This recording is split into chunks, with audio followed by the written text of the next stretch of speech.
Hello everyone, welcome to What If Belle Was Raised by Alfia Executive of the Hera Familia movie. Before we start, please go support tenma-sama for writing that awesome fanfic. This is the translated version I made. There will be some mistaken characters' gender, but of course Belle is a male. Bellcranel is a shy boy since he was born. He was raised by his aunt Alfia and his grandfather. He is a kind boy, but does not know how to express his emotions, and that is why he always has a stoic face like his aunt. After his aunt died from her illness and his grandfather died from a monster attack, Bell decides to go to Arario to fulfill his dream. Timetable 01.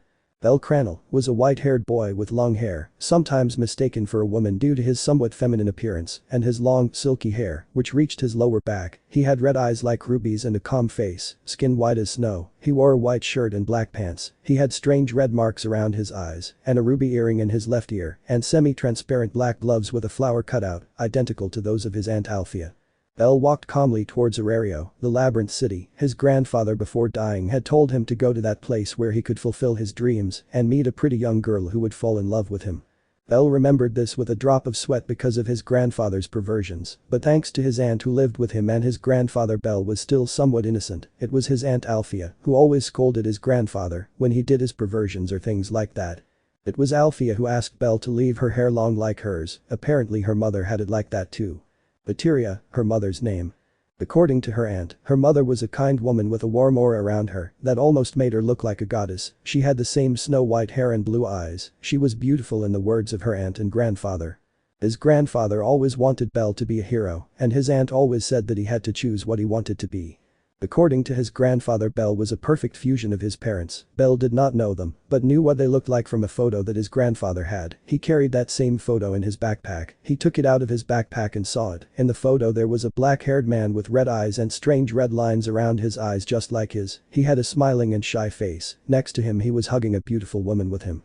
It was his mother, and something remarkable was her stomach that was somewhat swollen, implying that she was pregnant. She had a smiling face and blush on her face. In her left ear there was an earring made of a ruby, a gift from his father, the same one that her grandfather had told her that her father was a kind and gentle man, willing to give his life for another person, just like Bell, and her mother was a calm and kind woman. But when you provoked her, hell itself would break loose on earth. She was overprotective with those she loved, especially with her father. Her father was the only one who was able to calm her, and her sister who was Bell's aunt. To the sadness of her grandfather, Bell admired her aunt a lot. Her grandfather wanted Bell to admire her father. Bell is just as kind as his father, something that his grandfather always liked. The problem is that he didn't know how to express his emotions, and he was also very shy, so he always had an expressionless face, or it would be identical to his aunt's. Bell remembered something funny, but with a stoic expression, when his grandfather almost had a heart attack when he saw the expressionless face along with his long hair and his earring. Bell looked like the carbon copy of his aunt, the only thing different being his ruby eyes and the strange marks on his eyes. Also, thanks to not knowing how to express his emotions, he had a mini Bell identical to him, only this one was more expressive and happy, which he always advised Bell when he got too nervous to respond.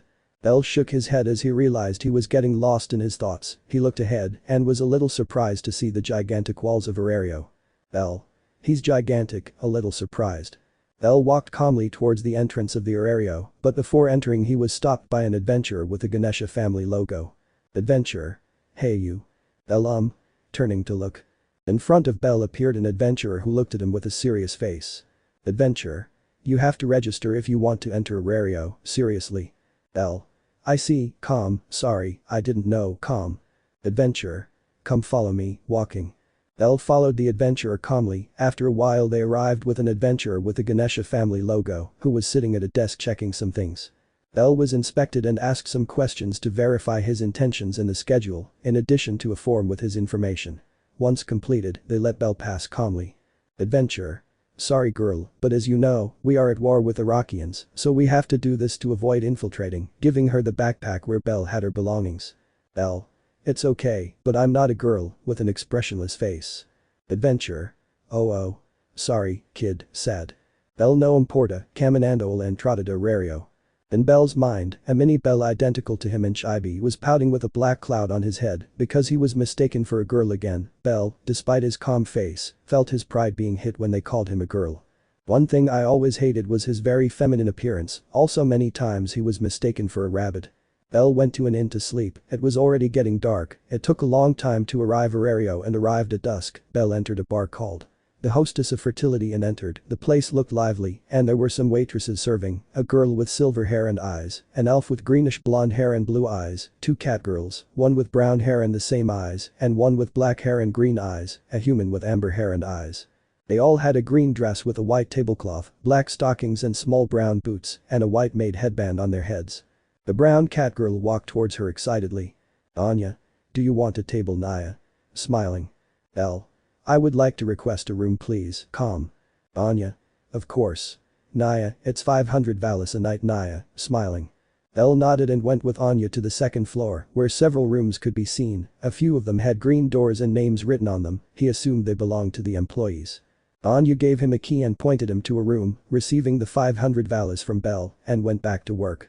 Elle entered the room and it was a simple one. It only had a bed for one person, a nightstand in front of a window with curtains, a closet and a wooden chair. There was also a small bathroom on the other side.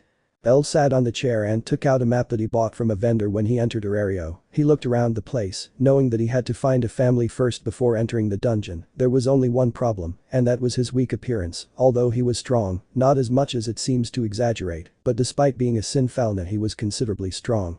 Elle began to mark the places where he could stay, thinking seriously about what to do to be accepted into a family. After thinking so much, he ended up sleeping on top of the map, which had some places marked on it. Elle was walking calmly through the streets of Arario. He was going towards the guild, a place where there were large numbers of adventurers, both male and female. After being rejected by more than 30 families in record time, he gave up today and decided to first go register at the guild before continuing to try. Upon arriving, he saw how the guild was gigantic, surrounded by adventurers, both of whom were talking calmly. He opened the door, finding himself face to face with a golden-haired girl and a jade-haired high elf. Both of them looked at Belle in surprise. He had reminded them both of someone. Riveria Alfia. Surprised. L. Confused. L just tilted his head slightly in confusion at his aunt's name. Riveria. Sorry, we got confused, leaving quickly with A's. L just looked at them in silence with the same serious face as before. He just downplayed it and turned to a brown-haired half-elf with jade-green eyes and glasses. L. Excuse me, where can I register to be an adventurer? Calm down. The half-elf turned to look at him in surprise. Ina. Why yes, I'm Ina, nice to meet you, please fill out this form, giving her a form. Elle read it to him and saw that it asked for his first and last name, his weight, his height, his family, his gender, his race, and his former affiliation. Elle filled everything with tranquility, leaving only his family blank. Elle handed the form to Ina and she began to look at it calmly. Ina looked at the form with Belle's information calmly. Form. Name bellcranel. Age. 14. Gender. Male. Height. 1.60, 5.5. Former affiliation. None. Family. Ina. Are you a boy? Confused. L, despite his calm face, stood in a corner with a depressive aura while making circles on the floor. Ina P. Sorry. L shaking his head. L stood in front of Ina again, waiting for something. Ina. Oh right, from now on I'll be your advisor, Bell Kun, or would it be Chan? Innocently tilting her head. Bell felt a blow to his pride as he clutched his chest tightly, his long hair hiding his gaze. Ina. He sorry, follow me Bell-chan, smiling. Bell with a depressed aura went next to Ina, while Minnie Bell whispered unintelligible things quite annoyingly. Ina and Bell walked until they reached an office. Ina sat at her desk and Bell sat in a chair in front of her. Ina. Listen Bell-chan, you can't enter the dungeon without a family, it would be by reading the form. L. I know, but because of my weak appearance many families reject me and stop calling me Chan, serious. Flashback. Bell walked through the Oreo quietly, several people and adventurers passed by happily. Bell saw this nostalgic, he remembered that before going to the guild he had to join a family. He saw the map he had in his hand. The map had various locations and addresses of various places, such as inns, family homes, markets for all sorts of things, and most importantly alcohol. Flashback dentro del flashback. 11-year-old Bell once saw his grandfather drink a strange foamy beverage. One day, when his grandfather went to the kitchen to get something, Bell took a sip. It tasted exquisite. He loved it so much that he kept drinking it until he finished the jar.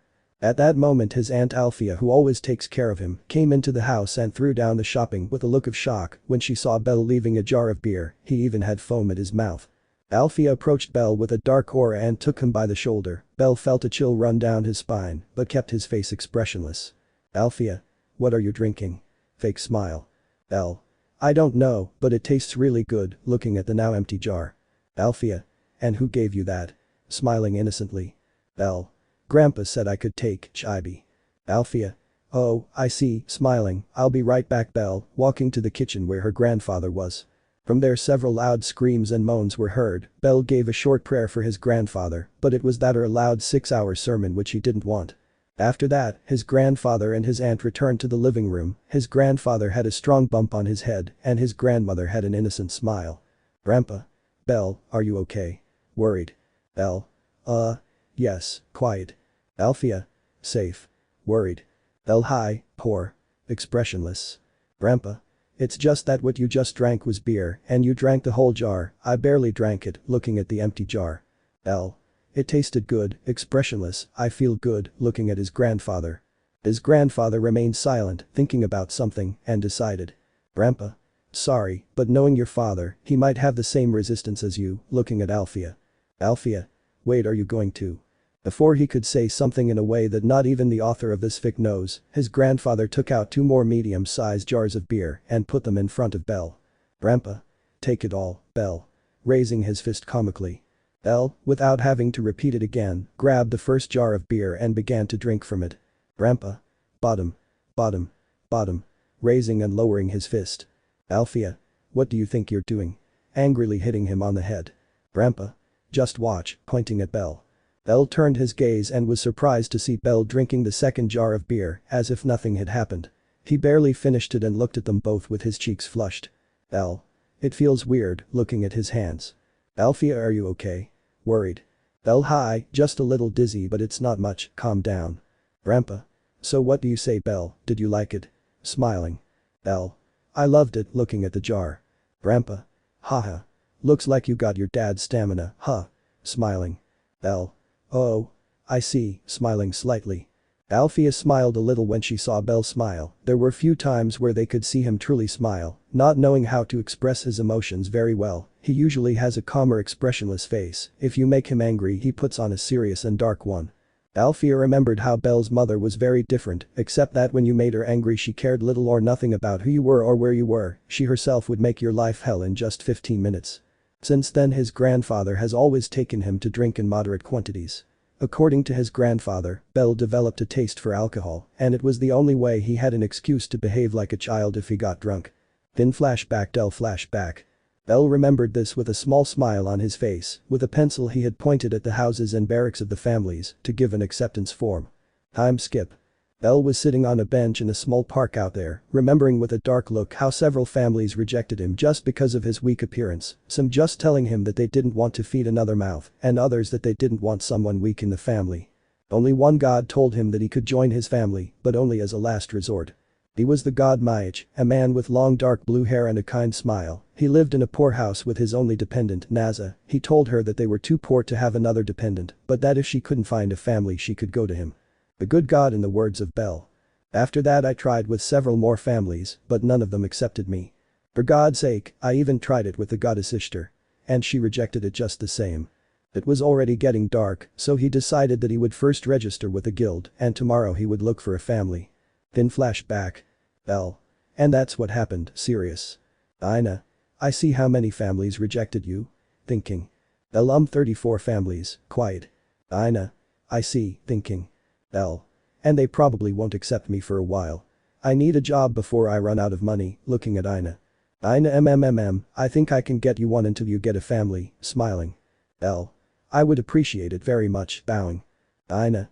Oh, actually, smiling, the guild is requesting some assistants who can help with some things, the pay is good, and you can learn about various things, what do you say? Smiling. Bell. I have no problems, calm. Ina. Good. I already have a form from you. I just have to notify the guild and you'll be my personal assistant, smiling. Bell nodded calmly. It was already morning at noon. Bell was trying on a guild uniform. It was identical to Ina's, exactly the same in fact. Bell tried it on and it fit him well. He left the inn where he was staying and walked to the guild calmly. He saw the sun and calculated that it was 5 a.m. Thanks to helping his grandfather with some chores in his town, Bell had an established internal schedule, quite useful. He walked through the quiet streets of Arario. He saw how people were barely opening their stalls or businesses with peace of mind. He only looked at this for a moment before continuing to think of a way for a family to accept him. He became so distracted in his thoughts that he didn't realize when he arrived at the guild that was just opening. Bell stood there outside waiting as if nothing had happened. Several guild members looked at him in surprise, not only because he was new to them, but also because he wasn't even shivering from the cold in the morning. He was just standing there waiting for someone with his arms crossed and an expressionless face. Bell loved the cold, it was something he always liked. Curiously, he never got sick with a cough, flu, or anything that had to do with the cold. He could stand in the snow completely naked for several hours and be there as if nothing had happened. In fact, he did it. His aunt got very angry that day. Bell saw Ina coming walking while drinking coffee and trembling a little. Bell. Hello, expressionless. Ina eh? Bell-chan. Curious, aren't you cold, shivering? Bell. No, and I'm not a girl, expressionless. Ina. Oops, smiling, let's go inside, walking to the guild. Bell followed her silently closing the door, followed Ina to her office, and watched her sit at her desk as she took out some papers. Ina. Come, I'll tell you what you have to do, smiling. Bell approached Ina in a way to explain in detail what she would have to do and how to do it, just in case he explained to her how to change magic stones and attend adventures, in case her help is needed. Bell walked through the guild carrying some papers as he headed to the guild chief's office. He was a fat elf with a grumpy face, but he was a good person to a certain extent, and considering how calm and serene Bell is, they got along well. Bell. Here are the papers I requested from Chief Ina, leaving the pile of papers on the table. Boss. Thank you very much, Bell. Can I ask you a favor, seriously? Bell. Sure, expressionless. Boss. I need you to go to the Loki family headquarters to deliver these papers and this box, taking out some papers in a medium-sized box. You cannot see or read what it says unless you have permission from the goddess Loki, understood, seriously. Bell hi, bowing. Boss. Okay, you can go, Bell, returning to work. Bell nodded and left the office with the papers and the box. He went straight to Ina's office and entered as if it were his home. Ina. Bell-chan. You know you have to knock on the door, right? And I'm Droplet. Bell seemed to ignore her, watching a fly passing by until he turned to see Ina and said. Bell. Sorry, did you say something? Expressive. Ina. Forget it, sighing, what is that? Pointing to the box and papers. Bell. The boss asked me to drop it off at the Loki family headquarters. Looking at the box, I just came to let you know. While I'm at it, I'll pick up something to eat. Do you want anything? Expressive. Ina. Hey. Could you buy me a small breakfast, please? Putting her hands together in supplication as she left a bag of Valis on the table. Bell grabbing the suitcase. Ina. Thank you, Bell-chan, smiling. Bell, who was about to leave the room, stopped dead in his tracks when he heard the Chan and turned to look at Ina with a malicious aura. He saw all the money and a strange glow appeared in his eyes. Ina was going to say something, but Bell left quickly, leaving Ina speechless. Ina. I think I shouldn't have given him all my money, smiling nervously. Bell walked through the Arario towards the Twilight Mansion, the place where the Loki family lived including their goddess.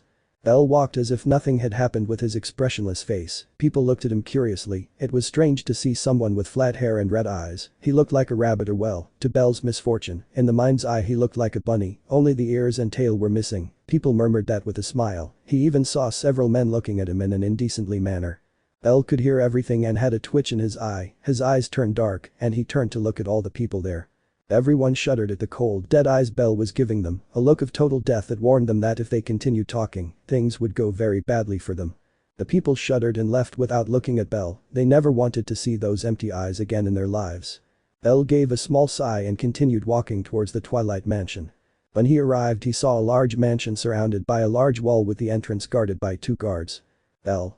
Excuse me, expressionless, I came from the guild to deliver this, showing the package. Guard. Huh. Yeah, the captain said someone from the guild would come to deliver a package. Please come in. Pushing him aside. Bell walked in calmly, reaching the door of the Twilight Mansion, opening the large door. Upon entering, I just look at the long corridors with a stoic expression and start walking for a while without knowing where to go. Bell. This will take a while, expressionless. After almost 1 hour of searching for the office of the goddess Loki or the captain, he finally ended up in a large library where he could see shelves and shelves of books. In a way he felt comfortable. The silence of the place and the tranquility were what caused Bell to stay there instead of going back to look for Loki or Finn. Bell sat down in an armchair in the center of the library after grabbing some books about monsters at the request of Ina, who asked him to read some books about monsters in the main floors while she looked for a family. Elsewhere. A beautiful high elf with jade hair and eyes was walking towards the library, very thoughtful.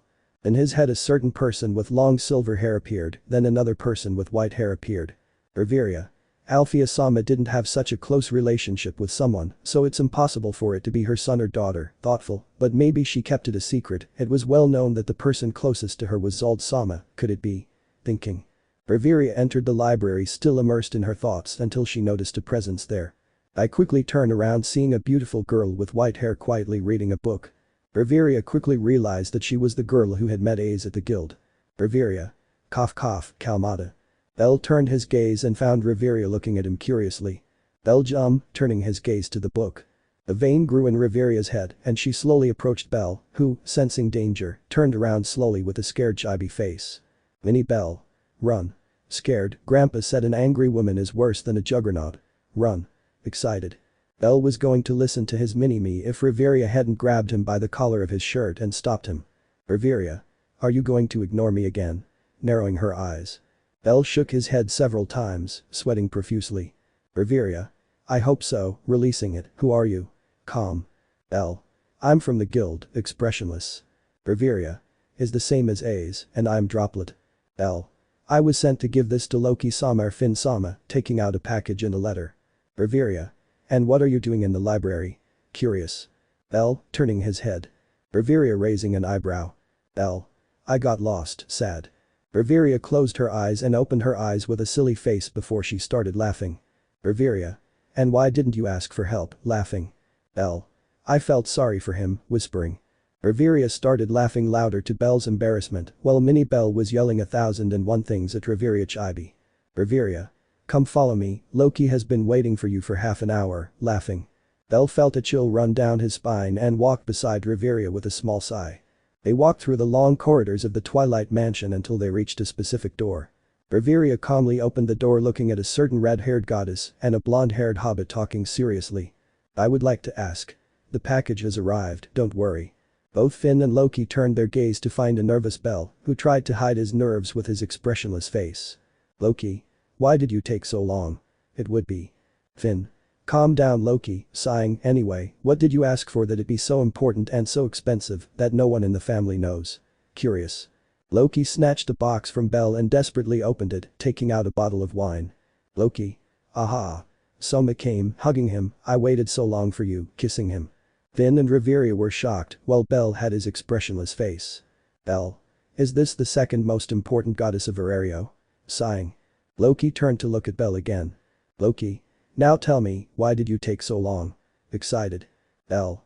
Loki. So what? Excited. Bell day, Lendis. Loki. Hey. Annoyed, don't ignore me. Stomping his feet. Bell just closed the door and said goodbye cordially to Finn and Riveria. Bell. It was a pleasure to meet such great adventurers as Nine Hells and the Brave and his goddess, looking at Loki with disappointment. Loki. Why are you looking at me like that? Annoyed. Riveria.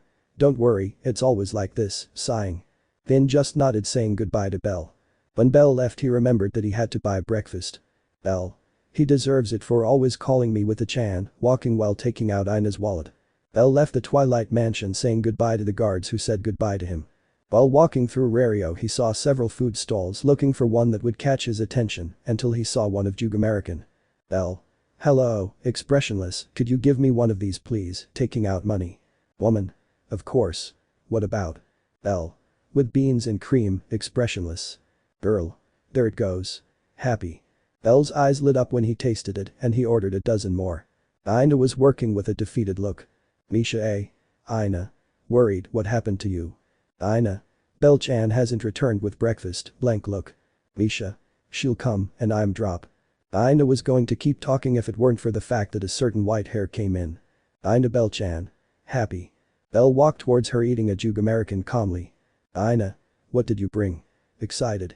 Bell took out a bag full of Jug American before Ina's pale look and Misha's suppressed laughter, even Rose who was a little far from them, hid a light laugh. Ina. You bought a lot, don't you think? Blank look. Bell.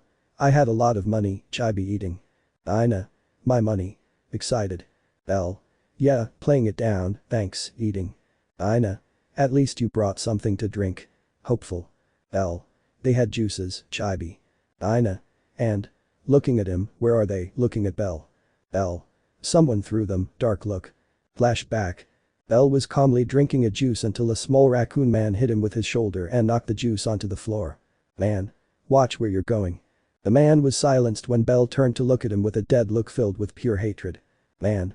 Whatever, leaving." Then flashback. Bell. "Yes, an idiot, chibi." Ina collapsed at her desk with her stomach growling. "Ina. Why me, and I'm tears." A Minotaur 02. Bell was eating a Jug American quietly thinking about the purpose of life until he was interrupted by Ina. "Ina Bell-chan." Confused, "What are you doing on the guild roof?" Curious. Bell. "Wondering if oranges are called orange because of the color orange, or if the color orange is named after oranges. How mysterious, huh?" Looking at the sky. Ina Bell. "Are you drunk?" Looking at him. Bell Jum, standing up, "Can I enter the dungeon now?" Looking at Ina. Ina. "No." Angry, "You have to have a family, seriously." Bell. "That's why," looking at her. Ina. Confused. Bell. "Nice to meet you, Bang, I am bellcranel, the only member of the Hestia family," looking at Ina. Ina. Surprised. Bell. Flashback. Bell was walking quietly through the streets of Arario heading towards a Jug American stand. He was thinking seriously about how to find a family. At this rate he would be in big trouble if he didn't have one, at least for him. It was very boring to be sitting helping to sign papers all day. He was brought out of his thoughts when he heard a disturbance nearby.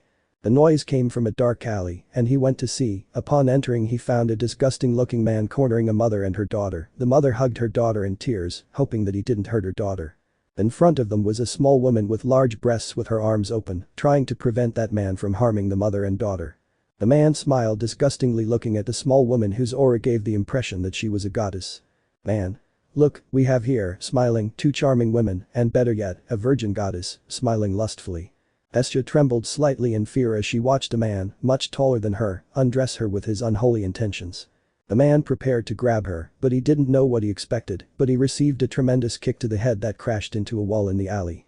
Hestia looked in front of her in surprise, finding a boy with white hair and red eyes looking at her calmly, while his foot was slightly raised, implying that it was he who kicked. Bell. "They are by." "Man damn, bleeding from the head, die." The man couldn't finish when he received a high kick to the chin, crashing him again into the wall, leaving him fierce in combat. Bell. "They're fine," ignoring the man. Hestia hi, sadly, "Thank you very much." Bowing. The mother, seeing that the man had fainted, nervously approached them with the girl behind her. "Woman. Thank you very much." Bowing here, taking out a bag of valises, "I know it's not much but." The woman tried to give them the money, but both Hestia and Bell calmly denied it. Bell. "Don't worry," expressionless. Hestia. "You needed more," smiling. The woman said goodbye to both of them along with her daughter who called Bell on Sama. Bell said goodbye to the girl with a kind smile which she returned. Hestia. "Thank you very much girl," smiling. Bell Jum, looking at her. Hestia. "And you don't talk much, huh, nervous?" Bell looked at her from head to toe calmly. Bell.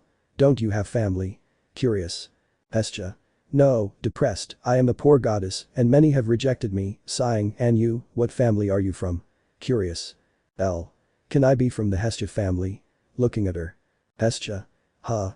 In shock. Bell. "I've tried to join many, but they reject me because of my weak appearance, dark look, so." Bell turned to look at Hestia, but he didn't know what he expected her to do, throwing herself at him and knocking him to the ground, crying waterfalls with egg eyes. Hestia. "Yes." Sniffling, "You'll be my firstborn." Hugging him. Bell Jum, expressionless. Then flashback. Bell. "And that happened," expressionless. Ina. "I see," sighing, "then I won't have my cute assistant anymore," fake tears. Bell. "Stop," bane in head. Ina. "Okay," sighing, "then you already have my permission to go to the dungeon, but being a novice, you only have permission to go to the second floor at most, it would be." Bell Jum, sighing. Ina. "Good. Now let's enjoy your last day of work." Smiling, "Let's get to work," sinister smile. At that moment, Bell felt true terror. After a hell with Ina, Bell was arriving at the abandoned church where he and his goddess would stay from now on. Hestia received him with a loving hug and let him pass. Hestia. "Now take off your shirt," smiling. Bell nodded a little embarrassed. Hestia. "Don't be embarrassed." Smiling friendly, "Your breasts may be small, but someday they'll grow." Smiling. Bell sighed believing he was joking, he really hoped so. Hestia. "You're a boy." Surprised. Bell. "Ignorandola." Hestia was on top of Belle's bare back, surprised. She never expected to meet a boy who looked like a girl. She was sure that if Belle had a dress she would easily say that she was a goddess. Hestia. If I put a bra and padding on you, you would look very pretty, looking at it with one eye closed. Belle. Do that and I'll never speak to you again, gloomy. Mini Belle. I'm regretting joining the Hestia Familia and I'm tears. Hestia. Well, leaving that aside, pricking her finger, now yes. You will be a member of the Hestia family, grinning from ear to ear.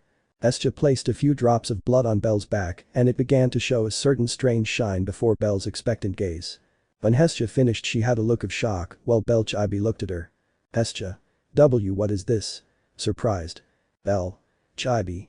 Hestia gave Belle the paper tremblingly as he examined it with curiosity. Status bellcranel.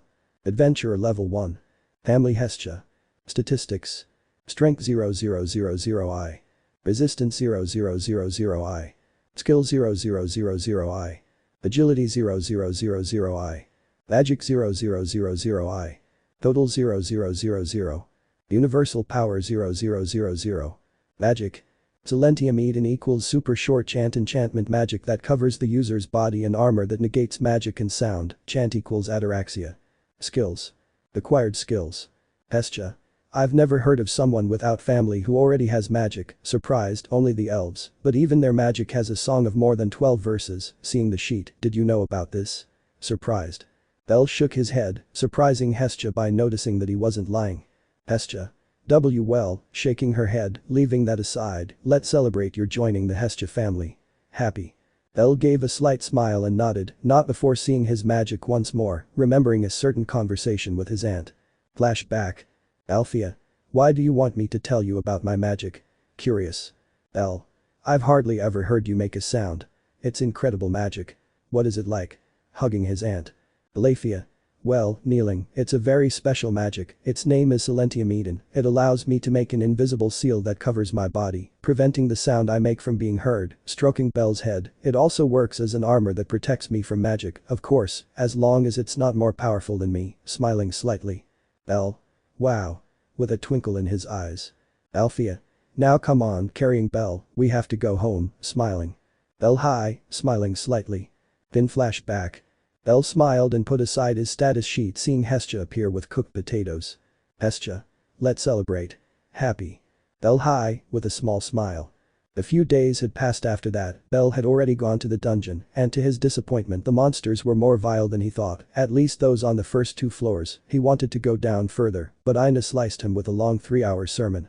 Belle was waking up peacefully, he was asleep on the couch with a small blanket, while his goddess was in bed or so he thought. Belle looked at the lump in his chest and removed the blanket to see Hestia, who was sleeping very comfortably on his chest with a very tender expression.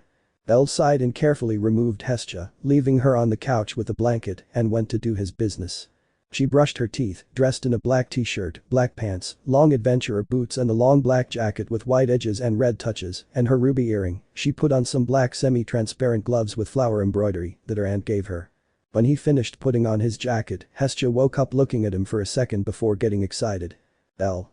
I'll go to the dungeon Kami-sama, expressionless. Hestia hi, surprised. Belle left Hestia in silence. Hestia. They were very similar, remembering a certain silver-haired adventurer, maybe it's just a coincidence, shaking her head, I have to go to work. Motivated. On Belle. He was walking through the streets of Arario only receiving the silent glances of the people, many looked at him expectantly, it seemed like a high-ranking adventure, and the few veterans who were there were shocked by a certain resemblance he had with one of the executives of the Hera family. Belle felt a little nervous while Mini Belle was biting her nails, sweating profusely, wondering if she put on something too flashy, she just wanted to imitate her aunt a little, just a little. He continued walking until out of nowhere he stopped walking, turning his gaze towards the top of the Tower of Babel, upon noticing a look in him, a look that showed desire and lust. Belle felt a chill run down her spine, while Mini Belle was hiding helplessly with her hands covering her head crying. Mini Belle. I'm going to get raped and I'm tears. Belle. It's not that bad, playing it down. Mini Belle. Not for you. Annoyed. Belle. I'm just following Grandpa's teachings. Belle was going to leave if it weren't for a voice calling him. Excuse me? Belle turned to see a beautiful girl with silver hair and eyes, her hair was tied in a ponytail, and she had a maid headband on her head, she was wearing a green waitress dress with white edges and an equally wide apron, she had a kind and charming smile that left Belle stunned for a second. LH high. Expressionless. Suriedo, shy, drop this, showing a magic stone. Seeing the magic stone, thanks, taking it, how strange. Didn't I change them all yesterday? Confused. Sir. I'm Sir, smiling, Sir Flova, happy. Bellcranel, expressionless. Sir. Are you going to the dungeon so early? Curious. Ha. Bell was interrupted when his stomach rumbled a little and he blushed slightly while Sir laughed. Sir. It seems that he has not had breakfast, smiling. Hi, I woke up too fast and didn't have time to eat, scratching the back of his neck. Sir. Take this, giving him a bento. But isn't this yours? Confused. Sir. Can I eat once the bar opens? Pointing behind her, have we met before? Curious. Hey, I stayed at the fertility hostess for a while, relax. Sir Anya's friend, force smile. Hi, and I'm Droplet, how can I return the favor? Looking at the bento. Sir. You can come to the bar tonight and order food, smiling. Cunning girl, smiling slightly, it's okay. Sir. And also, blushing, you could spend time with me, looking at her feet embarrassed. How cute, blushing, hi, looking at Sir. Sir. That's great. See you tonight, smiling. Hi, tonight, Lendis. Sir returned to the bar calmly, she was going to return to clean if it weren't for the fact that she was stopped by Anya. Anya Sir Naya the rabbit is mine, smiling confidently. Sir. Ara. That's what you think, smiling innocently. In the distance this interaction was seen by a certain elf with greenish blonde hair who was looking in the direction where Bell had gone. Right now Bell was walking calmly through the corridors of the dungeon, he had his usual clothes without any armor, Ina scolded him several times for that and still continues to do so, the only thing he had were his rookie knives which already looked worn, if that's possible. He had a blade in his right and left hand and killed goblins and kobolds left and right. They are weaker than I thought, Chibi. Mini Bell sighed, hitting a mini goblin like a boxing bag.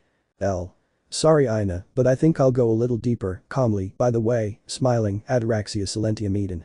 Bell smiled noticing a small air on his body preventing his sound and continued down a few more floors reaching the 5th floor. Bell continued killing monsters calmly, he noticed how they were slightly stronger, but nothing out of this world, he wanted to go down more, but Ina would give him a severe scolding if he did that, so he sighed resignedly and began to collect the magic stones calmly. Or so it would be if not for the fact that a roar behind him disconcerted him. Bell turned his gaze in shock, staring intently at a minotaur that was heading fiercely towards him, swinging a stone axe. Shit, thinking. Mini Bell. Why aren't you running? Upset. I want to try something, I might die, but since, playing it down. Mini Bell. Wait. Maybe you'll die, but I don't want to die. Excited, damn it, run. Stomping her feet. Bell completely ignored his mini-me and prepared to receive the minotaur who was heading to attack him, but I don't know what I expected, that with his incredible agility, Bell would be able to dodge it by the skin of his teeth. Expressionless. The minotaur had a vein appear on his head and looked with pure hatred at Bell who looked at him expressionlessly but very nervously. I made him angry, sweating. Mini Bell. At least go somewhere open. Eating a Jug American. True, starting to run. The minotaur roared with anger and began to chase Bell until they reached an open area where Bell was able to dodge him again with less difficulty, but I don't know what I expected the minotaur to stop out of nowhere and try to hit him with terrible force. At that moment he thanked his small but agile body and narrowly dodged the attack, trying to stab the minotaur in the chest. But his eyes filled with shock as he saw the blade shatter into pieces upon contact with the minotaur's tough skin, who looked at him mockingly. Bell closed his eyes with a dark look, how dare that beast mock him. Mini Bell. Let's kill him. Angry, nobody makes fun of us. Stomping his feet. Bell nodded and grabbed another knife he had replacing the broken one. Bell launched himself at the minotaur trying to miss a high kick to the head with his right leg which he stopped without much effort with his right hand, but I don't know what I expected Bell to hit him in the face with a knee from his other leg and tried to pierce his neck with one of the rookie knives. Bell smiled as the knife pierced his skin and cut part of his neck, drawing blood. The minotaur held his neck trying to prevent the blood from overflowing looking at Bell, who was holding the now broken blade that he used to cut his neck. Bell smiled noticing that what Ina had told him once was true, the minotaurs in exchange for having extremely hard parts of their body, had some few areas that were sensitive to the naked eye, such as their eyes, neck, nape, lower back, and the tendons of their legs and hands. Those parts of their body were so soft that even a novice knife would cut their skin, although it would still end up breaking. Bell looked at the knife with a depressive aura when he saw that half of it was broken. Bell.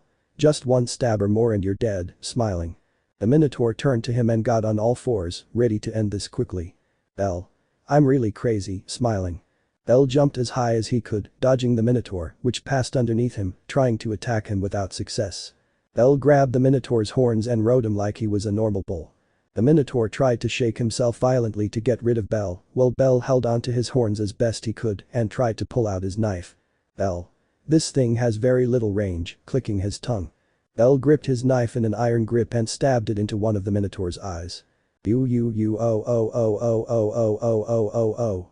Bell smiled slightly, but he didn't expect that while he continued stabbing the knife into the Minotaur's eye, the Minotaur would start to retreat until he reached a wall and crashed into it, thus crushing him. Bell spitting saliva. Bell held on tightly to the Minotaur. Bell. You're going to die. Holds the knife tightly. Bell buried his blade as far as he could into the Minotaur's eye until he could reach the brain. Bell breathed a sigh of relief when the Minotaur knelt down and he was able to get off his back, positioning himself in front of the Minotaur who was holding his eye, giving Bell one last look before disappearing, leaving only his magic stone. Bell breathed heavily. It was a short battle, but it had cost him a lot, holding back the Minotaur, in addition to the blow he received against the wall, had hurt him a lot. He would swear he had a broken rib. He slowly took out a low-quality potion, drinking it, hoping that it would at least calm the pain. Bell. I have to be stronger, serious, I need power, remembering his burning village, I hate dragons. In the distance, unbeknownst to her, a certain golden-haired swordswoman had seen her act that could be considered suicidal. Riding a Minotaur. That was something only a madman would do, and Ace Wallenstein was seeing what looked like a madman with suicidal desires, although she had to admit that she was surprised and amazed at Bell's incredible display of prowess. Bell stood with difficulty supporting himself against the walls and turned his gaze to see her. Ace was alarmed for a second, she didn't know what to do after the Minotaurs escaped from her family and they tasked her and some other companions with killing the Minotaurs and making sure they didn't hurt other adventurers. She ran alarmed for minutes using all her speed to find the last Minotaur that escaped. She was alarmed, hoping that no one was hurt. What a surprise she got when she arrived at a room and saw an adventurer with what seemed like suicidal desires riding a Minotaur, as if it were a normal bull. At first he thought he was a first-class adventurer. His elegant and serious aura gave him a touch of a first class. He had a certain resemblance to Riveria, but his weapons, speed and strength, were barely those of a level 1 at the end of the path, almost those of a level 2. Bell. I'm sorry. Ace stood there silently, not knowing how to respond to that. The adventurer simply avoided her and left with tranquility and elegance worthy of a queen.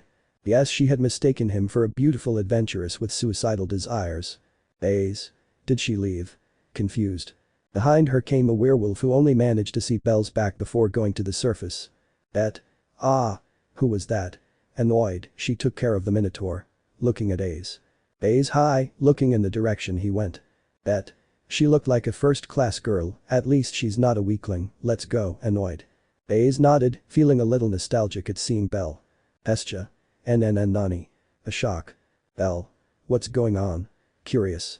It was already night and Hestia was updating Bell's status hoping for a breakthrough, but wow, it was huge. Hestia. This is impossible, he had an abnormal growth, he grew faster than other adventurers, but it wasn't that much of a difference, and now. No one can know, if they do they'll take me away. Bell pout. Bell received his status sheet, slightly surprised. Bell. My agility and dexterity improved quite a bit and my stamina improved a lot too. Reading, what is this? Pointing to a blur on the sheet of paper. Hestia. A small mistake I see, sticking out her tongue amused. Bell. I see, reading, well, I have to go, I'm going to the fertility teacher today, getting dressed. Hestia. Bell is cheating on me. Faking tears. Bell. Believe me, I'd rather be with you than with many other people, and that's a great achievement, deadpan. Hestia. Really? Excited. Bell. You're noisy and childish, but you appreciate me, besides you're the only one who's ever called me cunt in my entire life. Depressive aura, well, opening the door, I'm leaving, take care goddess, I promise to bring you something to eat, calm. Hestia. Come on. Cheerfully. Seeing Bell left, Hestia changed her gaze to Bell's worried state. Status bellcranel. Adventurer level 1. Family Hestia. Statistics. Strength 0097I. Resistance 0122H. Skill 0095I. Agility 0149H. Magic 0078I. Total 0541. Universal power 0541. Magic. Silentium Eden equals super short chant enchantment magic that covers the user's body and armor that negates magic and sound, chant equals ataraxia. Skills. Lyris freeze equals the desire of the strong, as long as the user's feelings do not change, their growth will be faster, the stronger their desire to be strong, the faster their growth will be as an extra, it makes the user immune to charms. Acquired skills. Hestia. The desire to be strong, huh? Smiling, congratulations Belle, you have a powerful but problematic ability, sighing. Belle was at a bar counter talking calmly with my mom. Mommy. I didn't think you'd be Sir Bunny's client, laughing. Belle. I'm a boy, sighing. My mom. I know, but your appearance would make any man fall for you, laughing. Don't you want to work at the fertility hostess? Smiling. I'd give you good pay, and you'd only have to serve people wearing that, pointing to the girls in the waitress uniform. Belle. No thanks, I still have pride, drinking beer. My mom. I'm also surprised that you've already had 5 jars without getting drunk with such a small body, looking curiously at Belle. Belle sighing, I'm surprised you're so big being a dwarf, looking at her, almost 2 meters. My mom. She is my greatest pride, proud. Belle. Give me a special, exhausted. My mom. At your service, cooking. Sir was going to approach Belle who was eating a plate of spaghetti calmly, but I don't know, I hope Anya will beat her and sit next to Belle like a pet waiting for its owner. Anya. Hello beautiful Chanaya, cheerful. Belle. Hello Anya, drinking beer. Anya. How cold. Not even a hug, opening her arms. Belle. You say that like we've known each other our whole lives, and I'm Droplet. Anya. For a week in fact, cat smile, at least until you left the inn because you got a family, wagging her tail. Belle. How come you like me so much? Curious. Anya. I don't know Naya, I just found you entertaining and I wanted you as a friend, cat smile, ah. Wait. I was joking. And I'm tears. Belle was holding his tail tightly, pulling it without remorse. Anya. It's okay. Surrendered. Belle let go of his tail and went back to eating peacefully. Anya. How mean Naya, rubbing her tail, at least rub my head, with a sparkle in her eyes. Anya smiled brightly when Belle gently stroked her head, but blushed when he accidentally touched and stroked her ears as well. Anya blushing. Belle was startled by the sudden erotic moan, spitting out his beer. Anya. Did you like it? Naya, smiling cat-like. Belle got a vein and grabbed Anya by the ears. Anya. Sorry. Naya. Writhing. This interaction was seen by all the employees who watched with amusement, the cheerful conversation between Belle and Anya, except Sir who had a forced smile. Anya. Well, the 10 minutes that my mom gave me are over, standing up, I'll see you soon, Bunny Naya, going. Belle. You will be, sighing. Sir. Hello Belle-san, smiling. Belle Sir-san. Curious, hello, calm. Sir. It's a good night, don't you think? Looking at the lively bar. Belle. I guess, eating, it's joyful and festive. Sir. I like that, seeing people happy talking about their adventures, I like it a lot, smiling. Belle. Sounds interesting, eating, what have you heard so much? Curious. Sir. Quite a bit actually, laughing. Anya. The reservations have arrived. Belle turned his gaze watching with curiosity as everyone fell silent at the presence of a blonde-haired hobbit. After that, a brown-haired dwarf entered, a beautiful high elf known to him, 2 Amazons with very exposed skin, one with a chest a little smaller than that of her goddess, and one with nothing. Behind them was a beautiful elf with golden blonde hair and blue eyes, followed by a blonde hair well known to many, the Sword Princess, considered the strongest among the level 5. Behind them all was their patron goddess, a woman who, like one of the Amazon twins, had a non-existent chest, red hair and squinty eyes, as well as clothes that would show too much chest if she had any. They sat at a table in the center before the expectant gaze of everyone. Belle was surprised by the sudden change in atmosphere. From being very lively, it was now very quiet and some murmurs could be heard. That's the Sword Princess. She is beautiful. Yes, but don't even think anyone has a chance with her, she has already rejected more than 1,000 men. After the Loki family sat down the place started to get noisy again in minutes, much to Belle's annoyance. Sir. The Loki family are regular customers, smiling, their goddess loves this place, looking at Belle. Belle. I see, thinking. Mamma mia. A special one. Giving Belle a grilled fish. Belle. Thank you, eating. Mommy. That's it, eat, with Valis in her eyes. Belle. And I'm Droplet. Minnie Belle was happily eating all the food like a little kid, while Belle was eating it elegantly with an expressionless face. Mommy. Don't you really want to work here? You'd make a lot of money, looking at Belle. Belle. I'd rather save a little of my pride, sighing. Mommy seeing his broken blades. Bell continued eating until a certain conversation in the Loki family caught his attention. That. Hey Ace. Drunk, tell them about that adventurer hic. Riveria. Adventurous. Curious. That. When the Minotaurs thing happened hic one of them reached the 5th floor, a hic white-haired adventurer killed him, he looked hic like you, old lady. Hahaha. Laughing amused, that's a real adventure, like A's hic there should be more strong people like her drinking, and not a bunch of useless and weaklings hic, annoyed. Bell. I'm flattered and at the same time offended that they keep saying I'm a girl, with a vein in my head. My mom approached Bell, leaving him another jar of beer while he listened curiously to the conversation. Mommy. I have a deal for you, smiling maliciously. Minnie Bell. I have a bad feeling, but let's hear it, Chibi. Bell. What thing, trying to stay calm. My mom. Seeing your weapons, I guess you don't have money for better ones, smiling.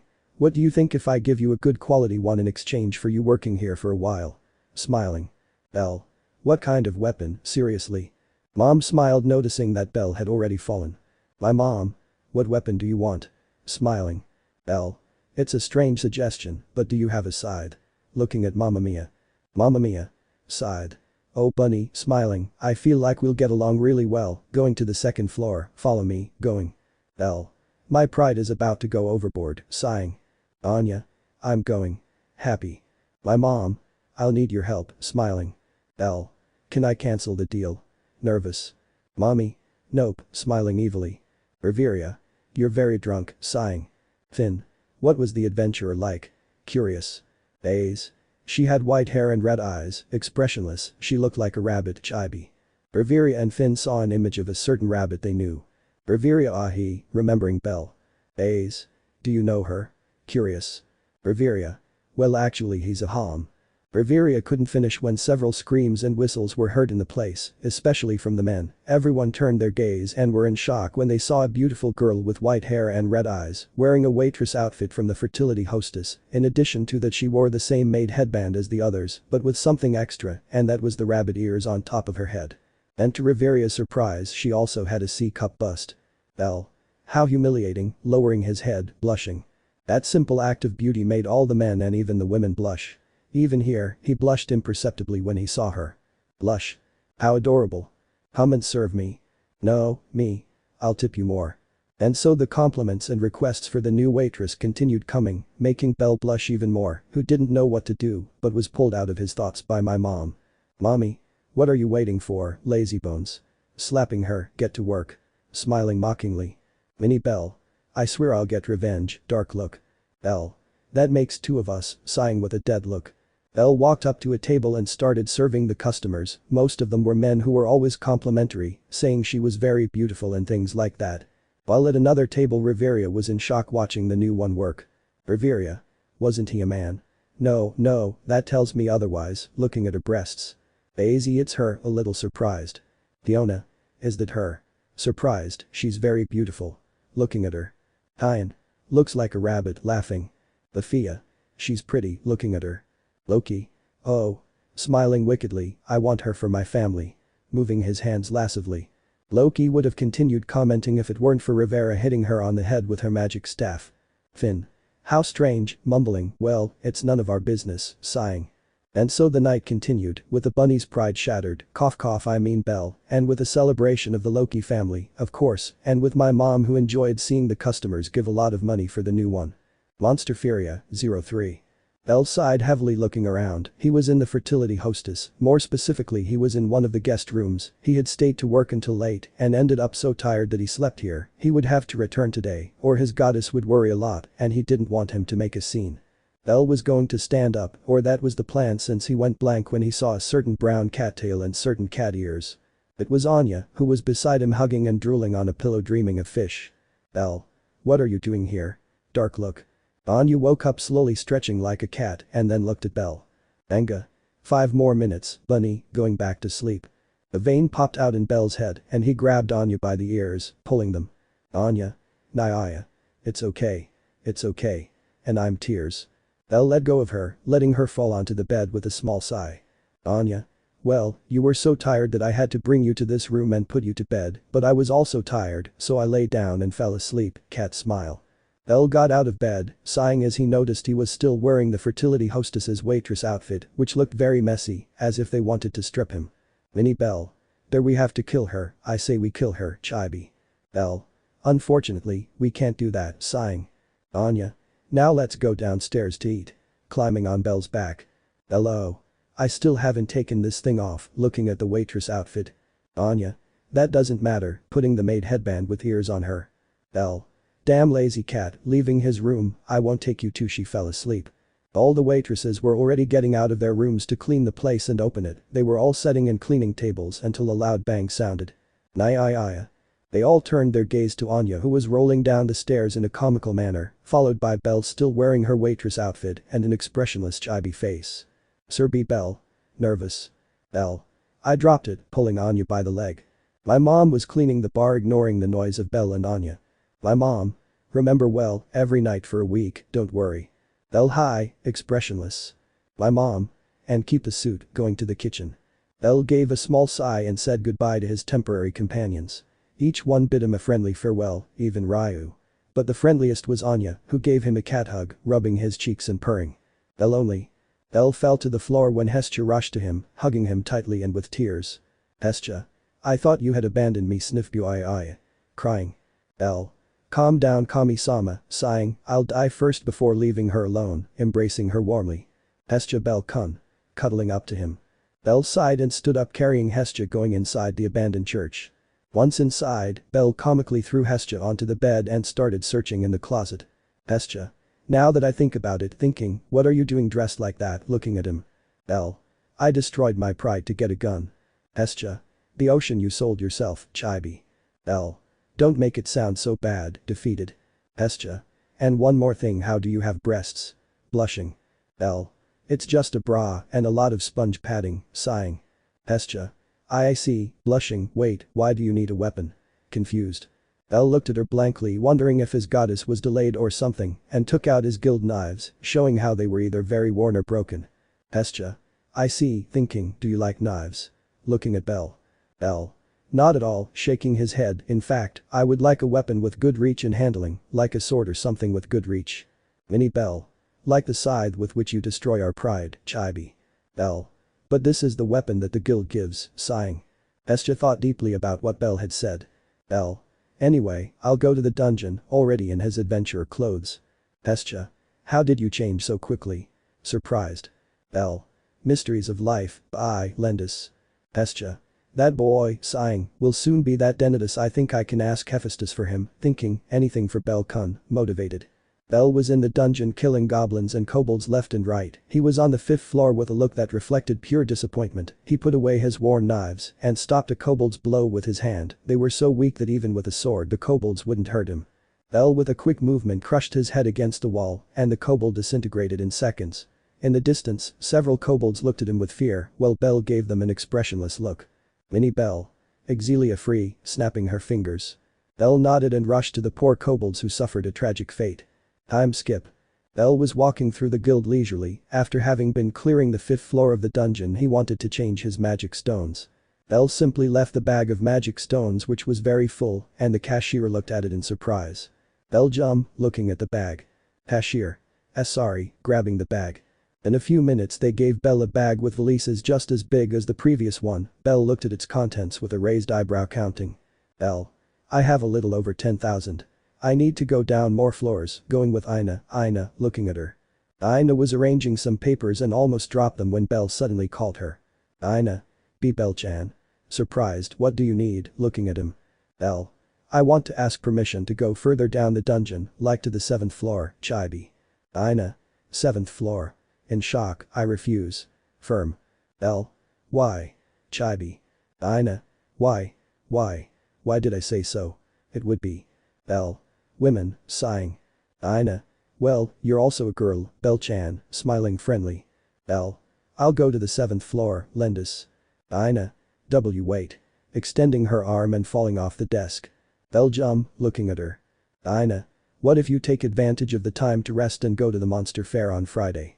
Smiling. Belle. Monster fair? He tilts his head. Ina. Oh right, since you're new to Orario you don't know what that is. Standing up, you see, the Monster Feria is an event that the Ganesha family does every so often at the Daedala Street Coliseum. It's a monster taming demonstration. The Ganesha family takes some monsters from floors 5 to 16 and shows how they tame them to the general public. They sell a lot of things too, and more importantly, smiling. Bell raising an eyebrow. Ina. There are thousands of Jug-American stands, smiling. Both Bell and Minnie Bell related in a second, looking with sparkle in their eyes at Ina. Ina. She looks like a little girl, smiling, right, and one more thing, sweet smile, very sweet, where is your armor, demonic voice. Bell trembled like jelly in an earthquake at Ina's words. Bell. It's very cumbersome, looking away, and it's already broken. Ina. It's already broken. Surprised, well, I guess it's not surprising considering it's just a metal guild breastplate. Sighing, what do you think if the next day after you go to the monster fair we go to the Tower of Babel to get you some armor? Smiling. Bell nodding. Ina. Perfect, smiling and clasping her hands. Bell Lendus. Ina. How cold, pout. Bros. Why do you keep bothering him? And I'm Droplet. Misha. Why is it fun to tease Ina's little sister? Happy. Bros. Poor boy, sighing. Bell was returning from a hard day of work at the fertility hostess, or at least it was hard for him. He felt like the little pride he had left was crumbling in seconds. Upon entering the abandoned church he saw his goddess happily cooking. Bell holla, chibi. Hestia Bell only, happy. Hestia went together to Bell and hugged him affectionately. Bell only reciprocated the hug with affection, while Minnie Bell smiled. Hestia. Let's eat. Cerbisa's suit, smiling. Bell. Thank you Kami-sama, smiling happily. Hestia smiled from ear to ear, and with Bell's help she served the food, and both began to eat happily, Bell drinking beer and Hestia water. She and alcohol did not get along very well, but Bell was another story. Once they finished eating, Hestia suggested to Bell that she was in a current state and he made an appointment, and here we are. Bell was on his goddess's bed smiling slightly, he was looking at her updated status. Status bellcranel. Adventurer level 1. Family Hestia. Statistics. Strength 0133H. Resistance 0141H. Dexterity 0150H. Agility 0194H. Magic 0189H. Total 0807. Universal power 0807. Magic. Silentium Eden equals super short chant enchantment magic that covers the user's body and armor that negates magic and sound. Chant equals ataraxia. Skills. Lyris freeze equals the desire of the strong. As long as the user's feelings do not change, their growth will be faster. The more intense their desire to be strong, the faster their growth will be as an extra. It makes the user immune to charms. Acquired skills. While Hestia was left thinking about what to do with Bell's unusual growth, he sighed when he noticed a very affectionate Hestia, who was hugging his right arm between her breasts. Bell. Aren't you too close? Looking at her. Hestia. And you are very tired, so rest, hugging Bell. Bell. I never told you I'm tired, looking at Hestia with a raised eyebrow. Hestia. Oh Bell-kun, smiling, I don't need you to tell me, you constantly use Silentium Eden that consumes mana very quickly. I'm not surprised that your magic has risen 111 points because of that, looking at him, so it's obvious that you must be tired, hugging Bell, so rest, smiling. Bell. Right, looking at his status sheet, I'll go to sleep, about to get up. Hestia. No. Sleep in the bed, smiling, I'll sleep on the couch, giving her a thumbs up. Bell. I'll take the offer, either way I know you'll sleep with me while I sleep, lying down. Hestia. He, scratching her cheek. Bell. Just don't do anything weird, closing his eyes. Hestia. I'll only sleep naked with you once. Pointing at him accusingly. Bell. And that's enough to distrust you, chibi. Hestia. Maybe you liked it, whispering with a pout. Bell Minnie Bell. We won't deny that, chibi about to fall asleep. Hestia. Oh. Right, Bell-kun, looking at him. Bell. What? Sighing tiredly. Hestia. Tomorrow I'll go to a Denidus of Gods, I'll be back in 3 or 2 days, I'll get some food for us, giving her a thumbs up. Bell abruptly stood up from the bed looking at Hestia. Bell me him, seriously. Hestia. Confused. Bell. What will you use? Seriously. Hestia looked at him confused and took out a white dress that looked very cheap and a small, completely blue jacket. Bell. Ah. Sighing reluctantly, you are a goddess, my goddess, seriously, I will not allow you to wear something like that to such an important meeting, seriously. Hestia. Surprised. Bell got out of bed and stood at the entrance of the church putting on his boots, next to him was Hestia who looked at him confused. Hestia. Where are you going? Confused. Bell. I'll go get some materials, I'll be back in an hour, looking at her, well I'm gone, I don't want you to smell my clothes again, sighing. Hestia hi, playing with her fingers, blushing. Bell left the church leaving Hestia completely alone. Hestia watched him leave and looked around making sure that no one was there. When she didn't see anyone she closed the door and threw herself onto the bed where Bell's sheet was, burying her face in the sheet. Hestia. Breathing deeply blushing, the smell of Bell fantasizing. Bell felt a sudden chill as he walked through the streets of Arario. Mini Bell. She must be smelling our blanket again, and I'm tears. Bell. Gods, sighing. Bell walked calmly until he entered a small thread and sewing shop where he saw many types of fabric, sewing materials, mannequins, needles, threads, etc., etc. At a small desk was an elderly woman with a kind face knitting something, apparently a blanket. Bell whistled. He had to admit that the blanket the woman was making looked of the best possible quality, a sample of her possible experience over the years. Bell stood in front of her and looked at her in a calm and elegant manner. Lady. Hello young lady, how can I help you? Friendly smile. Bell. Hello, I would like sewing threads, 32.5 needles and lots of flannel, damask and chalice fabric, give me the best quality you have, be kind. Attention. Useless data equals. Yuki. The fabrics that Bell mentioned do exist, the author even googled them and chose the most expensive ones as a reference, although it's not like anyone cares. By the way, I'll also appear in this fanfic. Author. Will actually appear in this chapter, eating a cookie. Yuki. I'm omnipresent. Raising his paws. Author. Only if I decide so, let's continue. Raising his fist. Yuki. Hey. Thank you for your time. Lady. Of course, young lady, smiling. The woman stood up from her desk and calmly began to look for what Bell had ordered. After a few minutes, she returned with everything Bell had ordered and began to check the price. Madam. It would be 200,000 valis, smiling.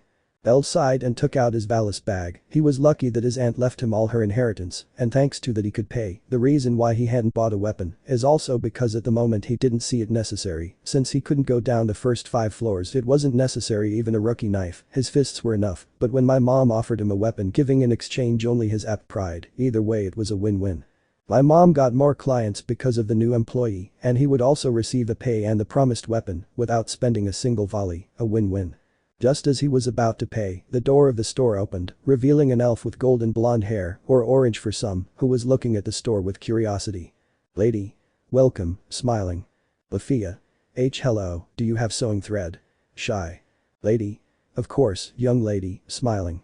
Lefiya. Thank you, shy. Lefiya approached the desk and looked at Bell in surprise. Lefiya.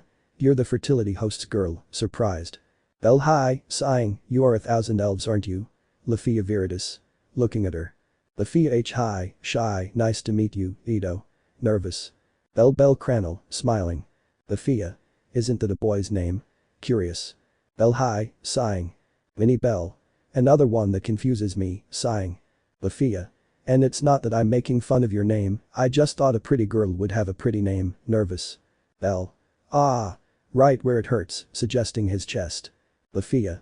And it's not that I mean it's a bad name just, nervous. The lady appeared looking at Bell with pity and put a hand on Lefiya's shoulder. Lady. Don't destroy the poor girl anymore, looking at Bell.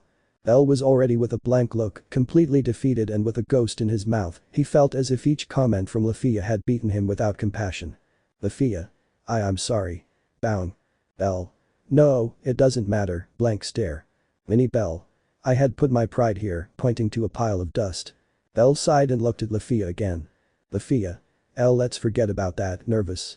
Lefiya was so ashamed of herself for screwing up in such an epic way and unknowingly destroying what little was left of Bell's pride, she could almost win a Nobel Prize for that. Lefiya. I came here for sewing threads to fix an outfit that broke, nervous, and you? Looking at Bell. Bell sighed at the awkward moment Lefiya was trying to break, but responded. Bell. There will be a Deneta soon, and I wanted to make a decent dress for my goddess, calm, we are a small family, thinking. Mini Bell. I'm actually just a member, thinking. Bell. And I came for sewing materials, looking at Lefiya. Lefiya. You know how to make dresses, with a twinkle in her eyes. Bell hi, in my old town I had a lot of free time so I loved doing and learning everything, and the people were very kind, so they offered to teach me, a lady taught me sewing, I'm not even close to her level, but I'm decent, looking at her. Lefiya. Sugoi. With a twinkle in her eyes, why you'll teach me, sadly.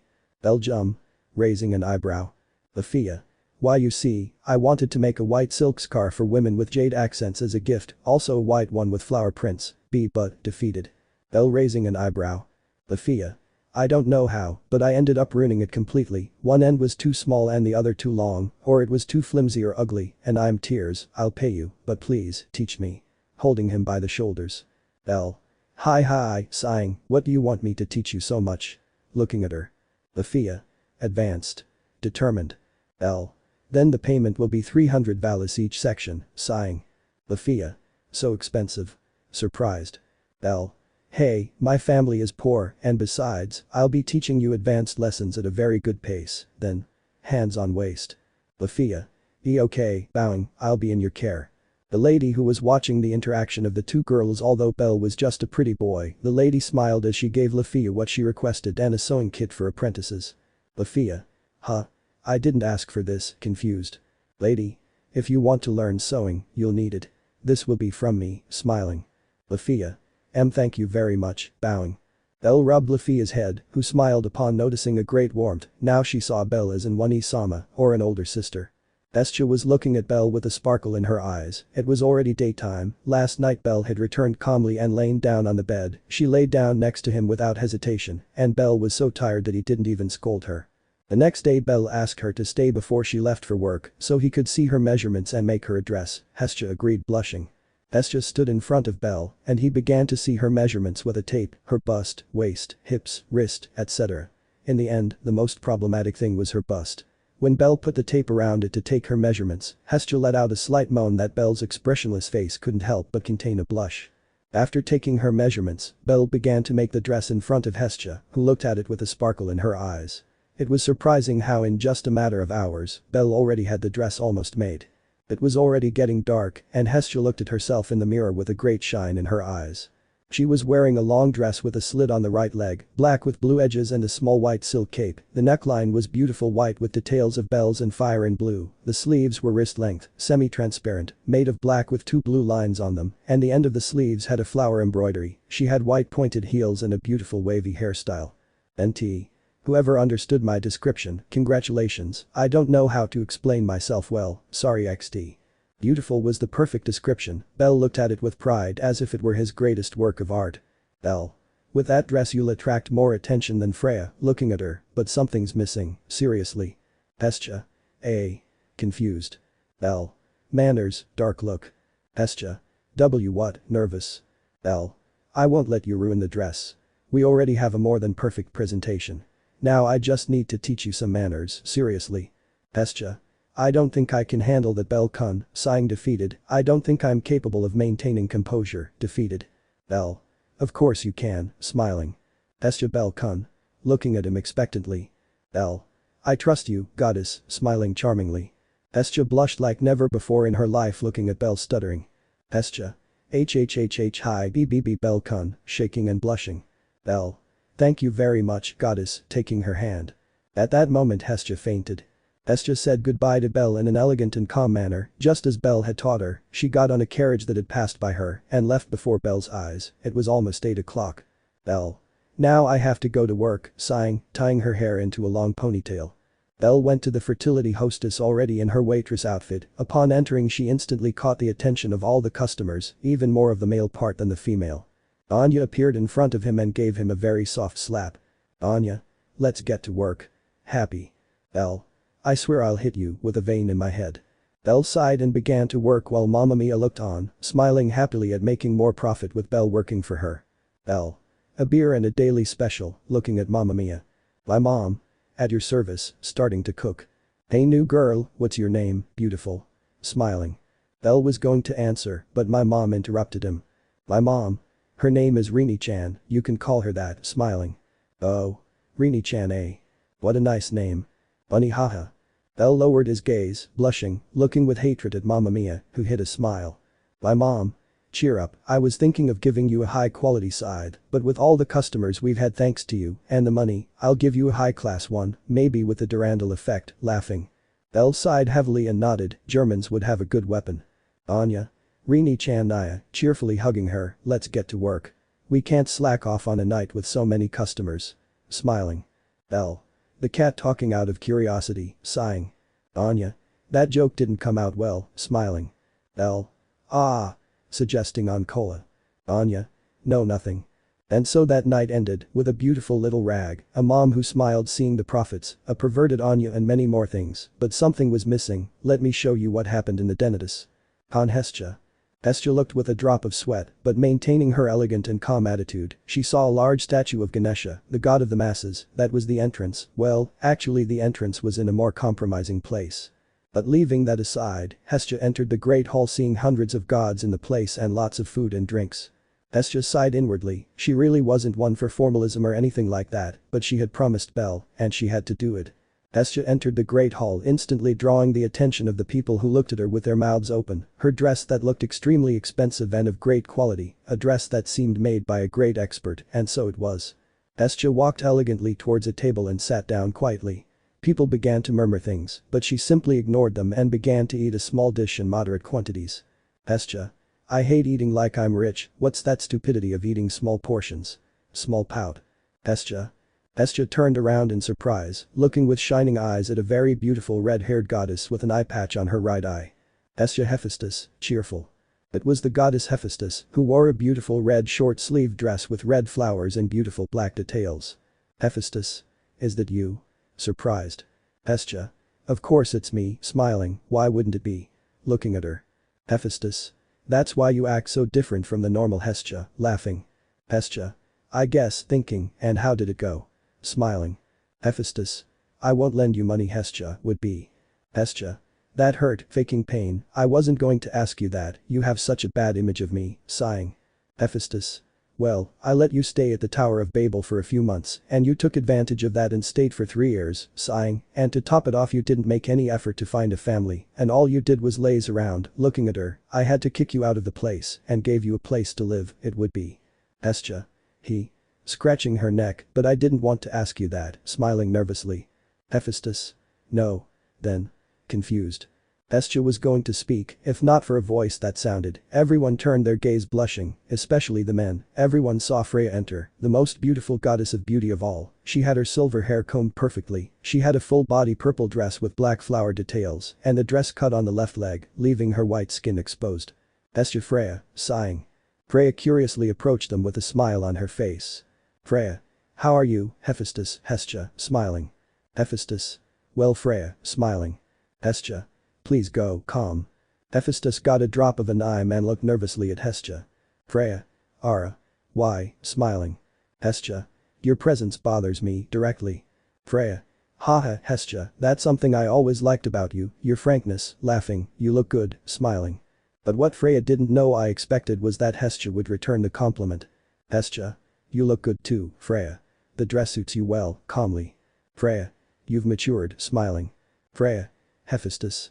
The three of them turned to see a goddess with red hair and a non-existent chest. She had her hair styled in a bun and a long black dress with red details that looked very expensive. Freya. Now Loki, smiling. Hephaestus. Hello Loki, smiling. Loki. Do you know where the dwarf is? I came to show off my super expensive dress. Smiling. Freya and Hephaestus looked at each other and smiled, moving away from each other, revealing a certain goddess of the hearth. Loki didn't hide the surprise in his eyes as they opened wide when he looked at Hestia. Hestia. What's up Loki, the cat ate your tongue, smiling. Loki. What? In shock. Hestia. I'll politely ask you not to call me that or I'll have to respond with a comment about your lack of breasts, elegant. Loki's mouth fell to the floor at such a comment and he could only nod stupidly at the amused looks of Hephaestus and Freya. Hestia. You look good Loki, smiling. Loki. Why you look good too Hestia, nervous. Hestia. It was a gift from my only employee, smiling proudly, he created the dress himself, smiling. Loki. Dependent. What's he like? Curious. Hestia. She has white hair and red eyes, you can sometimes mistake her for a rabbit, smiling.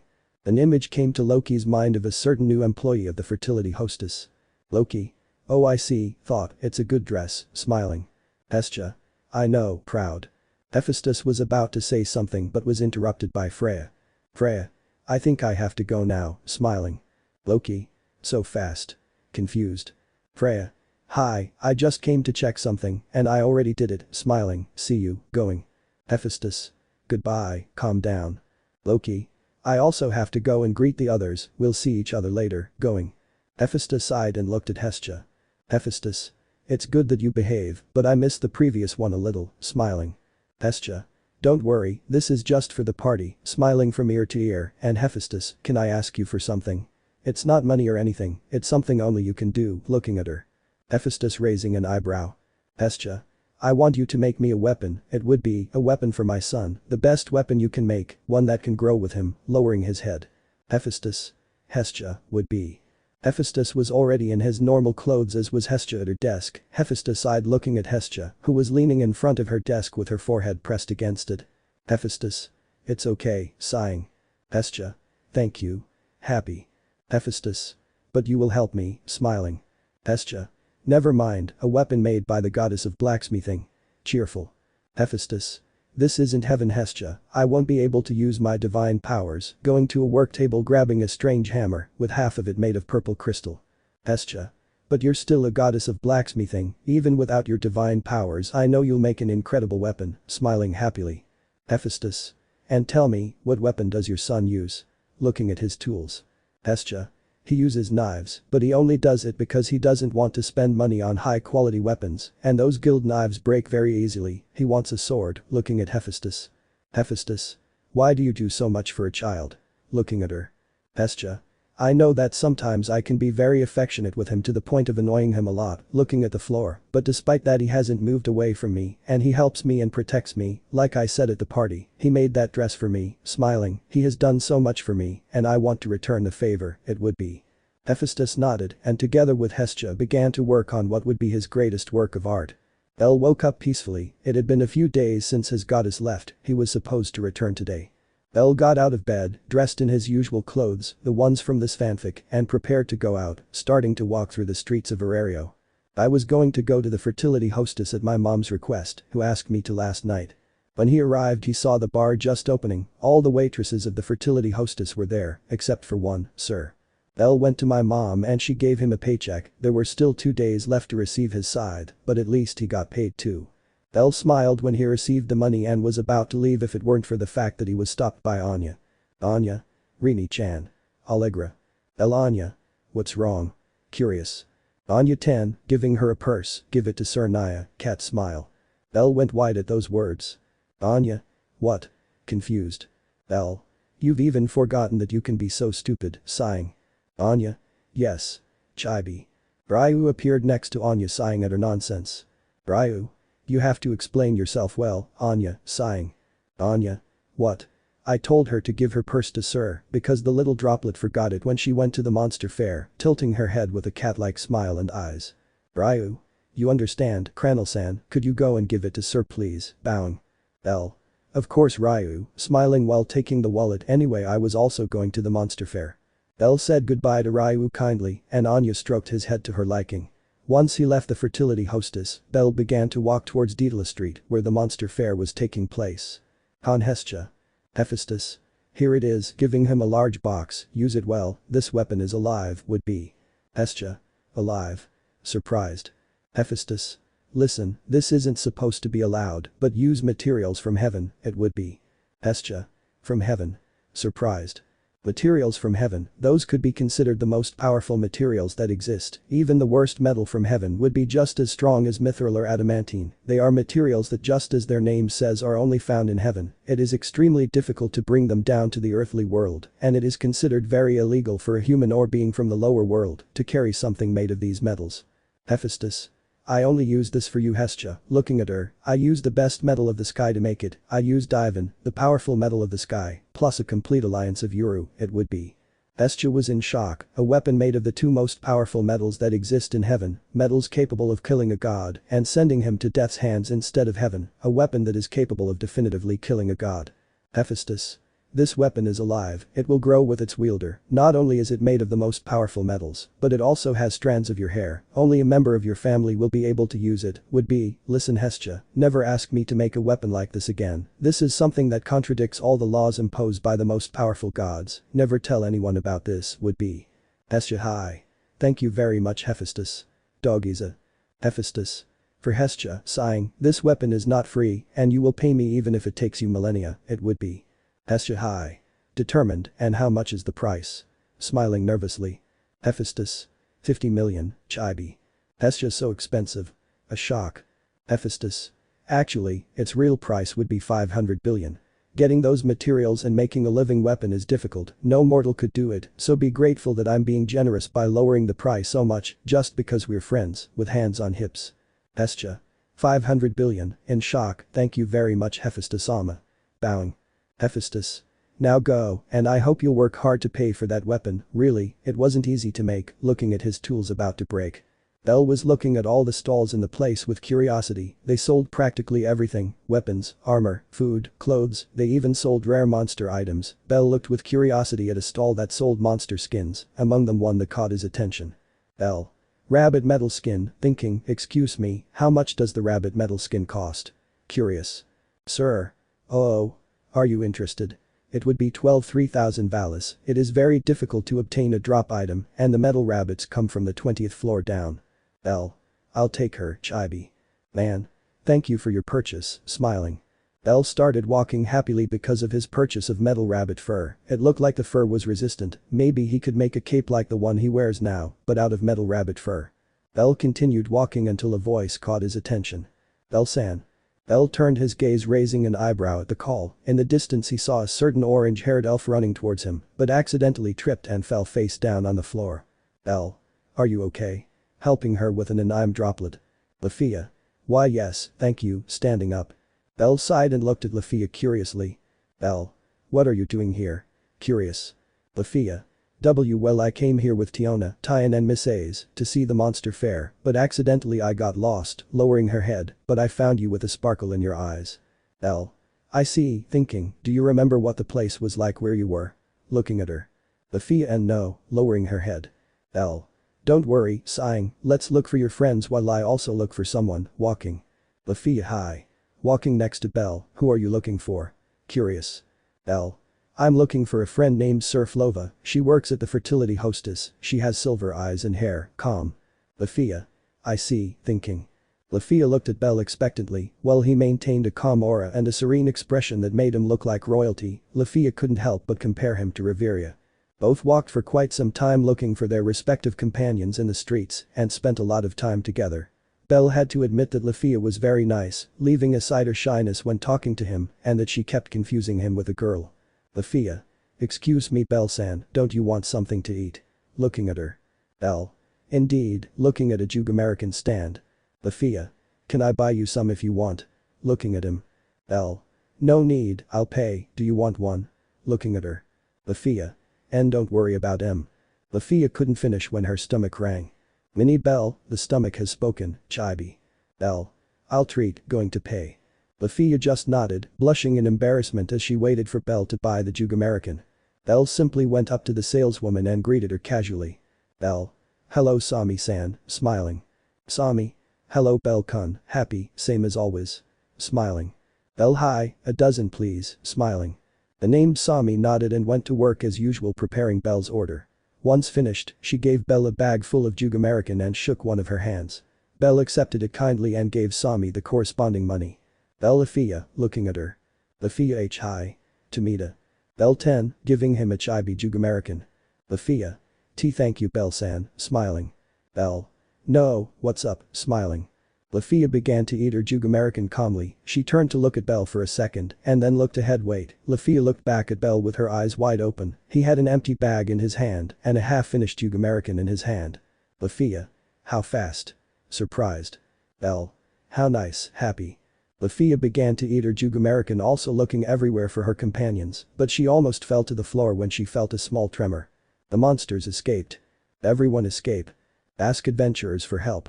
In a second the street became chaos, both Belle and Lefiya looked at the streets where several monsters were attacking people. Belle.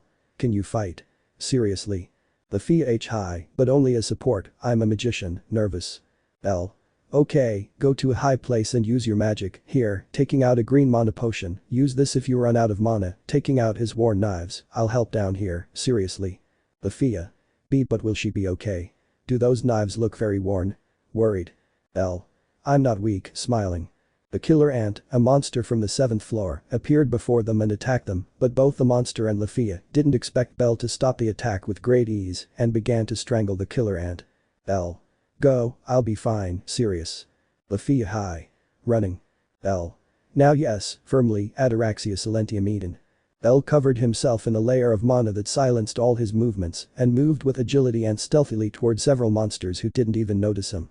L approached the back of a war shadow, and before he realized it, he scolded his neck with his two knives in a perfect way. The monsters turned to see his direction surprised, but their surprise increased when they saw nothing. They all turned to another direction when they heard another small and barely perceptible noise. It was the head of a dungeon lizard, a red lizard monster, and so little by little the monsters were falling like simple flies leaving their magic stones.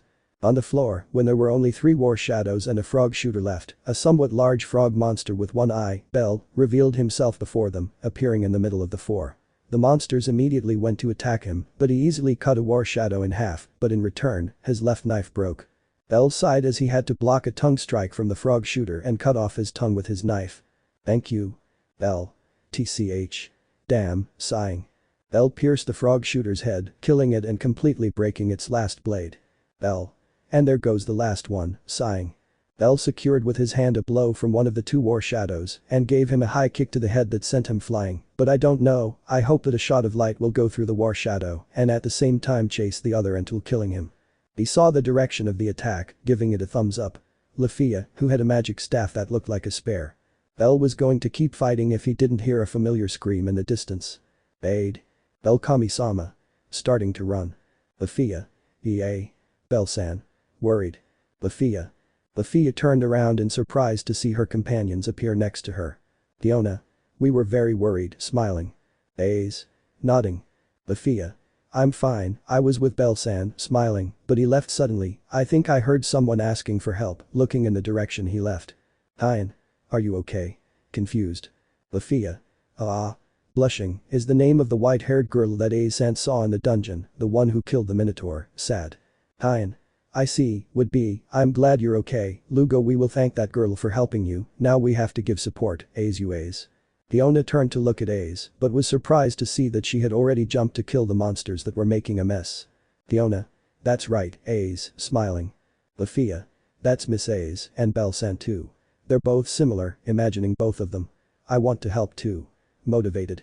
Fiona. Ara. Smiling, it's okay, Lefiya-chan, smiling. Hein. Just be careful, those worms from the 59th floor destroyed our weapons, now we only have this one as a spare, it would be. Amba's high. Han Bell.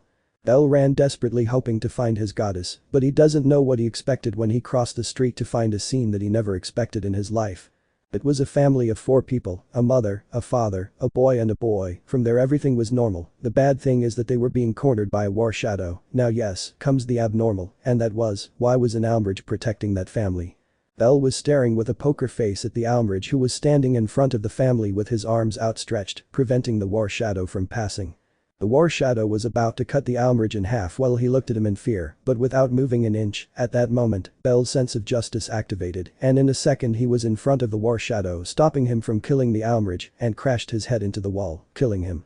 The Almridge looked at him with a sparkle in his eyes, while Bell looked at him curiously. Bell pulled out a carrot from who knows where and offered it to the Almridge who accepted it with a twinkle in his eye. Bell. You're safe now, standing up, go take shelter, smiling at them. The girl seemed to look at her with admiration, the family thanked her deeply and went to take shelter, but not before the girl hugged him, looking at him with admiration. Girl. Thank you very much, Wani-sama. Happy. Bell sighed inwardly but gave the girl a quality smile. Bell looked at the Almridge who was still eating a carrot in an adorable way. Bell. Listen, sighing, I don't know if you understand me or not, but I like you, so, are you coming with me? Extending his hand. The Almridge looked at him for a second before climbing onto him and reaching his shoulder. Bell smiled and started running again towards the direction of his goddess. Hearing a lot of noise from the other side he knew it was his goddess and immediately went to that place, but he didn't know what he expected to see was a silverback chasing his goddess. Bell. Damn, annoyed, I don't have any weapon, clicking his tongue. Bell started running towards the silverback which had not noticed his presence. Bell. Hide, this is going to get ugly, seriously. The Almridge nodded and jumped from his shoulder going next to Hestia surprising her and the Almridge. The Almridge carried Hestia and took her to shelter while she looked at the Almridge and then at Bell, who appeared jumping on the back of the silverback. Bell. Watashi ga kita. Saltando saber L. The silverback, noticing something above him, roared with anger and began to shake violently. Bell couldn't hold on and was sent flying by the silverback, falling face first onto the ground. Hestia Bell Kun. Worried. The Shy Elf, 04. Neka Tokyo. Bell's pairing with Lefiya and Riveria almost ended in a tie, but in the end Lefiya won. Yuki.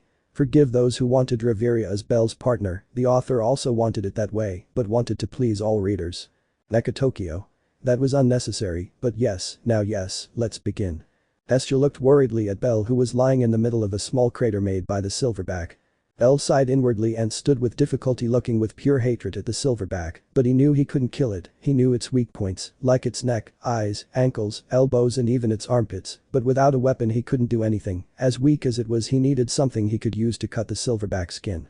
Bell narrowly dodged an attack from the silverback, who roared in anger at this. He had to roll to the left, dodging some chains that had previously held the silverback back, and to the surprise of the silverback, Bell took a small stone from his coat and threw it directly into the silverback's eyes. The silverback felt insulted. How could a pebble even strike him? But I don't know, I hope it was a reaper stone that instantly lit up the entire place with a bright light that left him stunned. Bell covered his eyes and ran towards Hestia and the almrage, which were carried by Bell, Hestia in his arms and the almrage on top of Hestia. Bell began to run through what many knew as the outer dungeon, Daedalus Street, a place full of alleys, secret entrances, climbs, descents, dead ends. It was very easy to get lost in that looger, and generally it was not highly recommended to run alone there. Even those who lived there for years could come to learn all the dead ends and deviations.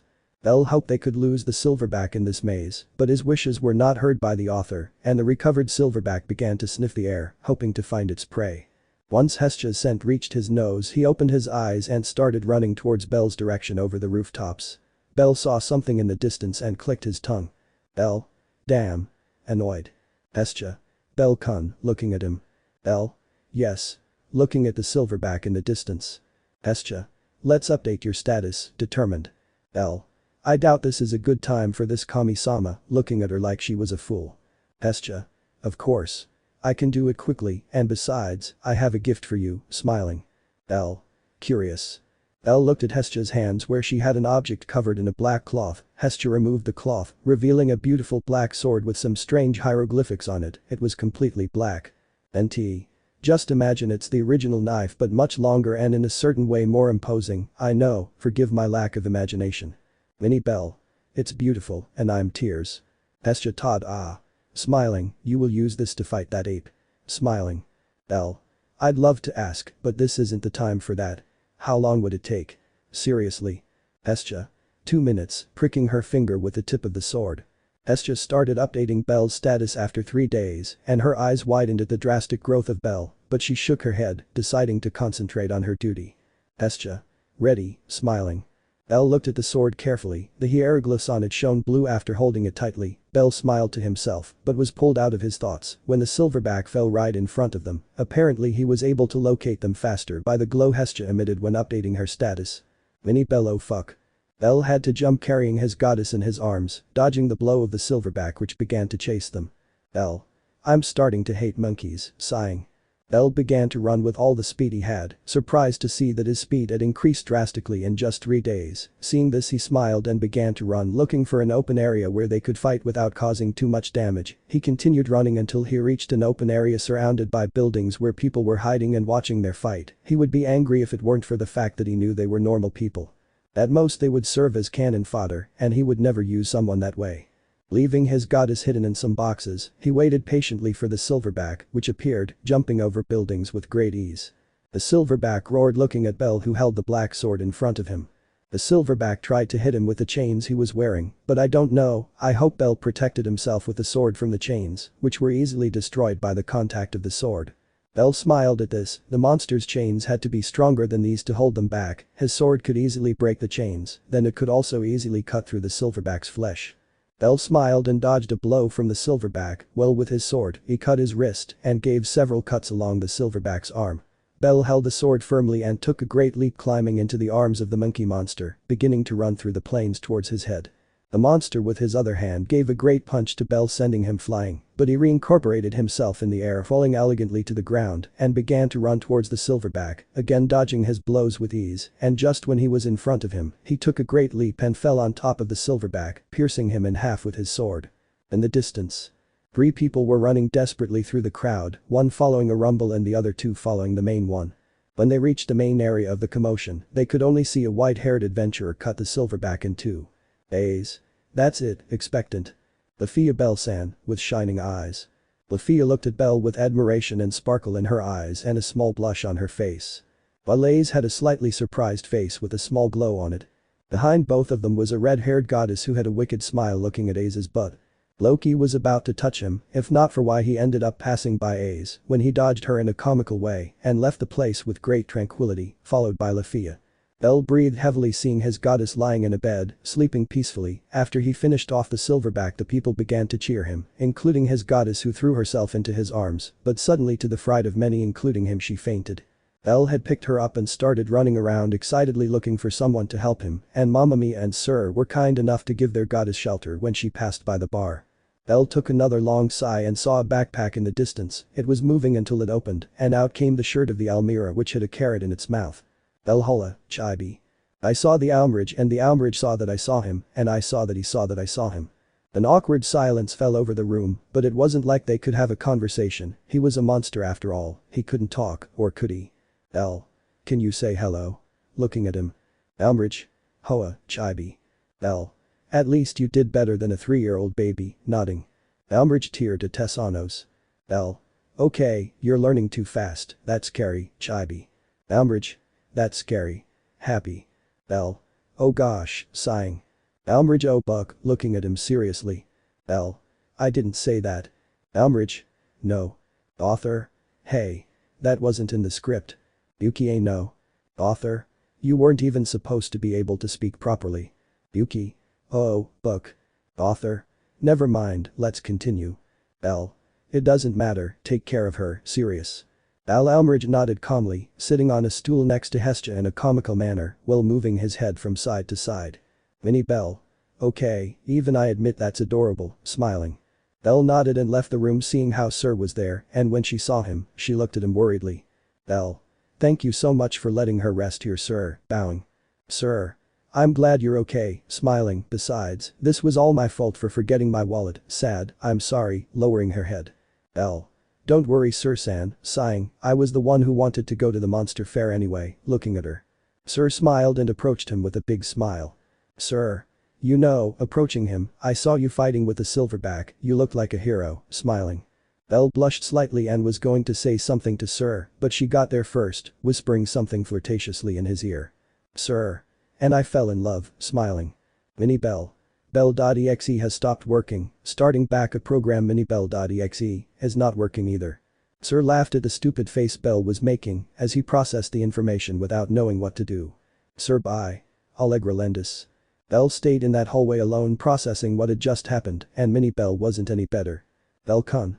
Bell reacted as best he could and turned his gaze, seeing the half-open door where the voice of his goddess calling him sounded. He opened the door seeing Hestia sleepy extending her hand to the ceiling. She did not have her white gloves, since these were on a nightstand next to a candle and her boots.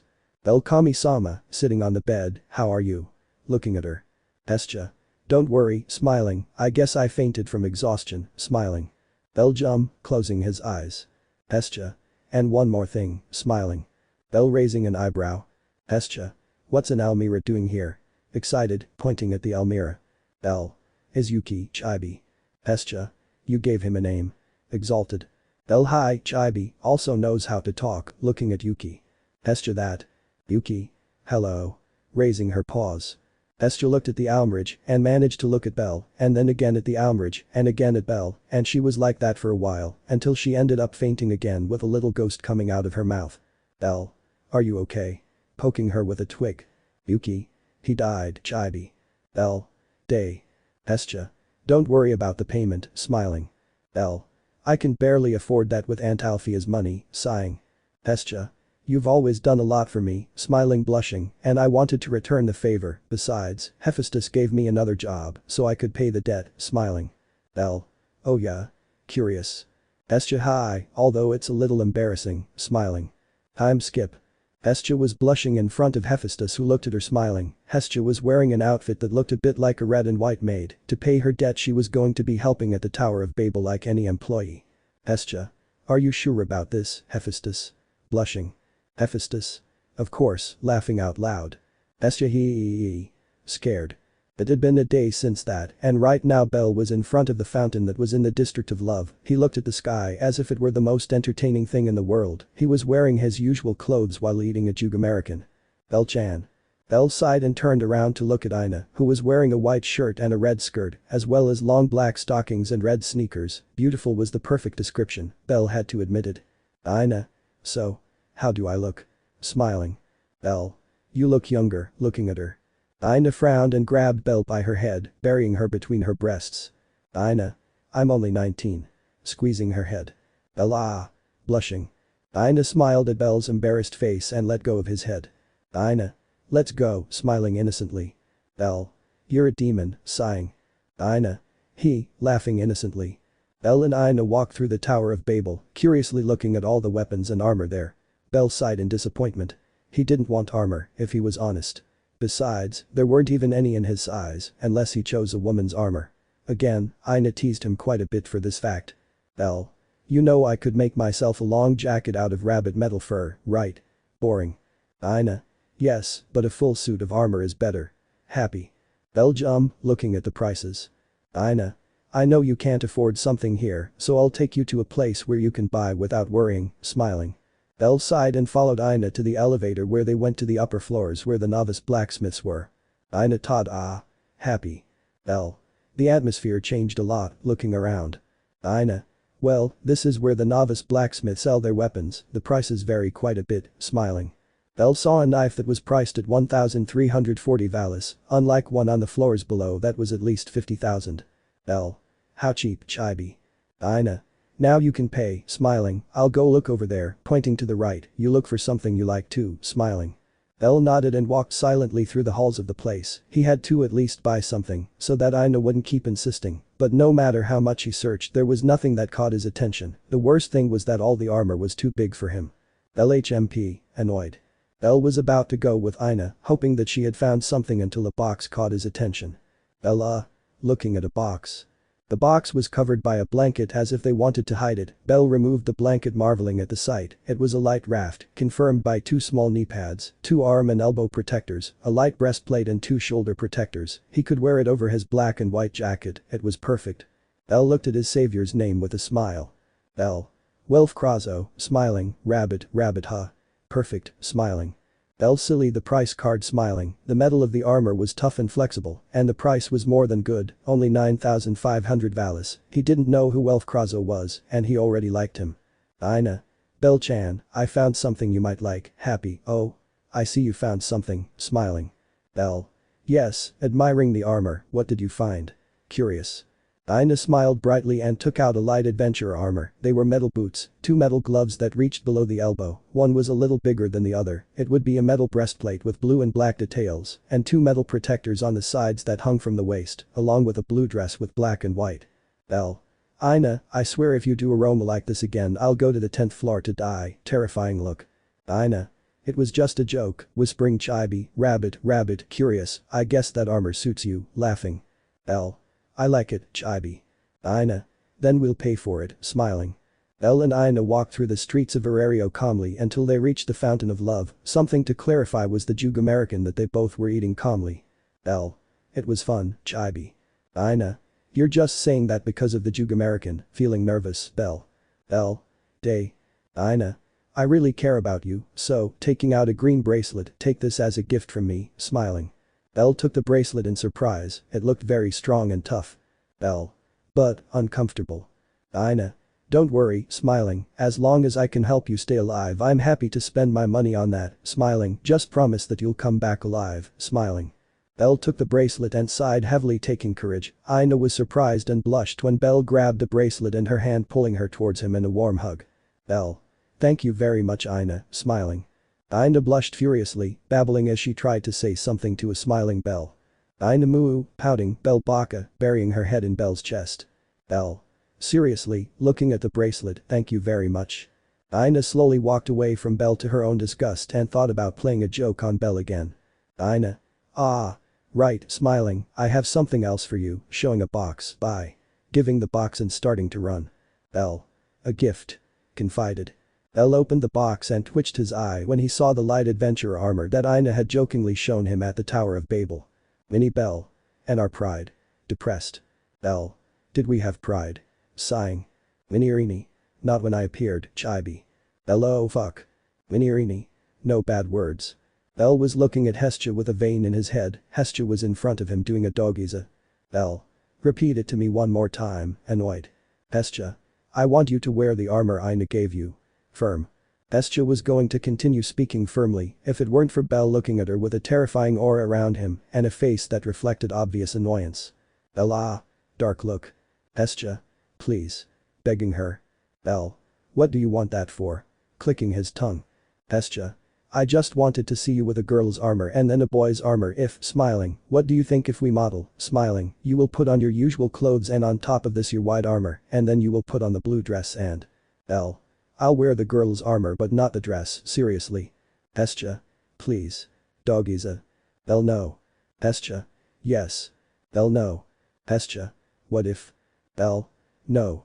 Hestia, it's a divine order. L. Shit. L was looking at himself in the mirror inspecting himself. He had his usual clothes and on top of it the white armor with red stripes and he had to admit, he looked great. L whistled looking at himself in the mirror. He looked very good, he had to admit it. Mini Bell. Achievement unlocked, pride restored. L smiling with satisfaction. Hestia. Now this one. Taking out the dress. L looked at himself in the mirror with a defeated aura and a dead look. He had his hair up with 2 strands falling in front of him. He had the blue frame on, as well as the boots and the pure metal gloves and the breastplate. NT. Well, how do you know? Don't ask why I love to humiliate Bell Torpedo, but I find it entertaining XD. Minirini. Achievement unlocked, pride loss recovered in record time. L. This is very uncomfortable, looking at Hestia defeated, but I will admit that I like the metal boots and gloves, opening and closing his fist. Hestia. Oh. Looking at the clock, I'm running late for work. Running off. L. Wait. Don't take away the order, noticing that he left Divine in shock. L fell to his knees on the ground in shock. Hestia gave the divine order to put on the stupid armor, but not to take it off. Until Hestia returned, he had to keep the armor on. L. I hate the gods, I would have gone with Maichi-sama, damn my luck, dead stare. The sheets on the bed began to move and shake, revealing 2 bunny ears. L. Hello Yuki, sleeping on the bed. Yuki. Hello. Tilts his head, rag. L. Shut up with a vein in his head, I'm going to the Twilight Mansion to teach someone how to sew, are you coming? Curious. Yuki. Let's go. Getting on his shoulder. L nodded calmly and left the abandoned church, starting to walk through the streets of Arario until he reached the Twilight Mansion.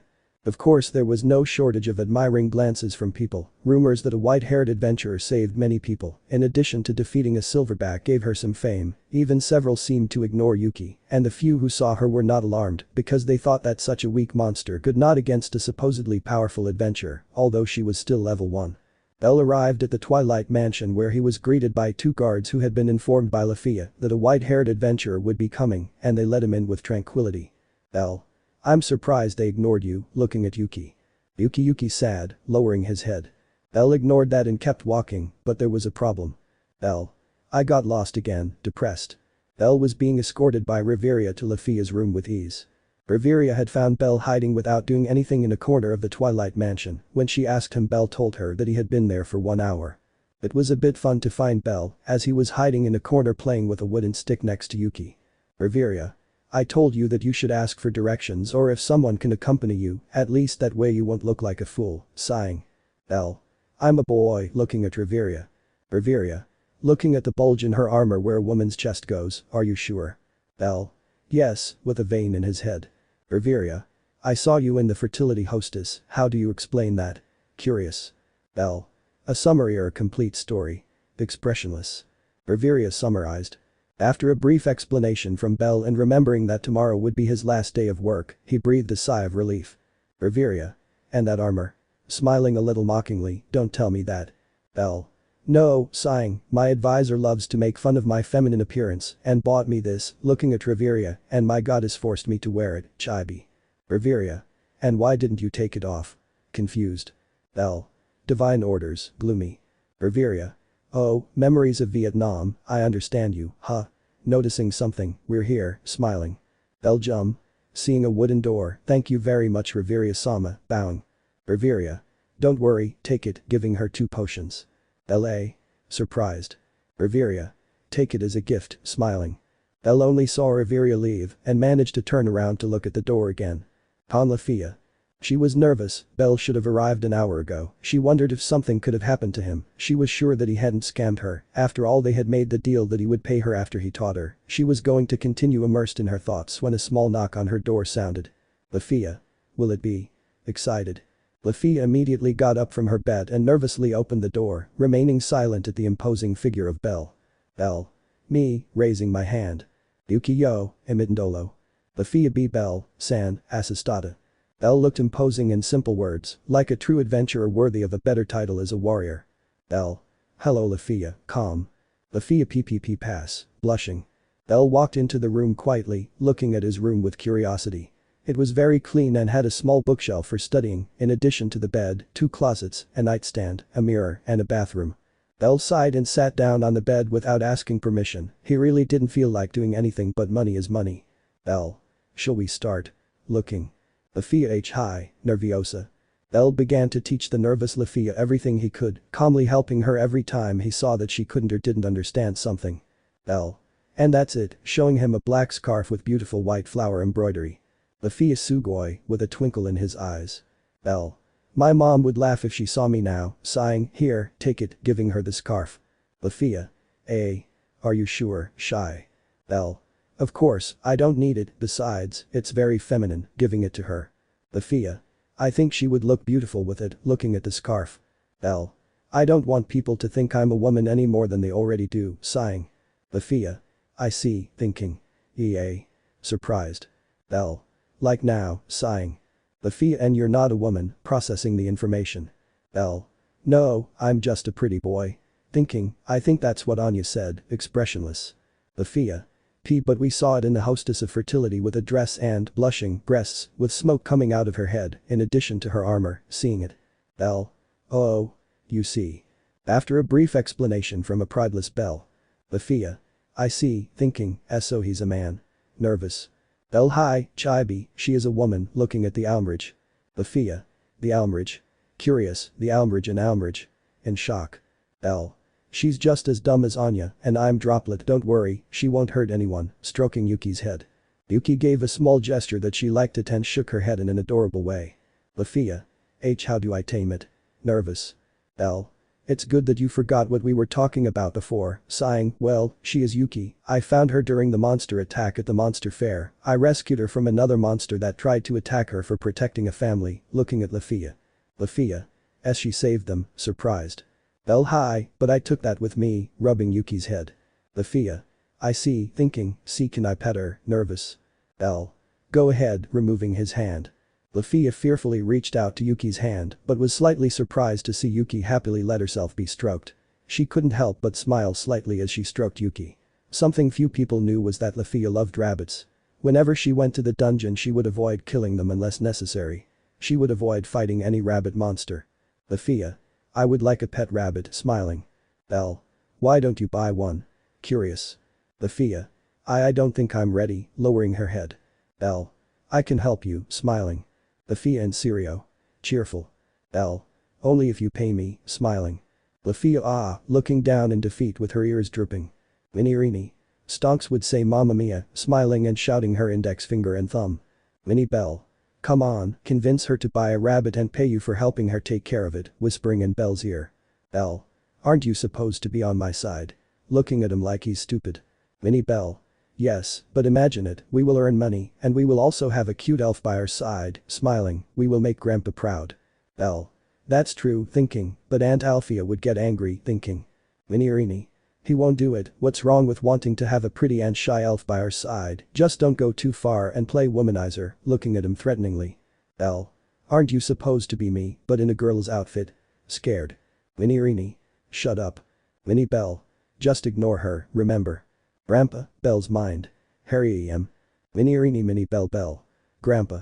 Belle was brought out of his schizophrenia from his thoughts by Lefiya V, who looked worried. Lefiya. Are you okay? Worried. Belle. Yes, why? Expressive. Lefiya. You've been staring into space for over half an hour, nervous. Belle. So much, surprised. Lefiya. Actually, I just finished the scarf, blush.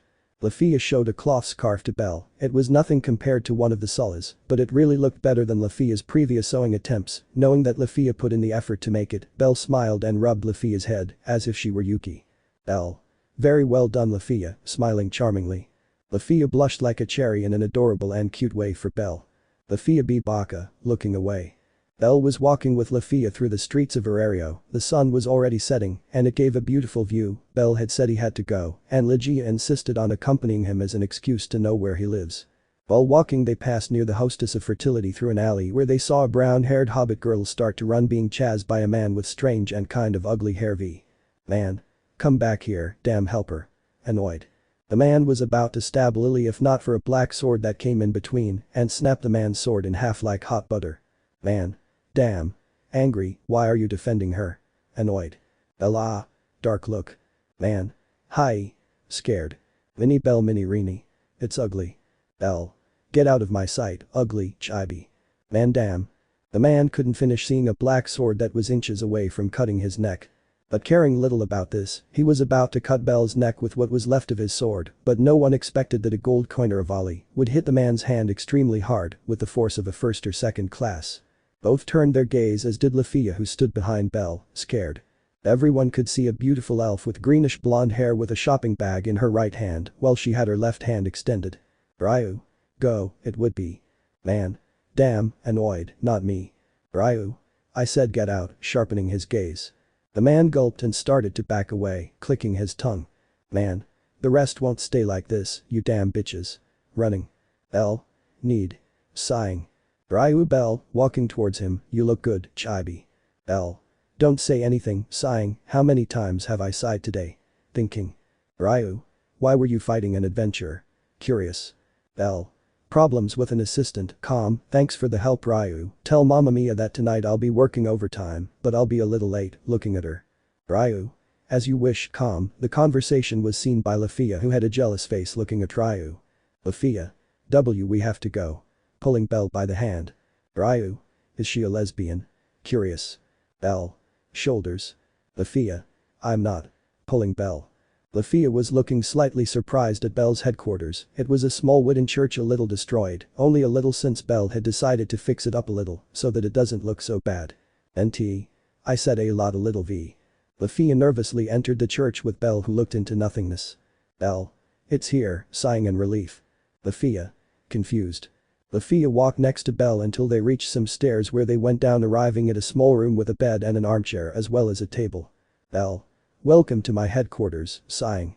Lefiya looked at the place curiously, she really didn't believe at all that Belle lived there, besides, his good quality armor and his sword also told her the opposite. But she was pulled from her thoughts when a happy childlike voice rang out. Belle only. Lefiya turned around in shock when she saw a beautiful, small, big-breasted goddess jump on Belle, burying her breasts in his face. Belle. Hello Kami-sama, calmly carrying her. Hestia. How did it go huh? Staying in shock. Hestia and Lefiya looked at each other with a challenging look and it goes without saying why. While Belle looked impatiently at Hestia. Bellito. You're already removing the divine order, sighing. Hestia Belle, gloomy, why is there a girl here, would be. Belle. She's my student who taught her sewing, she learns quickly, smiling at Lefiya. Lefiya blushed like a tomato, a blush that did not go unnoticed by Hestia. Hestia. And why are you here? Jealous. Belle. She wanted to accompany me, chibi. Hestia. And why did you allow it? Grabbing his face. Belle. I like your company, looking away. Hestia was shocked at this and fell to her knees on the floor with a blank look. Belle. You already removed the divine order, hopeful. Hestia. Ha ha ha ha ha.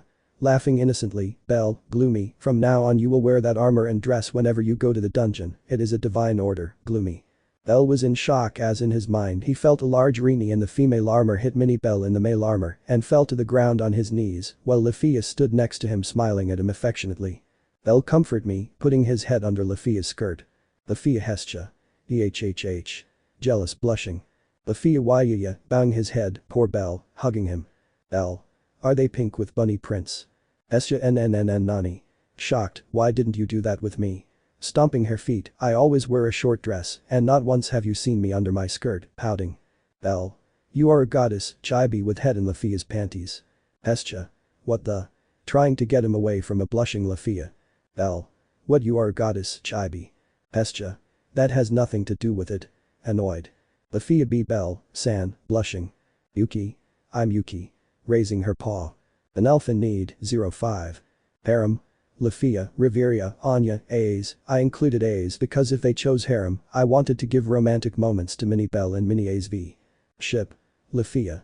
It's your decision, I'll still make a lemon of Riveria and Bell in this chapter 5. Now yes, let's begin. Bell was walking through the streets of Arario with tranquility. After the problem the other day and Hestia proclaiming herself Lefiya's rival for who knows what reason, which to her surprise accepted the rival thing, right now she was walking through the streets of Arario with her blue adventurer outfit towards a specific place. He walked with a small smile that somehow made people around him happy or blush. And what was the reason for this happiness? Simple, today they would give him his long-awaited weapon, his scythe. It was already Monday. Yesterday he couldn't pick it up because there were too many customers and he was very tired. But finally, today he would have it. Bell walked happily towards the hostess of fertility. Upon arriving he simply opened the door calmly and stood in front of Mamma Mia who was waiting for him. My mom? Well, I'll miss having you as an employee, brat, but a deal's a deal, taking out a long box, open it, calmly. Bell opened the box marveling at the sight of a black scythe with a red edge and edges. Bell. It's perfect, smiling. Bell grabbed the scythe, swinging it with great speed and technique. Mamma Mia. Do you know how to use it? Curious. Bell. Just the basics, but I learned quickly, don't worry. My mom. Hey Bell, smiling, I can teach you how to use it, but you'll have to help here, dark smile. Bell gulped, looking at Mamma Mia, who had a wicked smile. Bell sighed as he left the fertility hostess with great heaviness. My mom had just forced him to continue working until he finished his scythe training, something Bell reluctantly accepted. Right now he was going towards the guild with the scythe on his back along with his black sword. He wanted to ask Ina for permission to go down more floors, with his stats he should let him. Ina, expressionless. Ina belch in shock. Bell. Not a word, dark look. Ina. Why you're wearing the armor I gave you, happy, thanks Bell-chan. Hugging him, I knew you loved me. Bell. It's not because of that. Chibi trying to push her away. Ina. And tell me what you need, happy. Bell. I want to go to the floor. Ina. Denied, smiling. Bell. I didn't even finish D. Ina. Denied. Putting a finger to his lips, silencing him. Ina smiled with joy while Bell sighed with reluctance. Bell. Why? Expressionless. Ina. It's very dangerous, smiling. Bell. I have the points needed to do it, showing his status sheet. Ina. That's impo in shock. Ina snatched the paper from Bell's hand and began to read it. Ina. Strength in F, surprised, also dexterity, stamina, magic are all in F.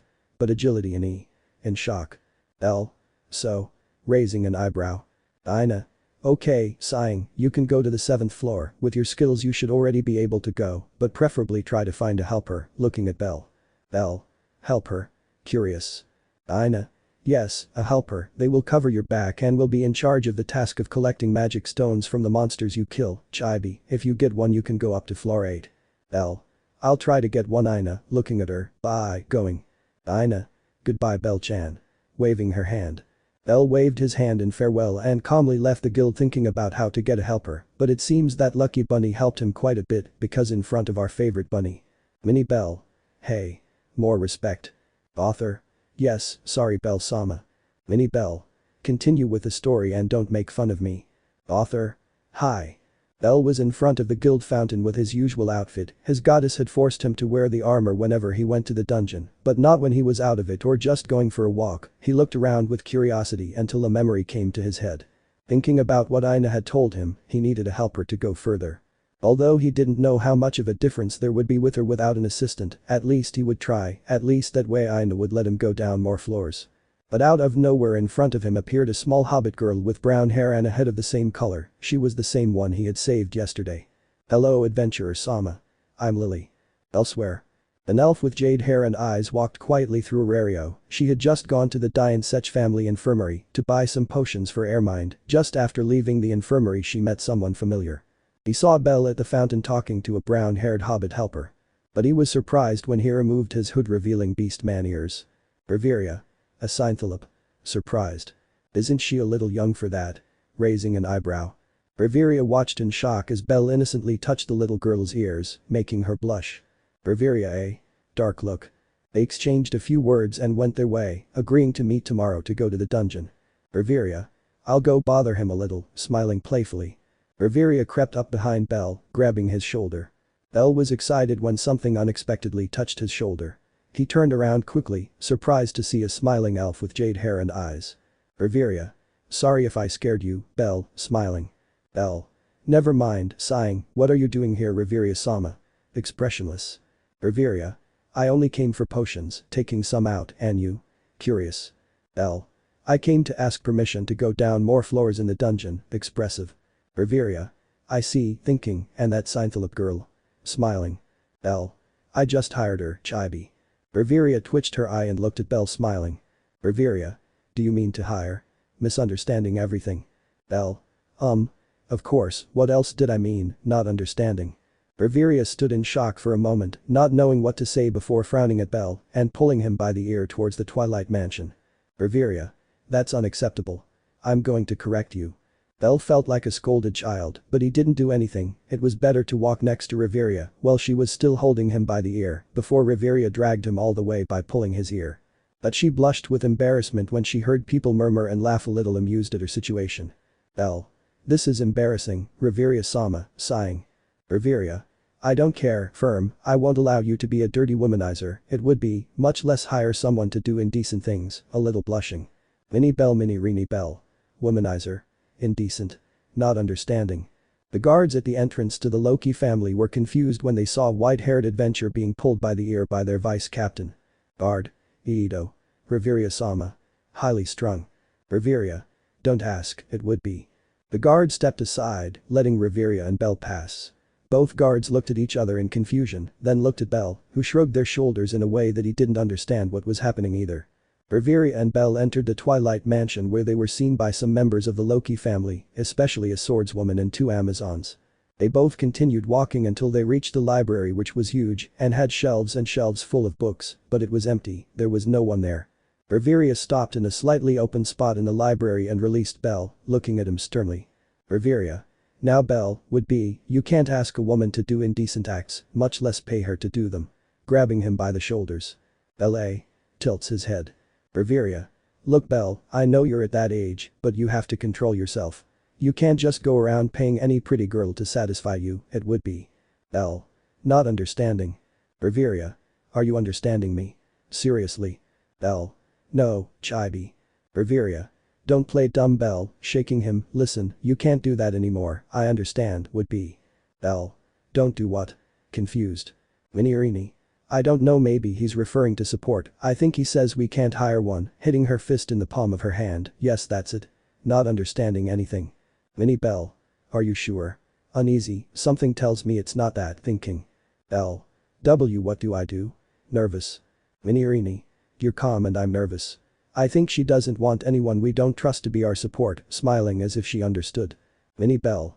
Maybe that's it, scratching her cheek, I think she just wants to take care of us like Ina, looking at Bell inside her head. Bell. But I need support to go to the 8th floor, thinking. Minirini. She wants to take care of us, right? Smiling proudly. Minnie Bell. Hi, nodding. Minirini. Well it's simple, smiling confidently, just ask her to be your companion when you go to the dungeon, smiling. Bell. But she's level 6, confused. Minnie Bell, yes, but she cares about us, so I don't think she'll refuse, smiling confidently. Bell. Okay, I'll do it. Confidently. Minnie Bell Minirini. Good luck, gives a thumbs up. Bell. So can you help me? Innocently tilting his head. Riveria was stunned by that question and looked at Bell with a smile. Riveria. I think I heard wrong. Could you repeat the question? Smiling. Bell. Can you help me? I need urgent help, begging. I want to go deeper. Riveria-sama, bowing. Riveria just stood there in shock with a stupid face looking at nothing, after a few seconds she looked at Bell blushing and stuttering. Riveria. Wow, what are you saying, covering her face with her hands, I know you're a teenager and hormones are very altered at that stage, but that's too much Bell, shaking her head. Bell? Huh? I don't understand. Riveria. I can't help you with that, Bell, lowering her head, blushing. Bell. But I need to be stronger, looking at her determined, please Riveria-sama. Doggies, I can only trust you, looking at her innocently. Belle made a doggies before Riveria's gaze, who looked at him with her mouth trembling and a big blush on her face, looking everywhere hoping that no one would hear what had just happened. She would really be very embarrassed if someone found out that a 14-year-old boy asked her for something like this. Riveria. Cough cough Belle this, looking away. Belle. I beg you. Begging, Riveria-sama is very special to me, I would never ask this of anyone else, besides I only know her so we can go to the dungeon, Lefiya is busy with her own business, and well, she just told me that she can't accept Lily. Riveria sighed blushing, she never imagined herself in a situation like this, many times they had tried to court her or flirt with her, but she rejected each and every one of those proposals because they only wanted her body, although now she was the one who had caused this in a certain way. Also, looking closely at Belle, he was cute, leaving aside his somewhat feminine appearance, he was kind, but he didn't know how to express it from what she could notice. And every time Belle looked at her she felt great warmth from him, but this was wrong, right? It was something incorrect, to hell with that, she was 99 years old and hadn't even had her first kiss, she also had needs. Riveria blushed more and knelt down to Belle's height, holding him warmly by the shoulders, while Belle was still on the floor doing the doggies. Belle raised her head with shining eyes looking at Riveria, who had a strong blush on her face. Riveria helped Belle to stand up from the ground shyly. Belle was shorter than her, much in fact, she was 10 centimeters taller than him, but that didn't matter to her now. Belle looked at Riveria smiling, not knowing what she was thinking about him at that moment, not knowing that his words had been greatly misinterpreted by Riveria without him realizing it. Riveria put her fingers together tenderly and tried to look away from Belle in a very shy and adorable way. Then Hinata mode. Riveria. But let me go get an anti-pregnancy potion, blushing her face. Belle. With a poker face. Riveria. Why yes, so as not to get pregnant, unless you want to take charge, looking at her feet shyly. Belle looked at her for a second before answering innocently and without nerves. Belle. What are you talking about? I meant, would you come with me to the dungeon to help me? Chibi. Riveria eh? Stick face, but you said that, shaking blushing. Belle. Huh. Confused, yes, I said I hired her to be my support, but you said no, so I assumed it would only be with someone I trusted. I love you very much, and you're from Confianza, so I thought you'd be perfect, innocent. Riveria looked at Belle in shock, bringing to mind a familiar image of a certain swordswoman. Riveria. Belle, shaking, holding him by the shoulders, why do you know how babies are made? Nervous. Belle. Do you think I'm stupid? Looking at her with a frown. Riveria. How good? Belle. The storks bring them, smiling confidently. The deathly silence fell over the library. Belle had an innocent look on his face, while Riveria was stunned thinking about Belle's incredibly terrifying innocence. Belle looked at Riveria with a cat-like smile just like Anya's, who was thoughtful. Then Riveria's head. I misinterpreted everything, damn. I got so excited. Wait, it's not that I'm so needy to be a 99-year-old virgin, it's just that. Damn, I'm getting nervous. Wait, is this bad or good? He said he loves me and sees me as someone he can trust, and I highly doubt he's lying. Does that mean he appreciates me, right? Yeah, that's right. And if he's still innocent, that means he's not after me because I'm attractive or for anything harmful. He is perfect. I blushed even more when I saw Belle looking at me so innocently and attentively. It would really hurt to break that innocence. Outside Riveria's head. Belle was confused when Riveria gave him a charming smile that made him blush a little and got very close to him. Riveria. Belle storks don't bring babies, flirtatious. Belle. Oh no. Confused. Riveria. No Belle, pulling his hand, let's go to my room, I'm going to show you how babies are made, flirty smile. Belle hi Riveria-sama, following her. That day Belle learned how babies are made. Hestia looked at Belle in confusion. He was lying in bed staring at the ceiling with a lost look and a small pink tint on his cheeks, while several memories with Riveria from the previous night resonated in his head. Lemon skipped. While Mini Belle and Mini Rini trembled from the memories of the previous night, Belle was seen by Hestia, who was noticeably confused. He hadn't arrived last night, and that worried her a lot, but she decided to do nothing for the moment. Maybe he went back to stay in the dungeon to do overtime, but yes, he was going to get a good punishment when he returned.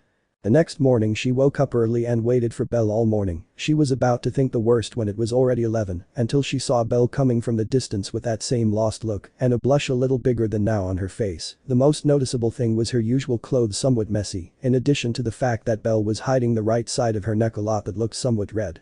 Hestia sighed a little and approached Belle again, who remained the same as before. Hestia. I'm going to work, would you let me kiss you? Smiling. Hestia got no response and smiled. Hestia. That's not a no. Kissing him. Bell was surprised when he noticed something connect with his lips in a similar way, but even though Hestia was kissing him, a memory came to his head. Kiss me? Bell trembled a little and blushed more as he remembered his first and hottest kiss so far, as well as Riveria's. At that moment, she looked more than happy with what had just happened. Hestia moved away from Bell with a stupid smile on her face, leaving a small thread of saliva connecting their lips. Hestia bye. Joyfully leaving the room.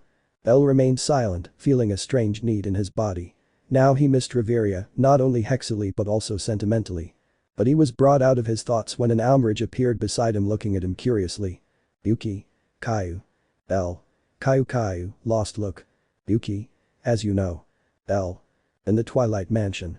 Everyone looked a little confused at a smiling Riveria who looked much more alive and happy than her normal self, which was calm and serene. Finn. Did something good happen, Riveria? Smiling curiously. Aerith. Raising an eyebrow. Riveria. Maybe, smiling with a little pink tint on her cheeks. Beside her was Aze, who looked at her with curiosity without knowing what to say. She had been one of those who saw Riveria enter the library and then go to her room with the white-haired girl, as well as Tiona and Tyan, but none of them wanted to provoke her anger and better left it for later. The three of them wondered what had happened for Riveria to be in such a good mood but decided not to ask, and although the Amazonas sisters had some small suspicions, Aze's innocent mind did not. Riveria. I'm looking forward to next night, smiling slightly. Lefiya, who was on her other side, looked at her confused, not understanding the reason for her words, not knowing that right now her secret love had been desecrated by one of the people she admired the most, and very soon it would happen again. Lefiya looked confused at Bell, who was in front of her teaching her how to sew as always, but there was something extra. That was Riveria, who was next to Bell. Everyone was in the library while Bell was teaching her and Riveria blushing how to sew. The surprising thing for Lefiya was seeing Riveria and Bell having some moments where he got a little nervous and Riveria very flirtatious, although they also had their romantic moments which made the golden blonde-haired fairy jealous. Which, to the surprise of both, she clung very closely to Bell's arm, pretending not to understand something. Lefiya. Bell, how do you do this? Tilts her head innocently. Bell. Ah, this, well. Riveria. Bell, how do you do embroidery? Smiling. Bell. Well. Lefiya. Bell, how is it that? Lefiya and Riveria were fighting without Bell noticing as he moved his head in confusion until he suddenly blushed when Riveria accidentally brought her breasts too close to his face. Riveria, realizing this, smiled a little and leaned closer to Bell, pressing her bust closer to him before Lefia's gaze, who used an adorable pout and did exactly the same thing as Riveria. Lefiya. Excuse me, Lady Riveria, but he is mine, would be. Riveria. Too late, girl, he's completely mine now, smiling innocently. Bell slowly walked away from both of them, deciding not to get involved in women's affairs as the wise and sensible person that he is. Lemon skipped. Bell covered both of them with the sheets and settled down, pressing his naked body against Riveria's, feeling a warm sensation between them. Riveria. Let's do this again, shall we? Smiling. Winnie. Bell. Don't accept. Our little friend won't survive. Worried. Winnie. I agree with him. Worried. Bell. Hi, sighing. Winnie's. Damn. The perverted cat 06. Bell stood at the fertility hostess looking indignantly at Mamma Mia. Bell. I've accepted that I look very feminine and that dresses look even better on me than other women, but this is too much, serious. Mommy. Come on, hugging him by the neck, what's wrong with that? Maybe everyone already thinks you're a woman, smiling. Bell. For that very reason, sighing, I don't have to give them any more reasons to believe that, and you make me give them to them, looking at her. My mom. Think about it a bit, smiling, and tell me, how did it go with 9 hells, smiling mockingly. Bell. It'll leave me dry, blank stare, why did I tell you about this in the first place, sighing. My mom. I bribed you with beer, when you refused I just had to give you more and more until finally you were so drunk that you told everything as if it were a funny anecdote, laughing. Bell. Yes, thanks for reminding me, sighing. My mom. By the way, smiling. Bell raising an eyebrow. Mommy. Be careful with Anya, it would be. Bell. Huh. What did he do now? Raising an eyebrow. My mom. Well, she went into heat. Bell. Bell was hiding in his fertility hostess room, he was shaking violently, the sleeves of his waitress outfit were torn and on his arms could be seen cat bite and scratch marks. Bell sighed and watched in suspense as the wood of the hallway outside his room began to creak eerily with someone's slow footsteps. Bell slowly opened his bedroom window and put one foot out ready to jump, but before he could make a move, the door was kicked open with the power of a level 4 at the end of the road. Bell turned to look slowly towards the door in horror as he realized how much brown hair with cat ears and tail and a grin from ear to ear. Anya. Bll-chan. Naya, coquettish.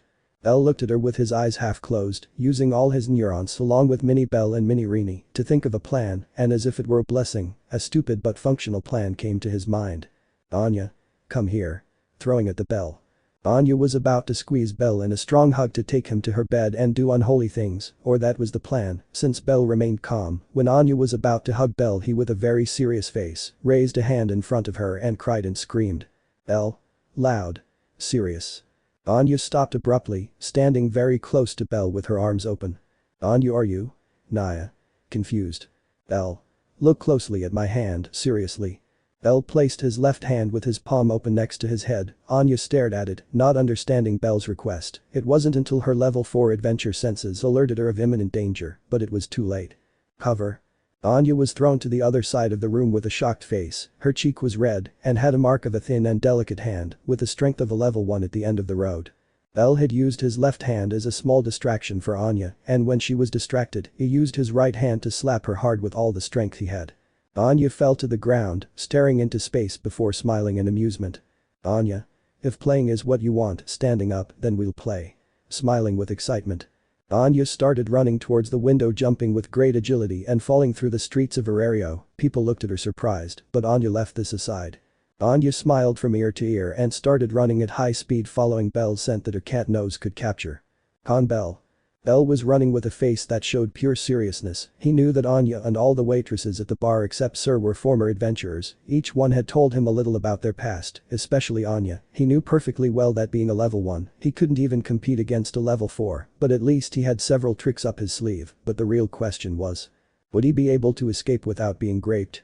Who knows, he hoped. Why yes, or Riveria would kill him for sleeping with another woman. A memory of Riveria's naked body came to Bell's head, who blushed and accidentally got into a dead end. Inicio book. Bell heard hurried footsteps behind him, along with heavy and excited breathing. Bell turned his gaze in terror as he saw a brown-haired catwoman slowly approaching him with a darkened gaze and a somewhat sinister cat-like smile. Anya Conejito, whispering flirtatiously. Bell began to slowly back away as Anya approached him with slow steps. Bell. See, can we negotiate it? Starting to sweat. Anya. No, shaking her head, I have to punish you for that lustful look, but I have to admit that I loved it, with hearts in her eyes. Bell twitched and looked around for a way out. Luckily for him, an orange-haired elf accompanied by a blonde swordswoman were approaching his position. Lefiya Bell-san. Running towards him, what happened to her arms, worried. Lefiya started a small healing chant and instantly Bell's arms with bites and scratches disappeared. Bell. Cat problems, chibi. Bell looked ahead, noticing how Anya had gone at high speed to who knows where. Bell. Leaning against a wall, I thought it would be my end, sighing.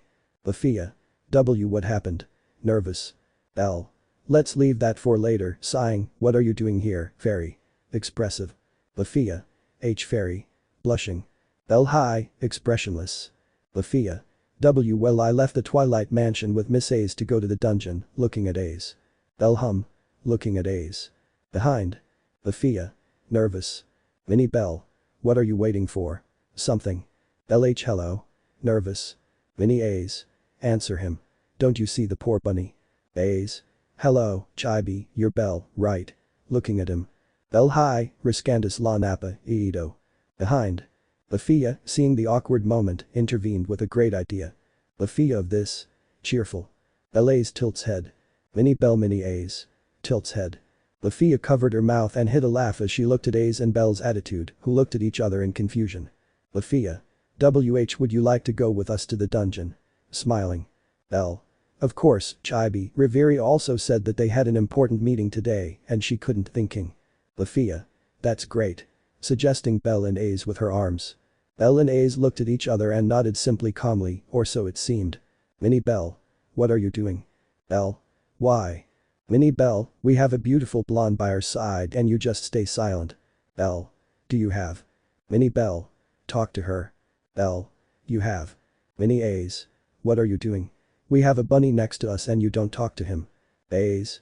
What do I say, thinking? Mini A's. You leave it to me. Bell. A's eye, looking at each other. They both stood there silently staring at each other, both had expressionless looks while their minis worked at full speed. Belle was going to speak if it weren't for a simultaneous noise that stopped Lefiya. B-R-R-R-R-R-R-R-R-R-R-R. B-R-R-R-R-R-R-R-R-R-R. Lefiya stood still before looking adorably at Belle and Ace, who looked away blushing. They were hungry. Because of the problem with Anya, Belle couldn't eat anything decent or pick up the lunch that Sir always prepares for her, and she spent most of the morning running and hiding, and Ace, well, she didn't know how to cook and she really wanted to go to the dungeon. Lefiya. What do you think if we eat something first? Smiling nervously. Belle and Ace nodded and started walking with Lefiya until they reached a small food stand. Lefiya started taking out her money while Belle and Ace looked at her expectantly. Then they looked back at the stand and both of their eyes lit up. Ace, Belle, Jug American, looking at Lefiya. Lefiya A. Looking at both of them, they leave me without money, and I'm tears. Lefiya had seen Ace's big appetite when it came to Jug American, and with Belle it was an identical case. 3 Doritos later. Lefiya was crying in a comical way looking at her almost empty valise purse. Behind her were Belle and Ace Chibis, who were looking at her eating her third Jug American. Ace looked at her Jug American and then looked at Belle blushing slightly. She extended her Jug American towards Belle's mouth, who looked at her with his eyebrow raised. Ace expressionless. Belle looked at her for a second before opening his mouth and taking a bite of Ace's Jug American before her gaze, which made her look away. Belle ate the bite calmly, enjoying his precious food of the gods, and then looked at Ace. Belle extending his Jug American. Ace blushed a little and opened her mouth, taking a bite of Belle's Jug American, and began to eat it calmly. Ace, Belle. It's delicious, Chibis. Lefiya smiled at both of them, seeing that they were already getting along, or at least that's what it seemed, but she couldn't hide her jealousy when she saw both Belle and Ace feeding each other. Belle and Ace looked at their Jug American again, looking at the others bite on it. Lefiya opened her eyes wide and shook her head. Both of them bit the Jug American again, right where the other had bitten, while Lefiya froze like stone. Lefiya. An indirect kiss, in shock. Ace looked at her Jug American and then at Belle's lips, blushing a little noticeably to Lefiya's surprise. And Belle? Well. Belle. What will my mom make for dinner? Thinking. Belle patted her head, looking at Belle with wide eyes. While Ace was celebrating, holding her cheeks blushing from the indirect kiss. Both Minis looked at each other in silence. Belle. Hello. Happy. Ace. Hello. Happy. Belle and Ace started talking happily, being ignored by Rini, who was talking to Belle. Rini. I tell you yes. Something's watching us, Chibi. Belle. I feel a look, but from whom? Belle was taken out of his thoughts when a penetrating look made him tremble. It was very similar to the one he always received from the top of Babel, but a little different. Belle turned slowly, looking as an evil and dangerous aura came out of an alley. From there 2 brown cat ears stood out that alerted Belle. Belle. Oh shit, sighing, I think it's better if we go to the dungeon now, looking at Lefiya. Lefiya H. Hi, shy, Iido, will you go without armor? Looking at Belle. Belle. What are you talking about? Looking at Lefiya. Lefiya. Well.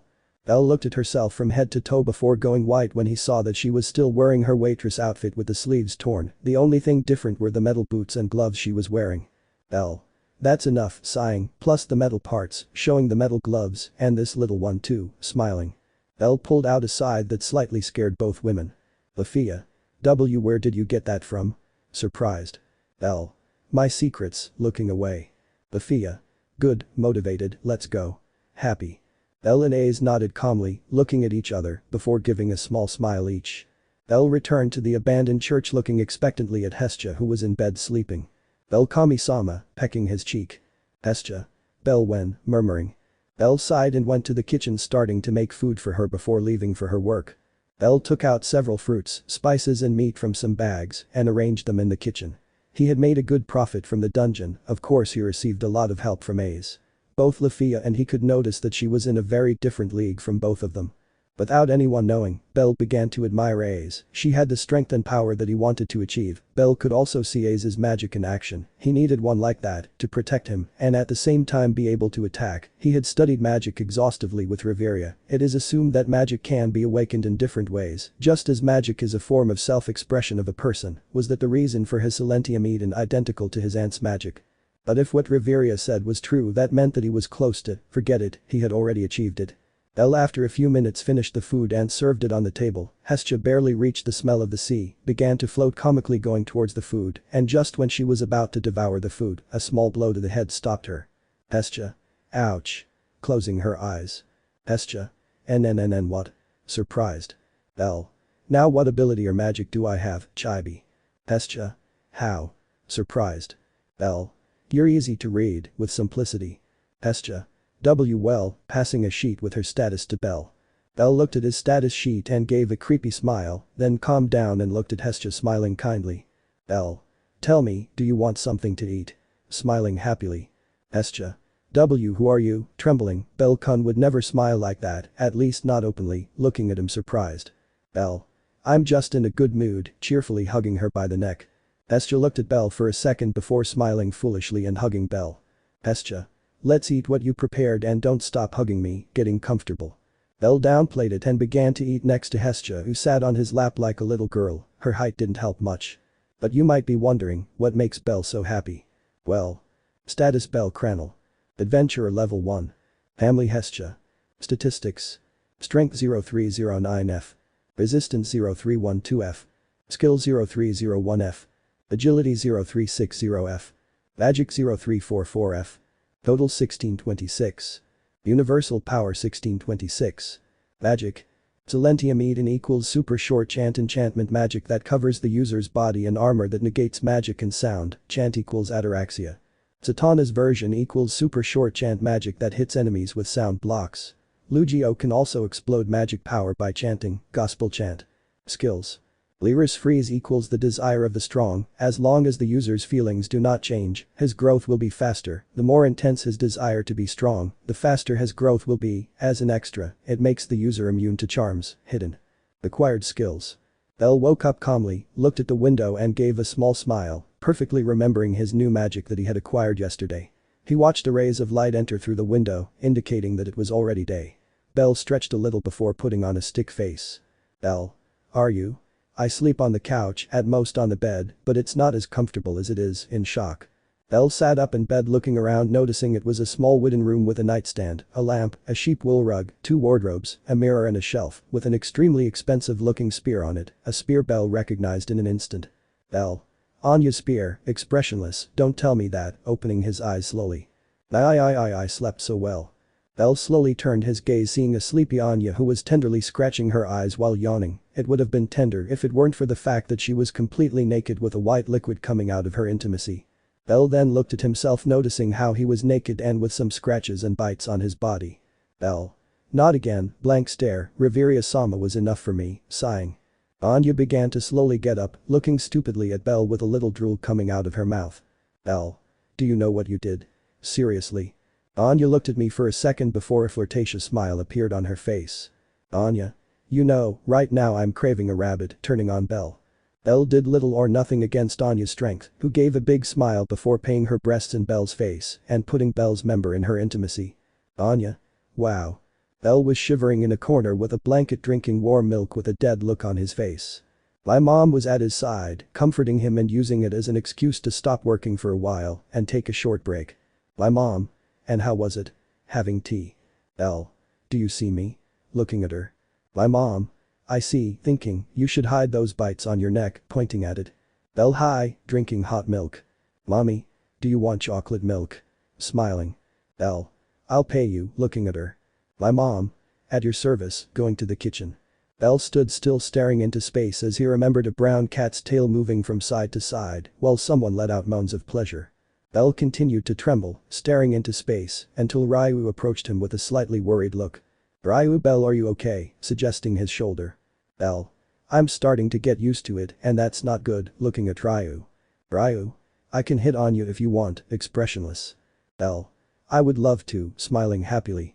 Ryu blushed slightly, looking at Bell's huge smile that conveyed pure happiness. My mom arrived a few seconds later with a glass of hot chocolate in each hand. My mom.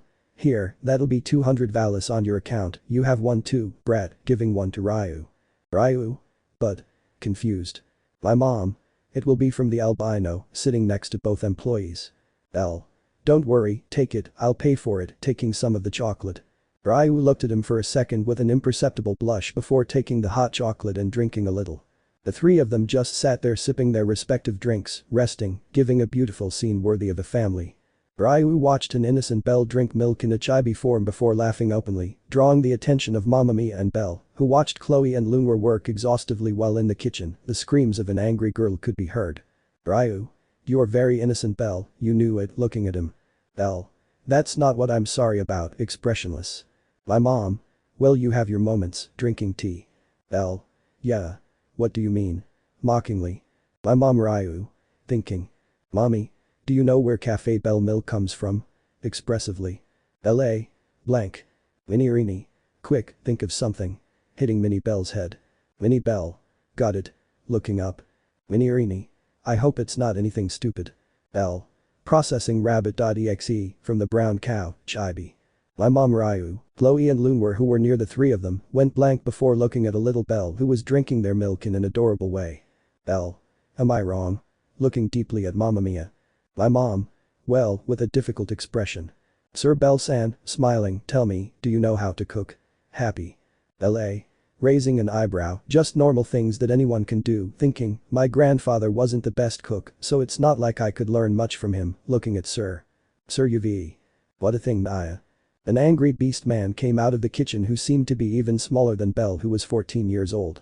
Mommy May. Curious, surprised that you come out, funny. May completely ignored Mamma Mia, staring at Belle as she approached him at a slow pace. They all opened their eyes when they saw May give her a powerful slap that probably loosened one of her teeth. May. I can stand that stupid adventurers don't know about the true art of cooking, with a vein in her head, but not a coworker, even Sir knows about cooking despite being terrible at it, staring at Belle, follow me, I'll teach you the art of cooking, dramatic. Belle was going to refuse if it weren't for my mom pushing him slightly, causing him to fall in front of May. May. Perfect. Let's go to the kitchen, walking. Belle sighed heavily and followed May, quietly closing the kitchen door. Ryu. Will it be okay? Looking at Mamma Mia. My mom. The albino has a great ability to learn everything, she'll do well, playing it down, now we just have to wait for Anya to come down, drinking tea. Ryu hi, Tamando Lech. They both waited for a while, sitting until they heard footsteps from the room above and someone slowly coming down the stairs. My mom. You're late. It would be. My mom was going to reproach Anya if it weren't for the fact that she gave her a small letter and limped back to her room. Mom looked at it for a second before opening the letter and reading its contents. She clicked her tongue and threw the letter in the trash before going to work. Everyone looked at the letter with curiosity, and Sir picked it up to read it aloud. Sir. I won't be going to work today because of an active bunny, with a twitch in his eyebrow. I can't feel my legs and I have to rest. Thank you for your understanding, sincerely. Anya Frommel, slowly crumpling the letter. Does anyone want to hit Anya? Smiling innocently. Ryu. Belle asked me to do it, Chibi. Sir. Perfect. Putting his hands together, let's go. Going up the stairs. The others shrugged their shoulders calmly and went up to Anya's room, where they could hear pleas for help, pleas that Belle unfortunately ignored. Anya. Naya. Trying to run. Anya fell to the floor looking in terror at a smiling South who took out a spoon from who knows where. Behind her were the others who looked at her with pity. Anya tried to stand up and run, but she could only limp as her legs and intimacy trembled. She had had a lively night. Help. My mom looked bored at an exhausted Belle who had his hands trembling, full of cuts and blessings. Beside him was May, who smiled proudly. May. Ready, you learn quickly, white-haired girl, hitting her with her elbow. Belle nodded slowly before standing up straight and looking at a curious May. Now that he saw her well, May was a catgirl a little taller than Lily. She had brown hair and green eyes, her tail was completely brown, her fangs could be seen with the naked eye. Anyone could mistake her for a girl because of her height, and they weren't that wrong. She was 13 years old, a year younger than Belle, but incredibly talented in the kitchen. She had a white chef suit, high-heeled boots, a scarf and a cap. NT. I made up the age thing. May was a person who cared exhaustively about the quality of her cooking. In a way she was similar to Mamma Mia, who would never allow a bad dish in her kitchen, as Belle was able to discover during his time in the kitchen with May. She also had a disturbing past like many of the workers and waitresses, and although she still hadn't told him what had happened to her, she did tell him a little about what she was like before. May was very depressed to the point of committing suicide, counteracting her current lively and firm personality. She had to leave her personality to work in the kitchen correctly by orders of my mother who hired her. Belle May-san, bowing. May. Hey. I'm not that small, pout. May looked expectantly at Belle, who gave a small nostalgic smile and took off his cap. May I gore?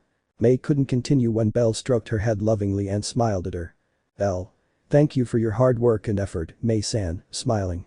May blushed slightly and looked at Belle with crystalline eyes. She lowered her head and wiped her small tears with a smile before hugging Belle affectionately. May. Thank you, Rini-wani-chan, smiling.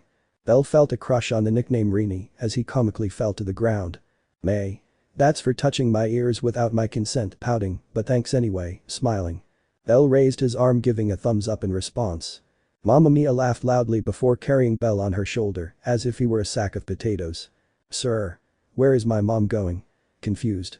Mom. I'll train him a little, taking out his side, I just hope I can contain myself, hahaha, leaving. They all looked at Bell with pity, even May, they all saw him leave while they said goodbye to him. Bell fell to the ground almost dead with thousands of cuts on his body and his waitress attire literally destroyed. If he were a woman he would really be ashamed of exposing himself too much. Bell looked slowly and with difficulty at Mamma Mia, who was in front of him smiling mockingly and a silver scythe in her hand. My mom had her usual outfit the same as the other girls, but in blue plus big brown boots and without the maid headband, she didn't have a single cut, not even a pink one, damn, I even doubt she had any dirt on her, unlike the one that was dusty. Bell. Shit, falling to the floor. My mom. You learned quickly, but it's still not enough, smiling mockingly. Bell looked at Mamma Mia seriously before looking behind her and going pale. Bell stood with his legs shaking, supporting himself with his side. Bell pointed behind Mamma Mia, who looked at him with a raised eyebrow. My mom. You won't fool me with something as simple as the lazy girl, with her hands on her waist. Bell looked at her for a second before saying. Bell. The hostess of fertility is burning, chibi. Mommy. You could at least tell a better lie, sighing. Bell. It's not a lie, I can't even move, shaking. Mamma Mia was in shock before slowly turning her gaze to see in the distance the hostess of fertility, her bar, a place where people could eat and celebrate at ease, if that bar was on fire. She worried about her employees and carried Bell like a sack of potatoes again and started running at an incredible speed towards the bar, expecting an enemy attack or anything but. Sir. Quick, bring more buckets of water. Alarmed. Anya. I can't move. Trying to walk unsuccessfully. Ryu. Nobody has a water magic. Worried. Bloomwer. We don't have anything that convenient. Alarmed. Chloe. How are we going to tell mommy that we left the gas on and lit a match? Alarmed. Ryu. Who lit that stupid match in the first place? Looking at everyone. All of them, and when I say all of them I mean all of them, they looked at Ryu in silence before pointing at her. Ryu. Chibi, okay maybe it's my fault, but who left the gas on? Annoyed. Sir. Haha. Scratching the back of his neck. Ryu sir. In shock. Sir. It may arrive, I forgot it, he, scratching the back of his neck. May get out of the way. They all looked at May before moving away in fear, watching a great typhoon of water ravage the fire. They all looked at the former hostess of fertility destroyed and flooded in silence, a silence for nothing good, and in a way to lighten the atmosphere, Sir spoke. Sir Ito. Serbia, how did you do that May, nervous? May. I have water magic, trembling as she looks at the fertility hostess, my kitchen, in shock. Chloe was about to say something, but a strong hand on her head stopped her and made her tremble in horror. Chloe was going to say something if it weren't for the strong hand pushing her hard and she crashed into a wall. They all became defensive, looking closely at the smokescreen, but their serious looks turned into ones of shock when they saw Mamma Mia appear with a murderous look and trembling with anger with red eyes. Anya. Mom, my Nyaya. Sleep hit in the face. Ryu saw a large fist approach her head in a second, and before she could say anything or even defend herself, the powerful fist landed on her cheek and sent her flying. Sir fainted from fear, while Lunwer, after being filled with incredible determination, tries to attack Mamma Mia, which was stupid as she was pulled by the leg and slammed to the ground several times. They all fell in a pile of wood, while Mamma Mia breathed heavily with a frown. May was a little far away trembling with fear while they hugged Bell with eyes of terror. Bell stood silently, his eyes shining as he looked around the tavern. Bell. No more dress. Bell couldn't finish speaking when a strong punch to his stomach instantly knocked him out. Hestia was at the entrance of a rebuilt church that looked much better than before thanks to Bell. She silently looked at two catgirls and a brown-haired human fighting over a pillow, Mamma Mia sitting in a chair drinking tea and Ryu and Sir talking quietly also sitting on one of the benches. May was next to her and Bell hugging the aforementioned with affection snuggling up to the. Hestia. What happened? Looking at Bell in shock. Bell. The fertility host burned down and they moved here, chibi. Hestia. I can see that, silently, but why here? Excited. Bell. No one has another home, looking away, and my mom forced me, looking at her from a distance. Hestia. Calm down Hestia, breathing trying to calm down. Bell looked at Anya who gave him a flirtatious smile before lifting her waitress dress a little, revealing her thighs. Bell blushed a little and sighed, looking at Hestia. Hestia. Now that we're dealing with all of them, we won't be able to keep them, chibi. Bell. For now let's go to sleep, chibi. Hestia sighed and accepted. They all went to the benches with a blanket each and got ready to sleep watching the starry sky that passed through a window of the church. Bell lay down on the couch and was about to sleep before someone hugged him from behind, surprising him. Anya. Are you going to sleep without me, Naya? Flirty. Bell. How did you get in? Surprised. Anya. Just like the first time we did it, cuddling. Bell. And how is that? Looking at her eyes. Flashback. Lemon skipped. Anya breathed heavily as she felt a warm familiar liquid fill her for the third time by the same person. Bell felt satisfied as a hot liquid covered his member and Anya's hussy wouldn't let him go. Bell simply covered them both gently and prepared to sleep, still with his member inside Anya. He would have worried if it weren't for the fact that she woke up earlier than his goddess, and he hoped the other girls would too. The hollow-headed princess, 07.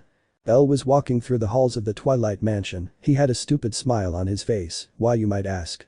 She had her men's clothes, her usual clothes with her new rabbit metal fur jacket and her metal boots and gloves from her women's outfit. She really loved them. What were you doing in Twilight Mansion? Simple.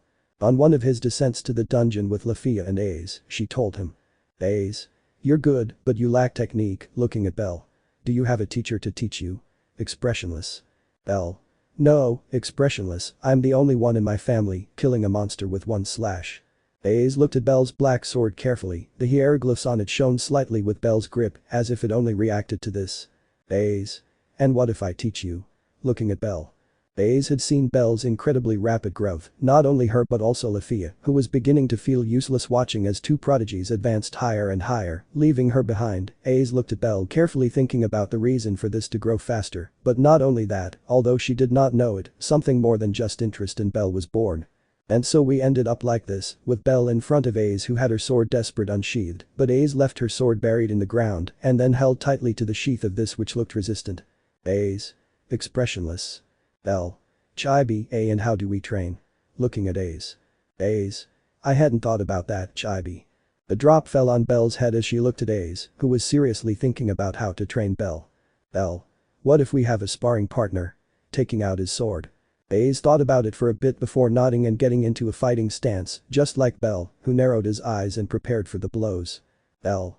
Let's see how much I've grown, seriously. Ace rushed at Bell and tried to stab him towards his right side, a stab that was barely deflected by Bell, who grunted as he felt Ace's force push him. Not only that, but the technique. Bell didn't have much time with the sword, although he had a natural talent with it, he couldn't against someone who had that same talent and had also trained for years. Bell had to block with the hilt of his sword a slash from Ace who attacked him in less than a second. Bell was dragged several meters back, looking seriously at Ace, who looked at him expressionlessly before rushing at him again and trying to give him a horizontal slash. Bell jumped as fast as he could to avoid the blow, but clicked his tongue in a little pain as he felt Ace hit one of his metal boots with the sheath of his sword. Bell, enduring the pain, held his sword tightly and tried to cut Ace's head, a cut that was easily evaded by her when she moved her head to the side, letting the sword pass by, and lashed out at Bell with a blow from her sheath to his stomach. Bell. Shit, whispering. Bell fell hard to the ground but recovered at great speed and moved out of the way, seeing how Ace appeared with his sword sheath extended, hitting the place where he was before. Ace did a little spin on herself and went to slash Bell's legs trying to knock him down. Bell put up his sword as a form of protection, but couldn't help but feel his bones crack as soon as Ace's sheath collided with his sword. Bell was dragged back as he tried to stop his retreat with the sword burying it in the ground. Bell. My arms hurt, sighing. Bell had a small twitch in his eye as he watched Mini Bell being mercilessly beaten by Mini Ace. While calling him Bunny, Ace was looking at something very similar. Bell pulled his sword from the ground and lunged at Ace, swinging his body forward. Ace tried to stab him again in the face when he was inches away from her, but was surprised when Bell tilted his head to the side, letting the holster graze his left ear and hit him as hard as his level 1 allowed. Ace barely reacted to the blow and simply looked at Bell analyzing him. Bell clicked his tongue when he felt his fractured hand. He knew it, he knew the clear difference between levels and taking into account that he was in front of someone not 1 or 2, but 4 levels higher than him, the best among the level 5, it was almost impossible to hurt her. While Bell was belittling herself, Ace looked at him slightly surprised. Even level 3s had difficulty even touching her, and a level 1 had done it with monster C's. She was sure that if it weren't for the difference in level she would have given in to that blow. She had the advantage because of her high level, but Bell wasn't just about strength and speed. And unfortunately for Ace, she wasn't the best in the field of intelligence. She could be powerful, she could have a terrifying technique with the sword, but as for the rest. He was an airhead. Belle threw a rock towards Ace which she caught easily without knowing why. Belle threw a simple rock at her. She got a quick response when it burst into light and momentarily blinded her. While Ace tried to cover her eyes from the light, she heard something that made her tremble, some words no. The magic that he recognized perfectly. Silence of Eden.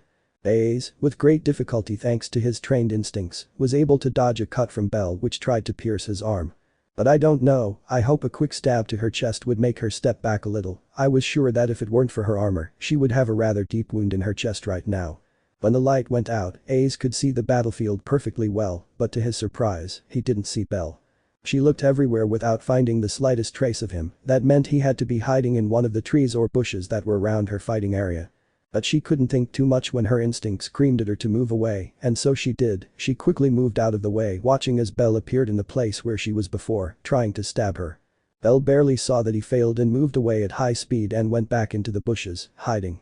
Ace tried to find him, but her terror increased when she felt nothing. Her affiliated level 5 senses simply could not find him. She could not find his smell, nor hear small noises made by Belle's movement. She could not see him either. It was as if he had simply disappeared. That's when she remembered it, the name of that magic that belonged to someone who had beaten her mercilessly in the past. Someone who in a matter of seconds made her bend in a sword fight without even breaking a sweat. Alfia Hikari, the monster of talent. Ace couldn't think too much when her instincts could barely react to another attack from Belle. Belle appeared next to her and tried to give Ace a powerful cut on the arm, something that she had to block with the sheath of her sword. Ace opened her eyes when she saw no one next to her. Belle had disappeared again. She was at a total disadvantage. From the little she knew about this magic is that it was a silencing magic, a magic that would allow you to hide perfectly. It would hide your smell. The sound you make both from your mouth and your actions, and if you are hidden, it makes you harder to find for any living being. It was the almost perfect camouflage magic.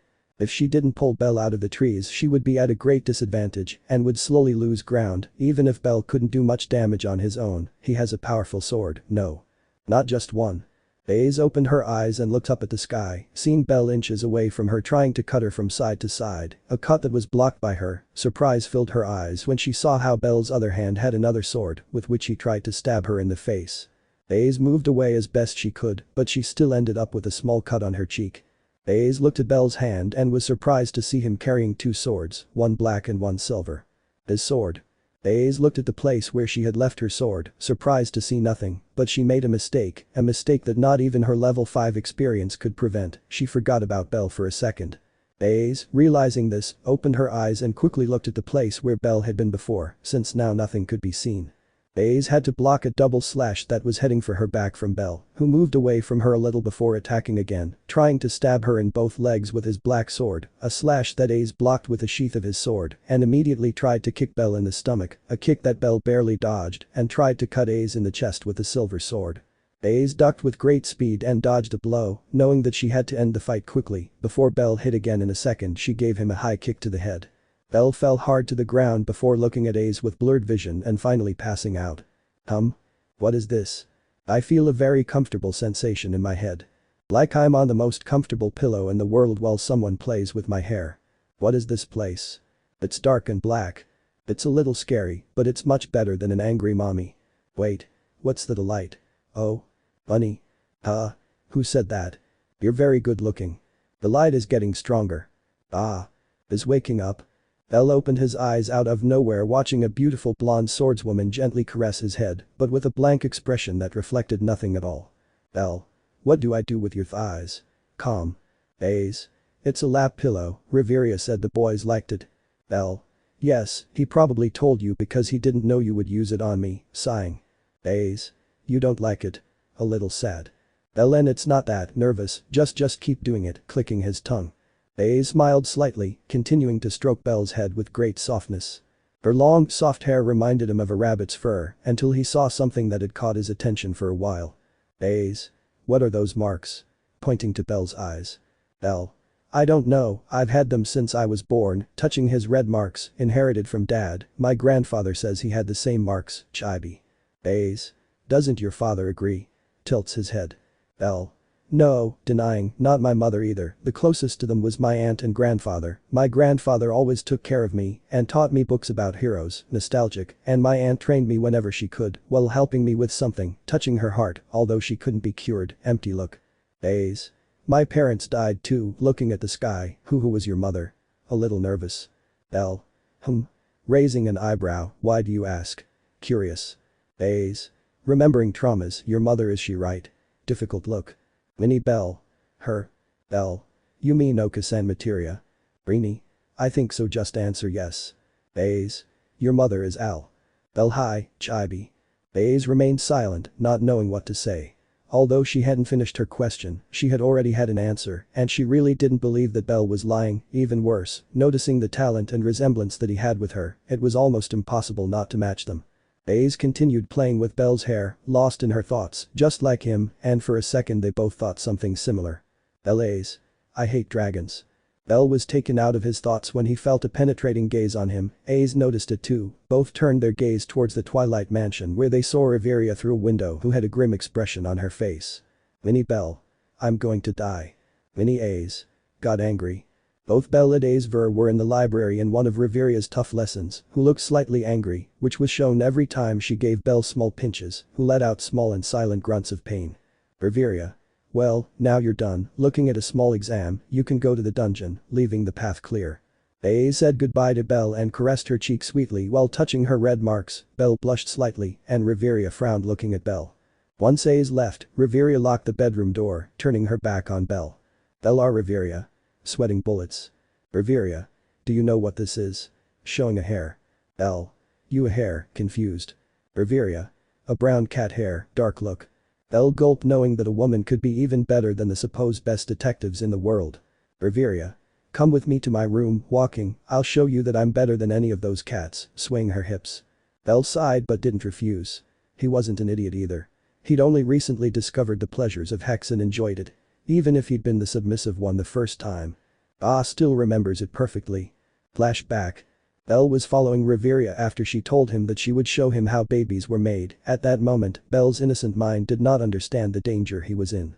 Both entered the room calmly. Belle looked at it carefully. It was certain that at first glance it looked like royalty, a king-size quartz bed and a very comfortable mattress, as well as jade green sheets, some furniture made of fine wood, a full-length mirror, and an armor rack where Riveria's staff was also. Belle looked around the room with a drop of sweat. He was almost sure that one thing in here was more expensive than all his equipment. But he was brought out of his thoughts when he heard a click behind him. Belle looked at Riveria, who had a small smile on her face. Riveria. Now, slowly taking off her clothes, let me show you how babies are made, flirty. Belle blushed hard when he saw Riveria unbutton her last piece of clothing, revealing a black bra and panties. His blush increased when he saw that when she took off her hood, her D-cup breasts bounced slightly. Belle. Riveria. Sama, shy. Riveria smiled a little as she saw Belle drop his duller expressionless expression and become extremely shy and nervous. Riveria was much taller than Belle, so when she stood in front of him her breasts were almost in front of Belle. Belle tried to step back, but Riveria gently hugged him and held his chin with her index finger and thumb, making Belle look directly into his eyes. Ruby and Jade looked at each other, one shyly and the other lustfully. Riveria slowly approached Belle excitedly and kissed him passionately. Belle was excited by the sudden kiss and tried to get away from Riveria, but he could do little or nothing against a level 6. Riveria was very excited. Not having lost her virginity at 99 years old was a little pathetic, but she hadn't found the right one and had to hold back her desire for a long time. After all, an elf wouldn't give his body to just anyone, much less a high elf. So her arousal was controlling her for the most part, and she was letting herself be controlled. Something that only excited her more was Belle's feminine appearance. In a way it was like doing it with a woman, with the only difference that Belle did have a JN in his pants. Riveria broke away from the kiss, breathing heavily as she looked at Belle's soft lips that were easily mistaken for a woman's, thin lips that were connected to hers by a thin thread of saliva. Belle had a lost look while breathing heavily with a blush on his face. The sight of Belle helpless and subdued disturbed Riveria, who before Belle realized it knocked him down on the bed. Belle. Huh. Ah. Belle looked surprised when he was already without clothes and without his boxers on, and Riveria slowly licked his member, already awake from the constant caresses. Belle. When did he take my clothes off? Panting. Belle couldn't think too much as Riveria continued to lick up and down slowly, while he still didn't know how they had ended up in this situation. Riveria left Belle's member wet with her saliva from all the licking she gave it and fixed her hair so it wouldn't get in the way. Belle was confused but opened his eyes wide and let out a somewhat feminine scream when Riveria introduced his member into her warm mouth. Bell didn't know what was happening, but he loved it. It was a pleasurable sensation. His pleasure increased when Riveria, still with his member in her mouth, began to lick him while she, with her fine and delicate hands, began to masturbate his member. Bell panting. Riveria began to masturbate Bell faster while her mouth attended to the head of his member.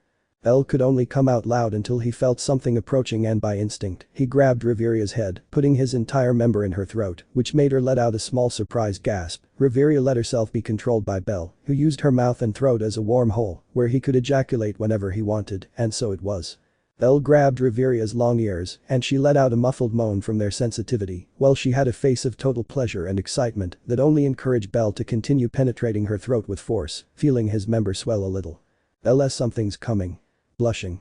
Bell came in Riveria's throat, which seemed to enjoy him, enjoying the sensation of something sweet, warm and thick coating her throat.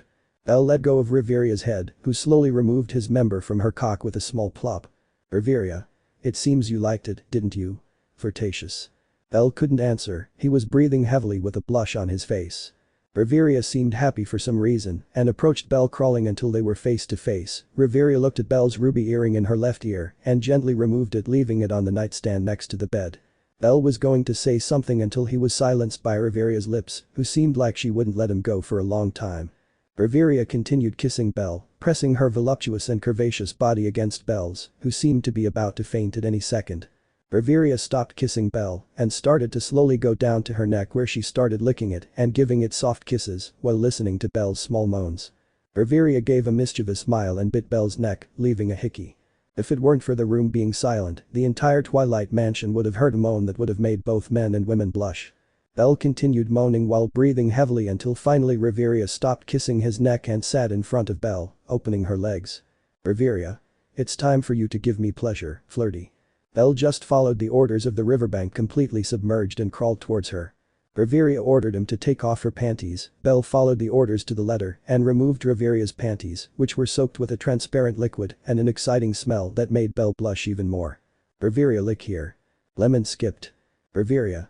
If you hum here, pointing inside, it's to have a baby, smiling. Bell hi Riveria-sama, breathing heavily. Riveria. You're only mine, you understand, Bell, flirty. Bell nodded submissively and was rewarded with a kiss from Riveria, who gave him a flirtatious smile. Riveria. It took us a long time in here, smiling, but it was worth it. Now let's go, we don't want anyone to find out, do we? Flirty. Bell nodded foolishly and walked with Riveria to the shower. Then flashback. After Bell remembered his first time, he entered Riveria's room with her, who looked noticeably jealous. Leona was walking through the library aisles looking for one of her favorite books, Argonaut, but she couldn't find it. She saw Riveria's room at the back of the library and thought about asking her since she was in charge of the library. Leona was about to enter if it weren't for Bell coming out of the room, already dressed up with his earring and his corresponding ear, giving a sigh of satisfaction. Leona. Argonaut-kun. Cheerful. Bell. Surprised. Leona. What are you doing here, Argonaut-kun? Smiling. Bell. Thinking, I was talking to Riveria about a magic I got recently, smiling nervously. Leona. Oh. Can I see it? Smiling. Bell. Will it be later, calming down, what do you need with Riveria anyway? Curious. Leona. Oh. Right. I wanted to ask you about a book called Argonaut, smiling happily. Bell. This one? Taking out a blue-covered book. Leona. Yes. Smiling, where was I? Bell. Oh. I found it somewhere and Riveria told me to fix it, looking away. Leona. Thank you very much, Argonaut-kun. Hugging him. Ian left Bell and looked at him with doubt. Leona. By the way, Argonaut-kun, why are you only wearing one shirt? Ticking her head. Bell started to sweat. After his little time with Riveria, his clothes had ended up stained with both of their juices and he couldn't wear them, so after using Riveria's bathroom, he asked her for one of her clothes to dress up in, one that didn't look so feminine. Fortunately she had a long, very long white shirt that covered him almost completely, leaving aside the fact that in her hurry, she didn't button all the buttons. Just imagine he's wearing small shorts. Bell. I spilled tea on my clothes and ended up soaked, so Riveria lent me this while my clothes are being cleaned, looking away. Leona. I see, thinking, and Riveria. Curious. Bell. Huh. She's taking a bath, that's why she came out. Inside the room. Riveria was on her bed face down with her butt raised while a white liquid came out of her privates and she had an ahaga expression. Outside the room. Bell. Yes, he's taking a bath, smiling. Leona.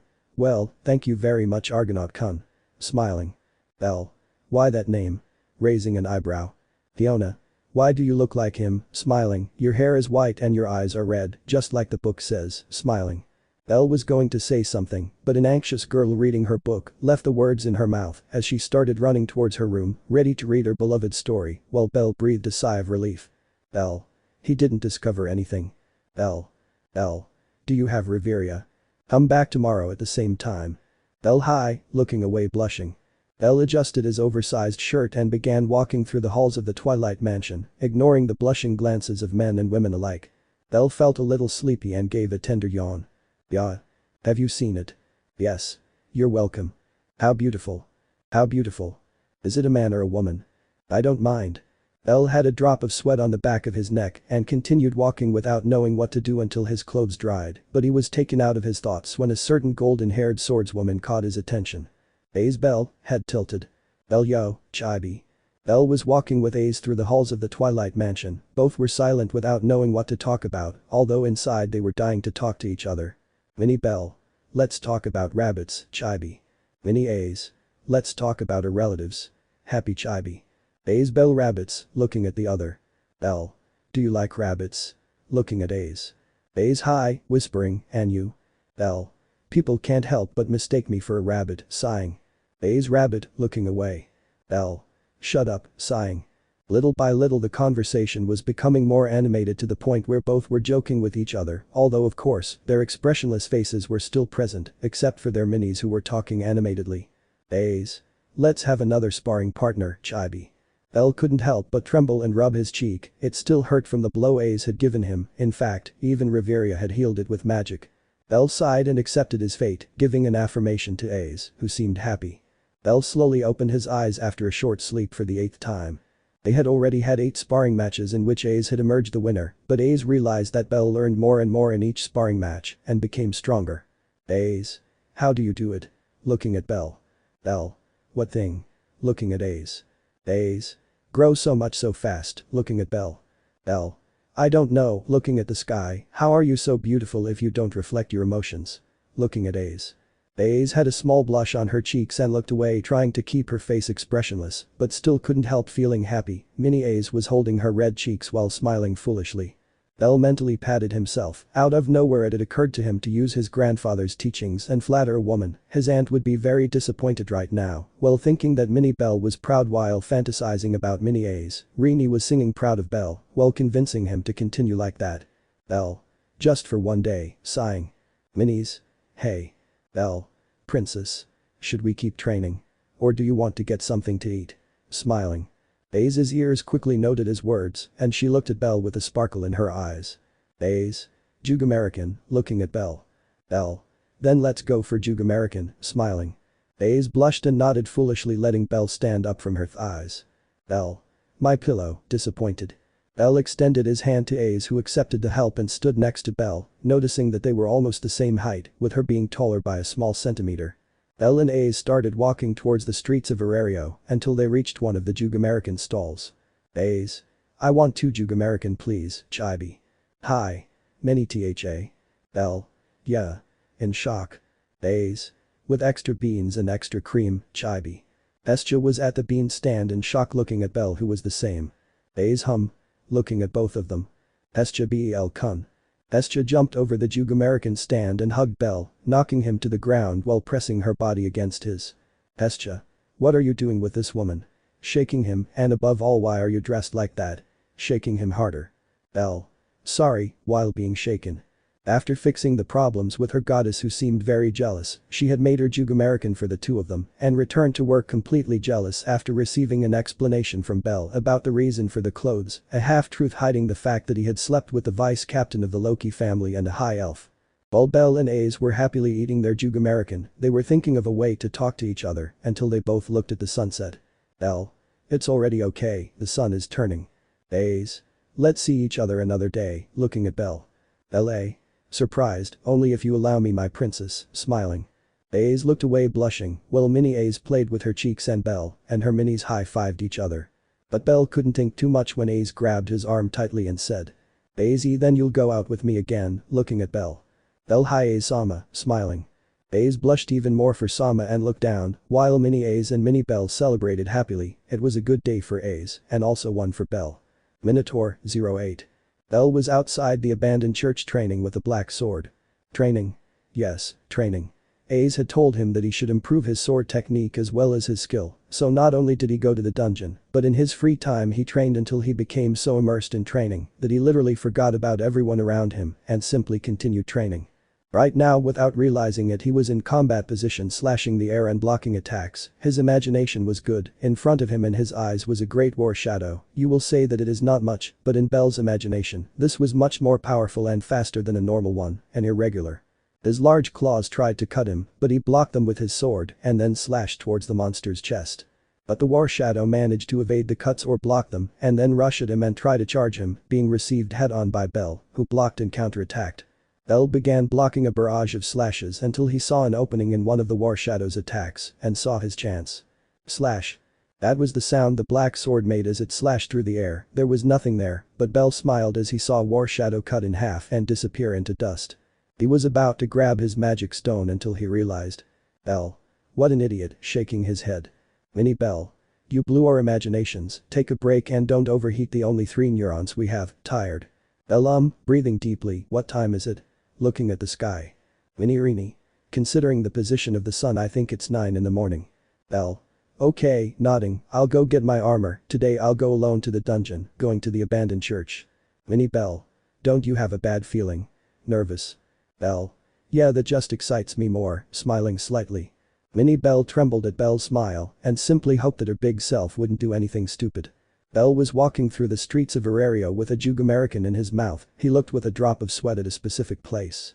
You could see several adventurers carrying several wooden planks and carrying burnt wood, all led by Mamma Mia, who was wearing a builder's hat, although to be honest, he was sure that his skin was much tougher than that helmet.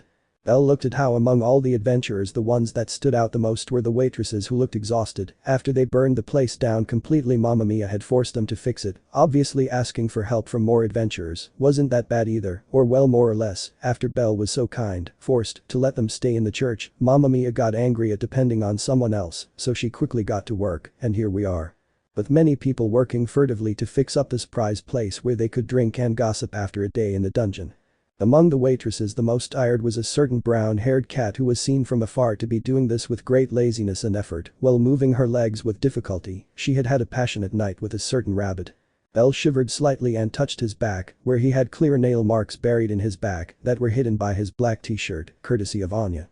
Bell simply continued on her way and went to the dungeon. Not only did she want to go down to the dungeon and kill monsters, she also wanted to try out her new magic. When the girls had gone to the fertility hostess to look for something that was in good condition, Sir found a grimoire that a client had left. Apparently this one was almost intact, leaving aside the dirt of this one. Sir had given it to him, and Bell didn't really resent the poor idiot who left something as precious as a grimoire in a bar, so he kept it and until recently used it. And now he was about to use that strange and powerful fire magic. How curious. He hates heat, but he had a fire-related magic, just curious. It's unique magic and a very short but powerful chant magic. He could literally cover himself in fire and throw it in any direction he wanted by chanting Heiken. Bell was excited. His magic was the opposite of his taste for the cold. It was undoubtedly curious and powerful, but as always, every good thing has a bad thing. Lie. Bell was incredibly happy. He had his men's clothes on with his rabbit metal fur trench coat, similar to his beloved aunt's clothes. His hair was tied up loosely. He was no expert as he had always left his hair loose. He had his black sword at his waist on his left side, and his side he had left for the moment in the church until my mother resumed her training. So Bell walked away happily without knowing the danger he was about to run. The Loki family was preparing to go on an expedition. Everyone looked excited and ready for it. This was not an expedition to reach the deepest part of the dungeon like the previous one, but rather it was to get as much money as possible to recover from their fiasco. When trying to go to the 70th floor on the previous expedition, they had suffered many material losses. One such example was the 9 millionth iron ergo that had been destroyed by one of those acid worms. But of all, the only ones who didn't look animated were 3 women, a swordswoman and 2 elves. Baze looked visibly depressed, feeling herself slowly being pulled away from her bunny. Lefiya was in a similar situation and was looking forward to it being over so she could return to Bell and receive one of his disinterested but friendly greetings that he gave her calmly. And Riveria was the one who hit it best. She was also sad to be leaving her man, But she could endure until they returned from the expedition. After that she would make sure to have a date with Belle and a crazy night. Finn. What's wrong with you three? Confused. That. You look more serious than usual, old, mockingly. Riveria had a vein in his head before hitting Bed on the head with his stick, leaving a large bump on his head. That oh. Annoyed. Riveria. Laughing. Lefiya. Are we going to the 18th floor and from there we'll go to the deeper floors to kill monsters and collect magic stones? Looking at many supports. Finn. Yes, you will be with Riveria in the rearguard. Ace you will go to Gareth's division at the front to kill Ampisbina, looking at Ace. Ace nodding and walking away. Finn. Well, you can go Lefiya, a little nervous. Lefiya Lendis. Finn. Confused. With Ace. Ace after receiving the orders from her captain, went to meet with the Amazon sisters being followed by Lefiya, but stopped when she saw a small brown-haired prum running being chased by some angry adventurers. Ace could only see her entering the jaws of the Valabiso. She was about to go if it weren't for Finn speaking loud and clear. Finn. Listen. Everyone is ready for this expedition. Remember that it is mainly to recover from the last expedition. Maybe it was a failure, but we managed to discover a new species, and that is something good. We will go to the deep floors to raise money for the family, so do not get discouraged. Let's go. Firm. And? Belle was walking through the dungeon seriously. The dungeon was unusually quiet today. That was something rare, very rare. It was no secret among adventurers that the silence of the dungeon was a very bad sign. It was preferable to hear the ferocious roars of the monsters than to hear nothing. Belle. It looks a bit like that day, looking around. Hey. Belle opened his eyes in shock and immediately went towards the source of that scream. It was an atrocious female scream. Belle was running at high speed hoping to arrive in time and help the poor girl who had seen the fangs of the dumb. Belle ran and ran, hearing the sound of something metallic and large hitting the walls and destroying them, as well as pleas for help, getting closer and closer. Upon arriving, he opened his eyes in surprise to see a large black minotaur with a butcher's sword swinging it around and trying to cut a small palom in half, who looked terrified. The little girl did as best she could and somehow it seemed that luck was on her side as she had managed to dodge all of the Minotaur's serious attacks and only had a few cuts and bruises that could be seen through her tattered clothes, leaving more than she would like in view. But unfortunately her great luck ran out and the Minotaur was about to cut her in half with his sword. The palom saw its inevitable end and could only tremble and cry in helplessness as she saw how the sword was about to pierce it. Flynn. Lily opened her eyes in surprise when she saw someone in front of her with a black sword drawn, blocking the Minotaur's attack. Rar. The Minotaur roared in anger when he saw that his prey had not died, but curiously, when he saw Belle, he gave a twisted smile that made him shudder. Belle. It's not normal, a little nervous. Minnie Belle. Hold on to the palom and let's go. Altered. Belle. I can't do that, have you seen her? She's hurt, she probably can't walk anymore after running from the Minotaur trying to save her life. We'll have to carry her to escape from here, and that thing won't let me escape, serious. Belle turned his gaze and sighed when he saw that the little palom had fainted. Belle. Well, you'll be my practice dummy, expressionless, shall we dance? The Minotaur growled at Belle's small but noticeable smile. Belle rushed at the Minotaur and soon both clashed swords releasing sparks. Slash, clank. Clank. The Minotaur roared in anger and knocked Belle's sword aside, pulling him away in the process, taking him by surprise. Clank. Belle's black sword moved at great speed and blocked the Minotaur's slash in the air. Despite being able to block the slash, the Minotaur's force caused Belle to be thrown into a wall, intruding due to the Minotaur's great strength. Belle spat out saliva but quickly recovered and got off the wall before ducking as far as he could, narrowly avoiding a slash that would have cut him in half. Belle swept the Minotaur's feet but didn't move him an inch. Belle. What an idiot I am, right? Empty smile, ugh.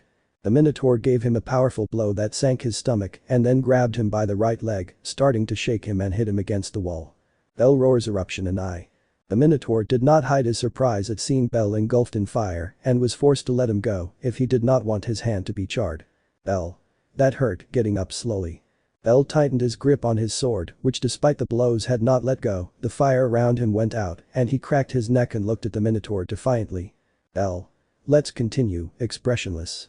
The Minotaur roared with anger and rushed at Belle, skillfully swinging his enormous sword. Belle made a great 360 jump, letting the Minotaur pass him by before falling elegantly to the ground. The Almer Belle looked at the Minotaur before rushing at him and trying to give him a slash that was blocked by the butcher's sword. Belle stepped aside, letting a powerful blow pass through that Belle could swear would take his head off if it hit him. Belle. Oh shit. Surprised. Bell stood in front of Lily, and with his black sword, he deflected the butcher's sword as best he could. The sword plunged inches from Lily, dislodging a few stones that lightly hit Lily's battered face. Lily opened her eyes slightly, disoriented, unable to hear well. Little by little, her hearing recovered and she was quickly able to perceive the sounds of a heated battle. She looked ahead with a stupid face before changing it to one of astonishment when she saw a pretty white-haired boy in front of her protecting her from the furious Minotaur. Bell. Hey, nice to wake you up, speaking with difficulty. Lily. Who are you? In shock. Bell.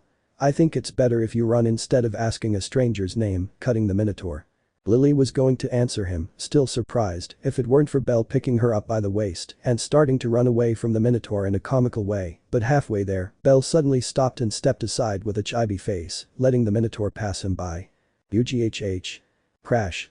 Bell watched in amusement as the Minotaur crashed into the wall, his single horn miserably stuck. Bell. Ghoulish smile. Bell dropped Lily to the ground before charging at the stuck Minotaur and starting a flurry of slashes. Briar. Bell slaughtered the Minotaur without mercy before Lily's eyes, who looked at him with admiration and brightness in her eyes. But Lily's look changed to one of terror when Bell out of nowhere was received by a powerful blow to the chest that probably broke several ribs and was sent flying crashing into the wall. Lily looked at Bell scared and was going to help him, hoping he was okay, but something prevented her. Lily turned around terrified, seeing the great Minotaur, who gave her a disgusting and mocking smile. Lily, get away from Lily, crawling. The Minotaur was about to hit Lily with his fist, but a white blur took the blow. 5.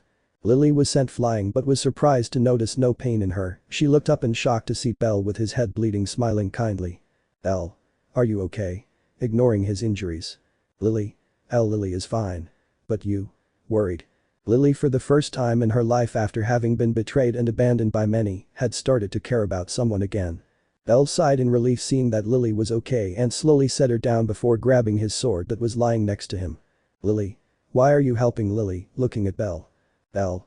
Huh? I don't know, because you're a girl, I guess. Playing it down. Lily. But. You don't know Lily, you don't know all the bad things Lily has done. Starting to cry. Bell. And does that matter? Looking at the Minotaur head on. Lily. Surprised. Bell. I've done bad things too, things I've regretted. I can't say exactly, but it seems you've had a shitty life.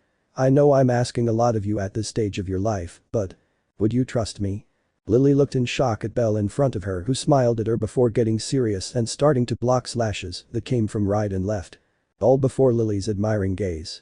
In her eyes, it was like watching two swordmasters fight and dance beautifully and in sync. Strength and dexterity, Minotaur versus agility and endurance, Bell. Bell ducked, dodging a slash from the Minotaur before he was given a deep cut across his chest. The Minotaur took a step back but quickly recovered and powerful slashes were directed at Bell. Bell jumped and dodged one that was going for his legs, but then he had to jump in the air and dodge another one that went for his head to finally fall to the ground and put his sword in front of him to protect himself from another cut. The Minotaur smiled mockingly when he saw that his strength was far superior to Bell's, but his smile was erased when Bell deflected his sword with difficulty and the Minotaur was received with a great shower of cuts that instantly made him retreat. Bell breathed heavily before standing behind the Minotaur and giving it a great flurry of cuts, although in exchange for its speed, it had little strength, so the Minotaur didn't have any really deep cuts that could threaten his video, but it did have thousands of small cuts, but deep enough to draw some blood. The Minotaur noticed how his movements were getting slower and slower due to the rain of attacks from Bell, and Alberto, who was protecting Lily, tried to slit her throat, something that was prevented by Bell, who could barely block the cut that was going towards Lily's neck. Bell. Lily. Serious. Lily high, trying to stand with difficulty. Bell. Run, seriously. Lily. What? Surprised. Bell. I said run, seriously. Lily. But Lily can't leave him here. Worried. Bell. That doesn't matter. If we stay here, we'll both die. I can't keep an eye on you, do you understand? Get help. Seriously. The Minotaur copied Bell's technique and deflected his sword before receiving him with a powerful blow to his stomach. Bell spat out blood at such a blow, and his previously pinned hair came loose again, letting it dance freely with some blood stains on it, blood that was Bell's. Bell fell several meters from the Minotaur, releasing the black sword which embedded itself deep into the ground. Bell. My gun, extending his hand. Bell had to turn to the right, dodging a kick from the Minotaur, who smiled victoriously. Bell. Don't think so much of yourself, annoyed. Lily. Adventurer Sama. Bell turned to look at Lily, who pulled it out from her back and threw it at him. Bell masterfully handles a slightly long silver-colored knife. Bell. A bastard. Surprised. Bell couldn't think too much as he used the bastard to protect himself from the Minotaur's slash and rolled to the side, dodging another sudden attack. Bell started running towards his sword but had to duck, letting the Minotaur pass by. The Minotaur got angry and tried to kick Bell, a kick that Bell, thanks to his agility, dodged and stuck his bastard in the Minotaur's neck. Bell. Did you like it, buddy? Smiling. You. Ugh. Bell was lifted by the neck by the Minotaur, who was about to split him in half, if not for a fire attack behind her. The Minotaur turned his gaze slowly and saw a small trembling Palom with a red knife in her hand. The Minotaur released Bell, who fell to the floor with a thud without moving. The Minotaur was about to attack Lily if it weren't for a black sword piercing his chest from side to side. Bell. Come back, sighing. The Minotaur twisted his hip and tried to elbow Bell, who barely dodged it and moved away from the Minotaur, pulling his sword from the Minotaur's chest. Bell. Lily runs now. Seriously. Lily began to tremble harder, watching as Bell and the Minotaur clashed swords fiercely. In that silent room only two labored breaths and the sound of two weapons clashing fiercely could be heard. Lily. Be but nervous. Bell. Lily, now. Serious. Lily. WPI. Running crying. Lily got out of the cave as best she could to look for help so that someone could save the adventurer who had just saved her. She had to help him. She had learned to take advantage of people and use them to her advantage, but that was because of her perception and instinct which never failed her. She knew when an adventurer was bad and greedy or simply wanted to take advantage of her. It was years in which she was suffering that gave her that instinct and perception. And neither her instinct nor perception told her to take care of Bell. On the contrary, it almost seemed that they were simply begging her to go to their arms and after so many years be safe, but unfortunately she couldn't do that now. He had to help that adventurer with a pretty face and be useful to him. He didn't want the only person whose presence alone gave him peace to die. So his eyes lit up as he watched several adventurers from a prestigious family run towards his direction. Lily. Loki family. Hopeful. Finn. A bow. Surprised. Lily. Please help him, begging, please help the white-haired adventurer, crying. Everyone immediately understood the words of the little Palom. As far as they knew there was only one white-haired woman in the city of Arario, so they immediately quickened their pace and went to help, but no one expected that an imposing figure would stand in the way and prohibit them from entering the room where Bell and the Minotaur were fighting. Kind 8, serious. Otter. Finn, seriously. Baze. I don't have time for this. Sweeping. Baze tried to hit Otter with his wind-imbued sword and said. Baze. Lil rascal. Otter blocked the attack with some difficulty and looked impassively at Aze, who continued with her flurry of attacks which were blocked by Otter. Soon more executives joined the battle, slowly overwhelming Otter although he was holding back. After several minutes the two Amazon sisters were about to attack Otter on both sides, attacks that were stopped by him, but he left his guard open and thus he was able to pass through him to reach the other room. Seeing that he had failed, Otter stopped resisting and surprisingly everyone ignored him and went to the other room to help Bell. The only one who stayed with Otter was Finn, who looked at him impassively. Finn. Consider this an invitation to a Freya-sama wargame. Raising an eyebrow. Otter. What I'm doing is totally of my own free will, Freya-sama has nothing to do with it, looking at Finn. Finn. How am I sure of that? Seriously. Otter. She only ordered that I give him a worthy rival. I decided that no one will stand in the way of his adventure, looking at Finn. In any case, this would be a problem for the Hestia family, not for the Loki family, Lendis. Finn sighed and started walking to the other side of the room, where a loud commotion could be heard. When he entered the room he was speechless. He had heard from Aze that the adventurer had killed the Minotaur alone and was a level 1. They heard that from Lefiya who, contrary to what many would think, had Bell as her senpai. But leaving that aside, Finn had his mouth open while the others looked in disbelief and surprise at the scene before them. It was not impossible to defeat a Minotaur being level 1. If you knew how to use strategy you could achieve it, however this was something very different. An irregular Minotaur was twice as strong as a normal one. If we add training even the best level 1 and strategist would die, but maybe even several level 2 would succumb to the Minotaur. It was impossible to defeat such a monster being level 1. And yes, all of them were now seeing the impossible, a white-haired man and a Minotaur, both clashing weapons with ferocity. Sparks from the clash of weapons flew in the air. Bell tilted his head, letting a thrust from the furious Minotaur pass, and tried to run him through with his black sword. The Minotaur stepped aside, letting Bell's thrust pass, and quickly tried to hit him with a blow that Bell barely dodged. Bell. Gospel Satan Virian. Everyone opened their eyes in shock at seeing such familiar magic in action. Magical power gathered around Bell in less than a second and exploded, literally dragging the Minotaur a few meters. Rawr. Bell looked impassively at the Minotaur before looking at himself surrounded by a light layer of mana. This consumed a lot of mana but was very powerful. Bell lunged at the Minotaur and slashed, which the Minotaur blocked with his butcher's sword. However, the Minotaur couldn't counterattack when he had to block another slash that was going towards his face. He then had to block another one towards his torso, but he couldn't dodge a stab towards his chest, which was just as it was piercing him. Bell screamed. Bell. Lugio. Everyone was surprised when a lot of concentrated magical power exploded from Bell's sword and threw the Minotaur into a wall while blood came out of his mouth. Bell. Did you like it? Smiling. The Minotaur growled in pain and quickly burst out of the wall, swinging his sword. Bell prepared to attack and in a second he was about to give him a cut that would split the Minotaur's face in two if it weren't for the fact that the Minotaur blocked the cut with his only horn and then tried to pierce Bell with his sword. Attempt but failed miserably when Bell spun in the air putting away his sword and then used the Minotaur as a fulcrum to grab and pull the basilar from his neck and bury it in his wrist. Ui. Bell drove the basilar deep into the Minotaur's wrist, knocking him to the ground and to cause more damage, while the blade was still buried in his wrist, he twisted it grotesquely while the Minotaur roared in pain and tried to strike him. Something he achieved when he connected a powerful blow to Bell's face, sending him flying, leaving the dagger buried in his wrist. The Minotaur slowly stood up in discomfort as he tried to hold his greatsword with his right hand, though he involuntarily let go when pain overcame him and he couldn't use his hand.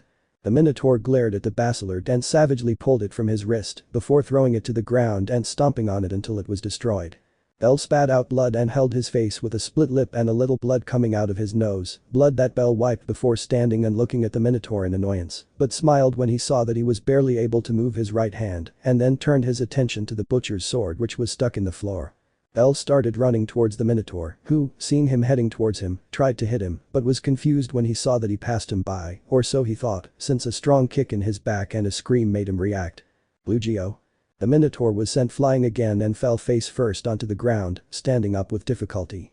He then looked at Bell with annoyance when he noticed that he had his butcher's sword firmly in his grasp. Bell. Let me return the favor, preparing to attack. The Minotaur, to everyone's surprise, stood on all fours like a normal bull and also proudly displayed his single horn. Thank you. Ui. They both rushed at each other and just as they were about to collide, Bell jumped slightly to cut him with the butcher's sword. Still an idiot. Finn. Oh. Surprised. Riveria Bell. Baze. It will be fine. Bell slashed at the Minotaur, who blocked it with his horn and the butcher's sword broke into 1,000 pieces. The Minotaur tried to pierce Bell with his horn, but he slid to the left and stabbed his black sword into Bell's chest. Brayire. The Minotaur roared in pain as Bell pierced him with his sword and sang. Bell. Roar eruption and I. The Minotaur swelled slightly and fire flowed from his wounds along with warm blood. He looked at Bell and raised his fist to hit him but. Bell. Hiking. From Bell's sword came a powerful flare of fire, inflating the Minotaur, who spat out flames and blood. Bell. Hiken. Everyone watched in surprise as the Minotaur inflated even more to finally explode in a tornado of fire from the waist up, burning Bell's clothes in the process. The Minotaur's legs knelt and exploded into smoke, leaving the magic stone and a red Minotaur horn.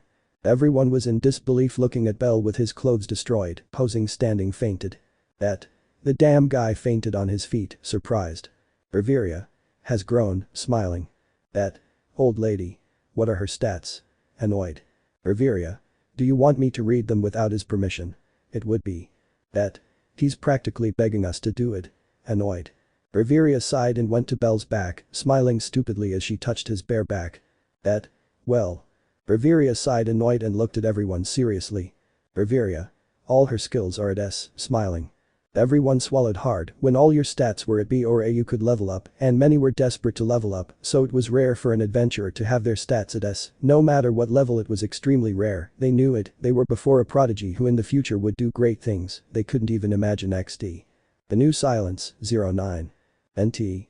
First of all I apologize for my notorious spelling mistakes that I know bother more than one person more than once, an example is that habases, here there is a mistake sometimes, I remove or put H where I shouldn't like an HACEPTO excepto and etc. I will try to fix those spelling mistakes, but some of them may slip through my fingers and I apologize in advance for that, take these images as compensation. Bell was in the abandoned church sleeping peacefully with some bandages on his body, the battle with the Minotaur had been difficult without a doubt. He slowly opened his eyes and held his head in pain.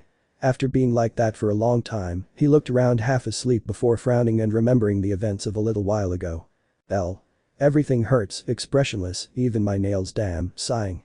Bell looked at his body seeing that he only had his black pants while his chest, one of his arms and his head were bandaged. Bell stood up suddenly without thinking about the consequences and instantly regretted it. Crack. Ah. Bell was on the couch next to Hestia, receiving help from her to eat. Despite Bell's clear annoyance at being treated like a little boy, Hestia looked noticeably happy to feed him. Bell. What happened to Lily? Looking at Hestia. Hestia. She's fine, right now she's in the Mych family's infirmary, feeding her. Bell nodded silently and continued eating what his goddess had prepared, it somehow tasted incredibly delicious. Bell stared at the food for several minutes, and Hestia understood why. Hestia. Every god has some special ability, or at least most of them, they are powers that are not linked to our arcanum, so we can use it without problems. Eating, Hephaestus has a great talent for creating weapons, even if he tried to make a horrible weapon, it would be much more powerful than any novice blacksmith could make, that's their power. Freya and Ishtar have their charm as goddesses of beauty.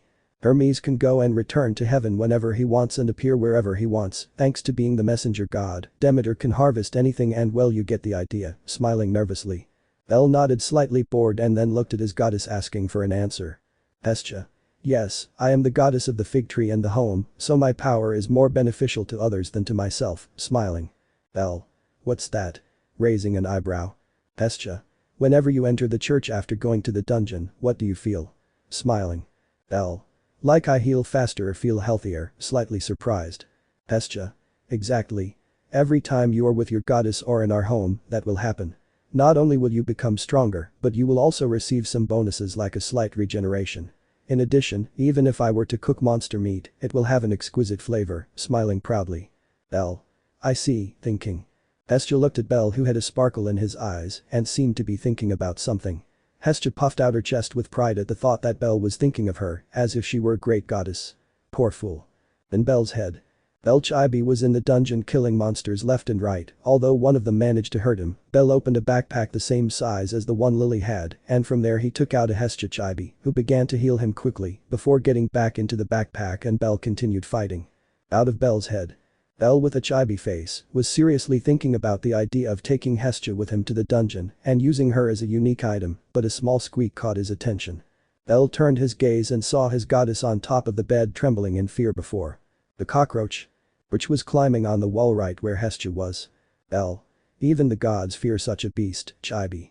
In Bell's head he saw him again with Hestia's backpack, but that idea vanished and Hestia appeared running in fear from the monsters.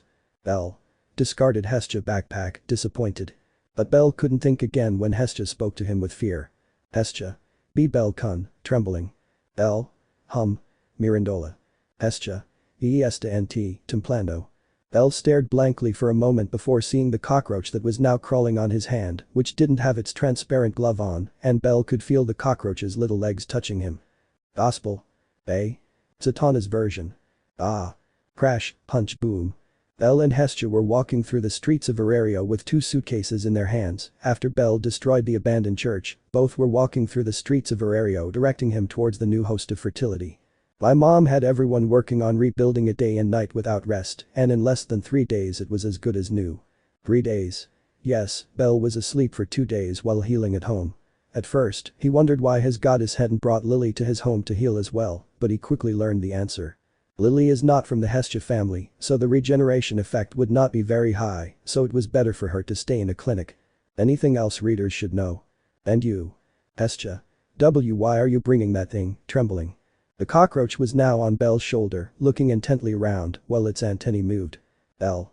I can't leave him there alone, thinking. Hestia. But you destroyed the church for her. Pointing at the cockroach. Bell. That's just why he surprised me, looking away, plus, he managed to survive my mana blast and the collapse, with that he already has my respect, chibi.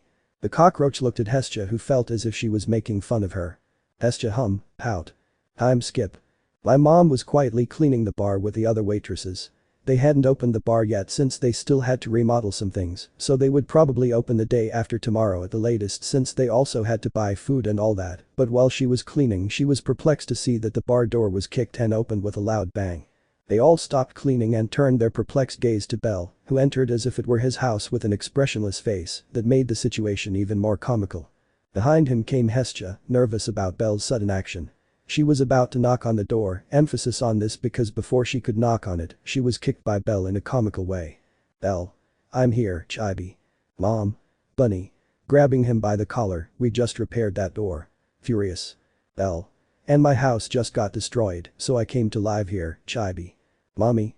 Do you think I'll let you sleep for free?" Smiling grimly. "Belle. Well, basically they broke into my house and lived there without my permission, so yeah, deadpan. Winnie. That's it. Show who's boss, euphoric." My mom had a twitch in her eye before sighing. "My mom. You fixed that door, letting them pass." "Belle. I was thinking of doing it too, walking to the second floor." "My mom. But you still can't be alone here, you know," smiling devilishly. Belle stopped dead in his tracks and rolled his eyes at Mamma Mia. "Belle. There's no way I'll put that thing down," squinting. Hestia became visibly confused and looked at Mamma Mia in confusion. Mamma Mia noticed Hestia's gaze and smiled at her knowingly before approaching her and starting to whisper things in her ear. Hestia opened her eyes before turning away her blushing face and nodding. At that point, Belle knew he had been sold. Belle had his hair tied in a bun while he had a hammer in his hand and repaired the door, although he had a twitch in his eye. His goddess had finally sold him out and now he had to put on that thing and work here. On the bright side. His goddess would also humiliate herself, though not as much as he did. She would wear the waitress outfit and also work here, while he would use something more embarrassing. Belle was tempted to use his fire magic to burn this place again, but he dismissed that idea. If he did that he had nowhere else to go, and he didn't want to pay for a hotel or an inn where he and his goddess would have to stay. Plus that gaze from the top of Babel was becoming more frequent, so it wasn't a good idea to be alone now. He was even uncomfortable bathing, since that gaze was more intense. "Oh? It's a plague." Belle was shocked upon hearing those words and slowly turned his gaze, seeing his dear friend Cockroach trembling for his life while he saw Anya Chibi, who had a newspaper in her hand. "Belle. Wait a year. Punch." Belle fell to his knees and dropped the hammer dramatically as he looked at Anya, who was smiling stupidly as she looked at the newspaper in which the crushed cockroach was. Belle Cucarichin, and shock. "Anya. Oh. Look, Belle, I killed a plague," smiling. Belle. Anya, gloomy. "Anya. Yes, Naya." Smiling. "Damn stupid cat." "Ooh. Miss Earges is oh. Belle was lying face down hiding his tears for his newly friend and recently dead cockroach. F to respect Cucarichin. While Hestia was on top of her, she was updating her status with great tranquility, which was broken when she began to tremble and looked at Belle with wide eyes. "You're level 2. That scream was heard downstairs where the girls were cleaning or fixing something in the bar. All of them without exception could hear that scream. Mom looked slightly surprised before sighing and continuing to work. The others were still in shock. They knew from Belle's own words that he had arrived no more than a month and a half ago. So Belle had literally shattered the Sword Princess's record for leveling up. It took the princess a year and Belle a month and a half, definitely something that would be written in Arario history. Con Belle. Hestia was taking a deep breath to calm herself before looking at Belle's condition and wondering what the hell luck was. Hestia Belle would be. Belle hum. "Hestia. You know what developmental skills are, right?" Looking at him. Belle hi, nodding. Hestia. "Well, you can choose between 3, nervous." Belle. "Which ones?" Raising an eyebrow. Hestia. "Well, hunter and abnormal resistance but." Belle. Hestia. "I've never seen this other ability luck," looking at Belle. Belle. "Luck." Confused, "I never heard of that when I worked with Ina," frowning. Hestia. "I know it's very strange," squinting, "I've never heard of it either. If your advisor doesn't know anything either, I guess we can only assume something." Thinking, "Which do you choose? Or do you want to wait and take your time too?" Belle. "Lucky chose that one, Chibi." Hestia. "How fast, and I'm droplet." Hestia completely updated Belle's status and copied it to a sheet where her new status was recorded and gave it to Belle. Belle calmly looked at his status sheet, yet a small sparkle in his eyes could be seen. Status bellcranel. Adventurer level 2. Family Hestia. Statistics. Strength 0000I. Resistance 0000I. Skill 0000I. Agility 0000I. Magic 0000I. Total 5566. Universal power 5566. Magic. Silentium Eden equals super short chant enchantment magic that covers the user's body and armor that negates magic and sound. Chant equals ataraxia. Satana's version equals super short chant magic that hits enemies with sound blocks. Lugio can also explode magic power by chanting, gospel chant. An I equals short chant fire magic layers to cover the user and flames that do not harm him, can launch flames by chanting Heiken, chant equals roars eruption. Skills. Lyris freeze equals the desire of the strong, as long as the user's feelings do not change, his growth will be faster, the more intense his desire to be strong, the faster his growth will be, as an extra, it makes the user immune to charms, hidden. Ox layer equals greatly increases all skills when fighting wild bull type monsters. Argonaut equals hero's wish, when the wish to protect appears the skill will help the hero in his task, it takes 3 minutes for a full charge. Development skills. Luck, I. L. Good luck, thinking. Hestia. Well, smiling, unfortunately tomorrow I have to go to a Denidus of gods, smiling, tomorrow is the day in which we will choose a nickname for our children, I will make sure to give you a good nickname, raising a thumb, although I assure you that I will arrive in time to see you in that suit, smiling. L. Shut up with a vein in his forehead. Hestia. Now let's help the hostess, smiling. L. Distiendus. Elle and Hestia brought down the hostess along with the girls who had already finished cleaning, except Anya, who was tied up looking at a fly, as if it were the most interesting thing in the world. Elle sat down on a chair in front of the bar tired and leaned his head on the bar to rest. Anya. Bell Nia. Writhing, get me out of here. Crash. Anya couldn't finish speaking when a black sword passed inches from her face and stuck into the wall very close to her ears. Elle. Shut up, you're making too much noise, tired. Anya H. High, nerviosa. It had already dawned in the morning. Elle was cleaning the dust in the bar very calmly, or so he wanted to pretend since he was looking at the sky, hoping that his goddess wouldn't do anything stupid and allow him to be given a nickname like Little Rookie. What idiot would have that nickname? Although what Belle didn't know is that right now Hestia was fighting tooth and nail to not be given that same nickname. Hestia. Quick, sweating nervously, I have to come up with a good nickname for Belle, but I can't think of anything. I already told you Little Rookie suits him well. Yes, I say yes, haha. Hestia. Damn. It's all or nothing, I'll have to come up with a good nickname in 5 seconds, thinking.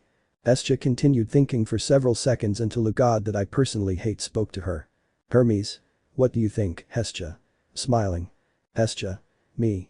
Stepping on the table, I refuse to accept your nonsense. Pointing at everyone, your nickname will be Sajaku, smiling proudly. Hermes. Silence, confused. Hestia. Why yes, smiling, damn, it was the only thing that occurred to me in a short time, it still doesn't look bad on her at all, besides, both of them are extremely similar, nervous. Hermes. Any reason for that nickname? Raising an eyebrow. Hestia. Many. Flashback. Hestia oh. Look beautiful. L. Shut up, resting. Hestia hi, lowering her head in reprimand. Flashback 2. Hestia. Welcome, Belku. L. Don't make so much noise, Wing Long. Hestia hi, lowering her head. Flashback 3. Belle and Hestia were walking through the Orario after a tiring morning for Belle, since Riveria had called him until very late and ended up returning at 3 in the morning, now both had the purchases in the pantry until a noisy merchant approached them. Hello. Would you like to know about? Belle walked past the man with a slightly irritated face, but the man continued to insist. Come on, don't ignore me. I just wanted to tell you. The man could not continue when a fist had already hit his chest and he flew out and embedded himself in a wall. Belle. How noisy, continuing to walk. Hestia was trembling looking at the poor man who had provoked Belle's anger, she kept wondering if he was bipolar, at one moment he could stand you and at another he couldn't, at one moment he was friendly and at another, you had to be completely quiet if you didn't want to die. In flashbacks. Hestia. Yes it fits like a glove. Level 2. In just a month and a half. That's impossible. They say he killed an irregular minotaur on his own to level up. What madness. Belle stood in front of a stunned Ina who was still trying to process the situation. Belle. Ina be Belle trembling. Belle Ina. See like, looking at him. Belle. Who knows? Ina. Who knows, frowning. Belle simply handed Ina her status sheet and she began to frantically read it over and over again before looking at Belle with wide eyes. Ina. Incredible, in shock. Belle I, Lendis. Ina. EA. Wait, where are you going? Extending her hand. Belle. I'll go see Lily, leaving the guild. Ina moo, pout, not even a hug. Belle I, closing the guild door. Ina bad Belle-chan, falling on the desk. Belle was walking towards the Maich family's infirmary which was not far from him. Shortly after he arrived and calmly knocked on the door to be greeted by a beast man with brown hair and purple eyes. Belle. Hello Naza, expressionless. Naza Belle-san, expressionless. Naza. I suppose he came to see the palom, letting him pass. Bell. Nodding. Naza led Bell to another room where some stretchers were seen, and on one of them was lying a small brown-haired palom who looked like she was going to wake up soon. Naza. She'll probably wake up in a day or two, if she's lucky maybe in a few hours, looking at Bell. Saka. Naza. The place fell silent again before the door opened and revealed a blue-haired god with a kind smile. Maich. Hello, Bell-kun, smiling. Bell. Good morning Maich-sama, bowing. Maich. You don't even need to bow Bell-kun, smiling. Bell. He is a god and one who has my respect, Maich-sama, looking at him, it would be disrespectful if I did not treat him as such, expressionless. Maich. It's fine, but it's not necessary, looking at Lily, how are you? Naza. She will wake up in a day or two, looking at Maich. Maich. I see, calm, Bell-kun I will get involved in your level up, congratulations, smiling. Bell. Thank you very much, Maich-sama, bowing. Maich. Would you like to eat with us? Smiling. Bell. No need, looking at him, I wanted to invite you to eat, looking at Maich and Naza, my goddess will also be there so it's fine, expressive. Maich. No need Bell-kun, raising his hands. Bell. I insist, it's a way of thanking you for taking care of her, looking at Lily, besides my goddess wanted to invite you to eat for a while, and now that we're earning more money, it's a good opportunity, Chibi. Maich. If you put it that way, then I don't think I can refuse your offer, smiling.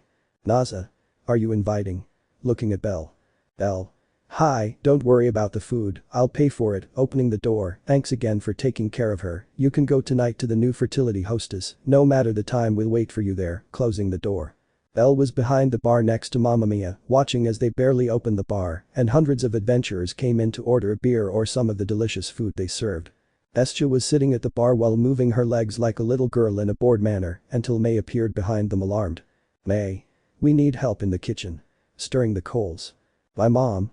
I'll go, going to the kitchen. Before my mom entered the kitchen, Sir spoke. Sir. Oh my goodness. Alarmed, we need more staff to serve you, excited. Mommy looked at Belle with a grim smile before telling her. My mom. It's time for our star to appear and the help of a goddess wouldn't hurt either. What do you think, Hestia-sama? Smiling. Hestia. Let's go. Pulling Belle, it's a divine order. Raising her arms. Belle. Take me, allowing himself to be pulled. Maich and Naza were walking through the streets of Arario until they reached the new fertility hostess, which was a bit different from the previous one, but still had that unique touch of a bar. Anya. Hi, do you have a reservation Naya? Smiling. Maich. Yes, Bell-kun invited us, smiling. Anya. Oh the bunny, I see, come in, letting them pass. Maich and Naza thanked Anya before being surprised to see Hestia dressed as a waitress with a childlike smile. Hestia. Hola Maich. Cheerfully. Maich. Hestia. You work here, surprised. Hestia. Only until we get a new house, scratching the back of her neck, but for now yes, smiling. Hestia led Naza and Maich to a table in the corner before pointing to the menu that was posted on some wooden pillars and leaving. Maich. I think I know what to order, thinking. Naza. Me too, nodding. Oh. Look, there it is. Is that Rini? Yes. Naza and Maich turned their gaze and were speechless when they saw a beautiful white-haired girl come down from the top floor, dressed in a bunny outfit with a dead look on her face. They would believe it was any other person similar to Belle if it weren't for the red marks under the eyes that only Belle had. Rini continued walking with a blank look before being stopped by an adventurer. Adventurers. Hey, listen to me. Happy. Adventurer 2. No. Me. Adventurer 3. I'll leave you more tip. They all started fighting until Rini knocked them down. Rini. Keep quiet, you trash, with poison. Adventurers. Hi, Rini-sama, blushing. Rini. Damn masochists, with a twitch in his eyebrow. Rini continued walking to Maich and Naza's table before looking at them indifferently. Rini.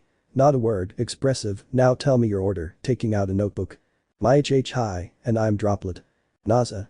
I didn't know I had those fairies Belle-san, Chibi. Rini. I don't have them, clicking her tongue, but it was a divine order, writing down Maich's request. Maich. Hestia's. Why? Raising an eyebrow. Rini. Who knows, wouldn't you let me join your family Maich-sama? Chibi. Maich. I'm sorry Bell-kun, but that's not possible, smiling nervously. Rini. I see, sighing, at least I tried, writing down Naza's order, I'll bring them to you in a moment, leaving. Mayach and Naza continued talking calmly while they watched Rini work and speak to all the adventurers in a cold and disgusting manner, although that seemed to give pleasure to all those who spoke to her like that. Some even begged Rini to step on them or punish them, literally. And so the day ends, with a vegetable lily, and Naza as expressionless as a Rakita, a good god we should all respect, a big-breasted loli and a rag rabbit, anything else. Yeah, and the masochistic customers, yep, definitely a good day. Danger in the dungeon, 10. We did it. We reached 500 followers. Thank you for the support you've given me and sorry for the delay, so here is your cap as compensation. I have nothing else to say other than I'm happy. Honestly, I never expected to surpass 100 followers, but here we are, already with 500. Bell was walking through the dungeon in complete silence while wearing white armor with red stripes, as well as the metal boots and gloves that he loved. He had his sword unsheathed and was slashing at every monster that came his way at a terrifying speed for a level 2. How scary. You'll get used to it, that's right Bell-sama. By the way, I almost forgot about the extras. Behind him were his faithful companion Lily and a Redeed who looked nervous, mainly because of Lily's warnings about not talking, because Bell could be bothered by the excessive noise. How had Welf joined their group? Well, that was after Bell celebrated his level up in the fertility hostess. By the way, Bell kept wondering how the hell he hid his member in the bunny suit. It was a scripted convenience, he supposed. But returning to the main topic, Bell had spoken with Ryu about going to the deep floors, to which she gave her opinion on that and recommended them to increase their party. A half-bald fool got into the conversation and insinuated himself with Ryu in a very obvious way. Bell would have already cut off what makes him a man if it weren't for Ryu acting first and dislocating his arm.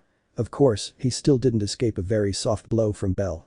That day Bell was seriously thinking about integrating someone else into his party. His goddess gave him her support, but recommended him to look for someone good and kind who is trustworthy.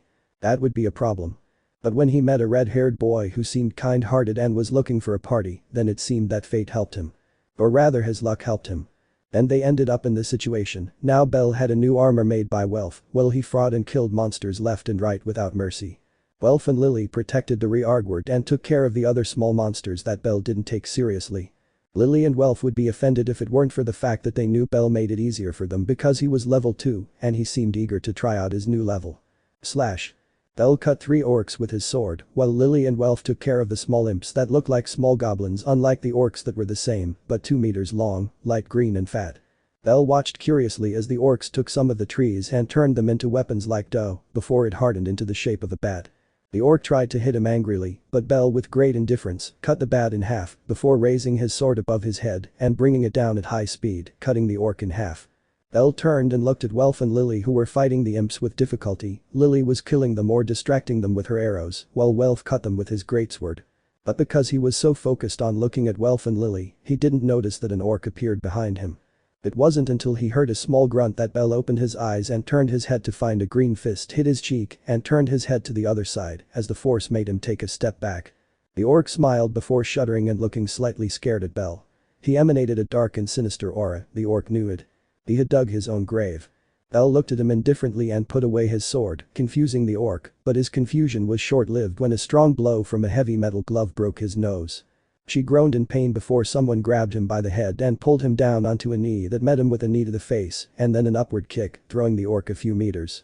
The orc fell to the soft grass while holding his face. The metal glove and boot were more painful than they looked, but he couldn't feel any more pain when a sword finally slashed his throat and the orc disappeared in smoke, leaving a magic stone in the grass. Bell turned his gaze and saw an infant dragon attacking everyone. Welf. An infant dragon. Lily. She's coming this way. Alarmed. Bell. I'll take care of it, walking. Welf. Wait Bell. An infant dragon is. Welf's words were silenced as the sound of meat being cut was heard and everyone on the 11th floor looked on in surprise as Bell cut off 2 of the little dragon's legs in a single slash before hitting it in the nose and holding it before finally cutting off its head. Bell gave a small sigh before looking at Lily and Welf who were in shock with their mouths open. Bell looks like they saw a ghost, bam gospel Satan Virian. Welf and Lily opened their eyes and ducked as fast as they could, narrowly avoiding a half-invisible sound attack that grazed their heads. They both turned their gaze and saw in surprise how the attack hit an armadillo monster that instantly exploded into smoke. Bell. How close, sweating. Bell was walking deeper into the dungeon with Lily and Welf. They had planned to go down even further into the dungeon, of course they took a short break before going deeper. Bell. Yum yum yum, eating a chibi sandwich. Lily. Bell-sama, you always bring breakfast to the dungeon, why don't you have breakfast at home? Looking at him. Bell. Looking at her, yes, I do have breakfast, but my appetite is very big, so I also eat the breakfast that someone makes for me, remembering sir. Welf. I see, it looks delicious, looking at Bell's slightly happy face. Bell. They want some, giving half of one to Welf and Lily. Welf. Really? Thanks, smiling. Lily. Lily gladly accepts it, smiling. They both took half of the sandwich and ate it with gusto, expecting a great taste. Which there wasn't, on the contrary they found a terrible taste that almost made them vomit. They both took note of the desire and looked expectantly at Bell who continued eating while ignoring the Almridge next to him who was sitting eating a carrot. Bell. Is this good? Almridge Caillou, looking at him. Bell Saka, eating. Welf. Lily. In both of their minds. Almridge's. Bellcranel forever. Raising his paws. Almridge in the background. Viva. Out of his mind. Both. Rabbit King, thinking. Bell. Hey. Both eh? Bell. What the hell are you doing? You just stared into space for 30 minutes. Raising eyebrow. It was then that Welf and Lily realized they were surrounded by corpses of monsters that were slowly disappearing, and a few of them remained there, demonstrating the massacre that Bell was capable of making in half an hour. Bell. Are you going to stay put or should I leave? Expressionless. Lily will go right away. Bell-sama, getting up. Welf Sugoi, standing up. Bell. Let's keep walking. Ambos. Hi. A group of people with fighting yukatas were running excitedly towards the exit of the dungeon. There were 6 in total, the 3 in front had a purple yukata, while those behind had a normal white one. In front of everyone a man with a large shield was carrying the second girl with short hair and a purple yukata who had a wound on her head, she was unconscious. The second girl with her hair styled in a single straight ponytail looked back and clicked her tongue as she saw a group of Almridges following them, she stopped abruptly before running towards them and cutting down 3 of them with a vertical slash. The 4th Almridge approached and she killed him with a stab to his chest, letting him disappear in smoke. When he finished the man in the purple yukata shouted at him. Makoto. Don't fall behind. Makoto. I lament Akadono. Makoto started running back to her team and looked slightly scared as more and more monsters started chasing them, now they had a small army of Almridge and, insert wolf monster name V. Auka. We have to find a way to lose them. Upset. The XTRA1. But how? Auka. Let's keep running, if we find a group of adventurers it will be our salvation, serious. Makoto gulped, she had a bad feeling, and for some reason it wasn't because of the monsters, but she felt that if they continued with Auka's plan, they were messing with someone who could make her life hell on earth, and she wasn't far wrong, a certain white-haired demon was capable of that, it did make him angry. And curiously. Unfortunately for Makoto. After running for a short while they met a group of 3 fighting against an army of monsters that were quickly finished off by the black sword of a white-haired man. Auka.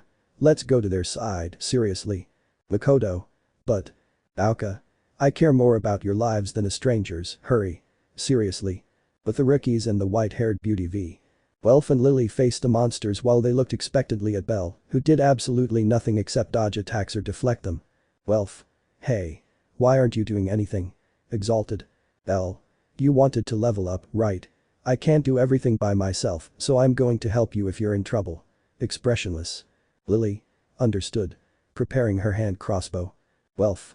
Right, I want to be a level 2. Motivated. Welf and Lily began to fight more and more against the monsters, enduring their tiredness until Lily looked out of the corner of her eye as a group of adventurers approached them. Lily. Those are. Lily couldn't continue speaking when the adventurers passed them by without saying anything. Bell narrowed his eyes as he saw a girl in a purple yukata looking at him with pity and sorrow, while the black-haired man looked at him with indifference and slight sorrow. Lily. That's it. Bell turned to look and clicked his tongue when he saw a group of monsters approaching them and began to attack them, along with the other monsters that were already attacking them. Lily. They gave us a parade pass. NT. I just made up the name, I don't know if it's really called that, but I'm too lazy to look it up XD. Welf. Damn, looking at the yukata team. Bell narrowed his eyes at the group, more precisely at the man in the purple yukata. Lily saw this look and shuddered, it was a look of pure hatred. Bell. Lily, serious, give me a knife, hiding her gaze. Lily H. High, searching in her backpack, take, giving her a gilt dagger. Bell looked at the dagger before taking a small breath and finally throwing the knife at a terrifying speed. Lily and Welf opened their eyes and watched as the knife easily pierced several monsters, destroying them in the process, but that wasn't the main object. After the knife passed through the swarm of monsters it turned to someone. Ah. Everyone watched in shock as the knife pierced Auka's leg, causing heavy bleeding and making it difficult for Auka to walk.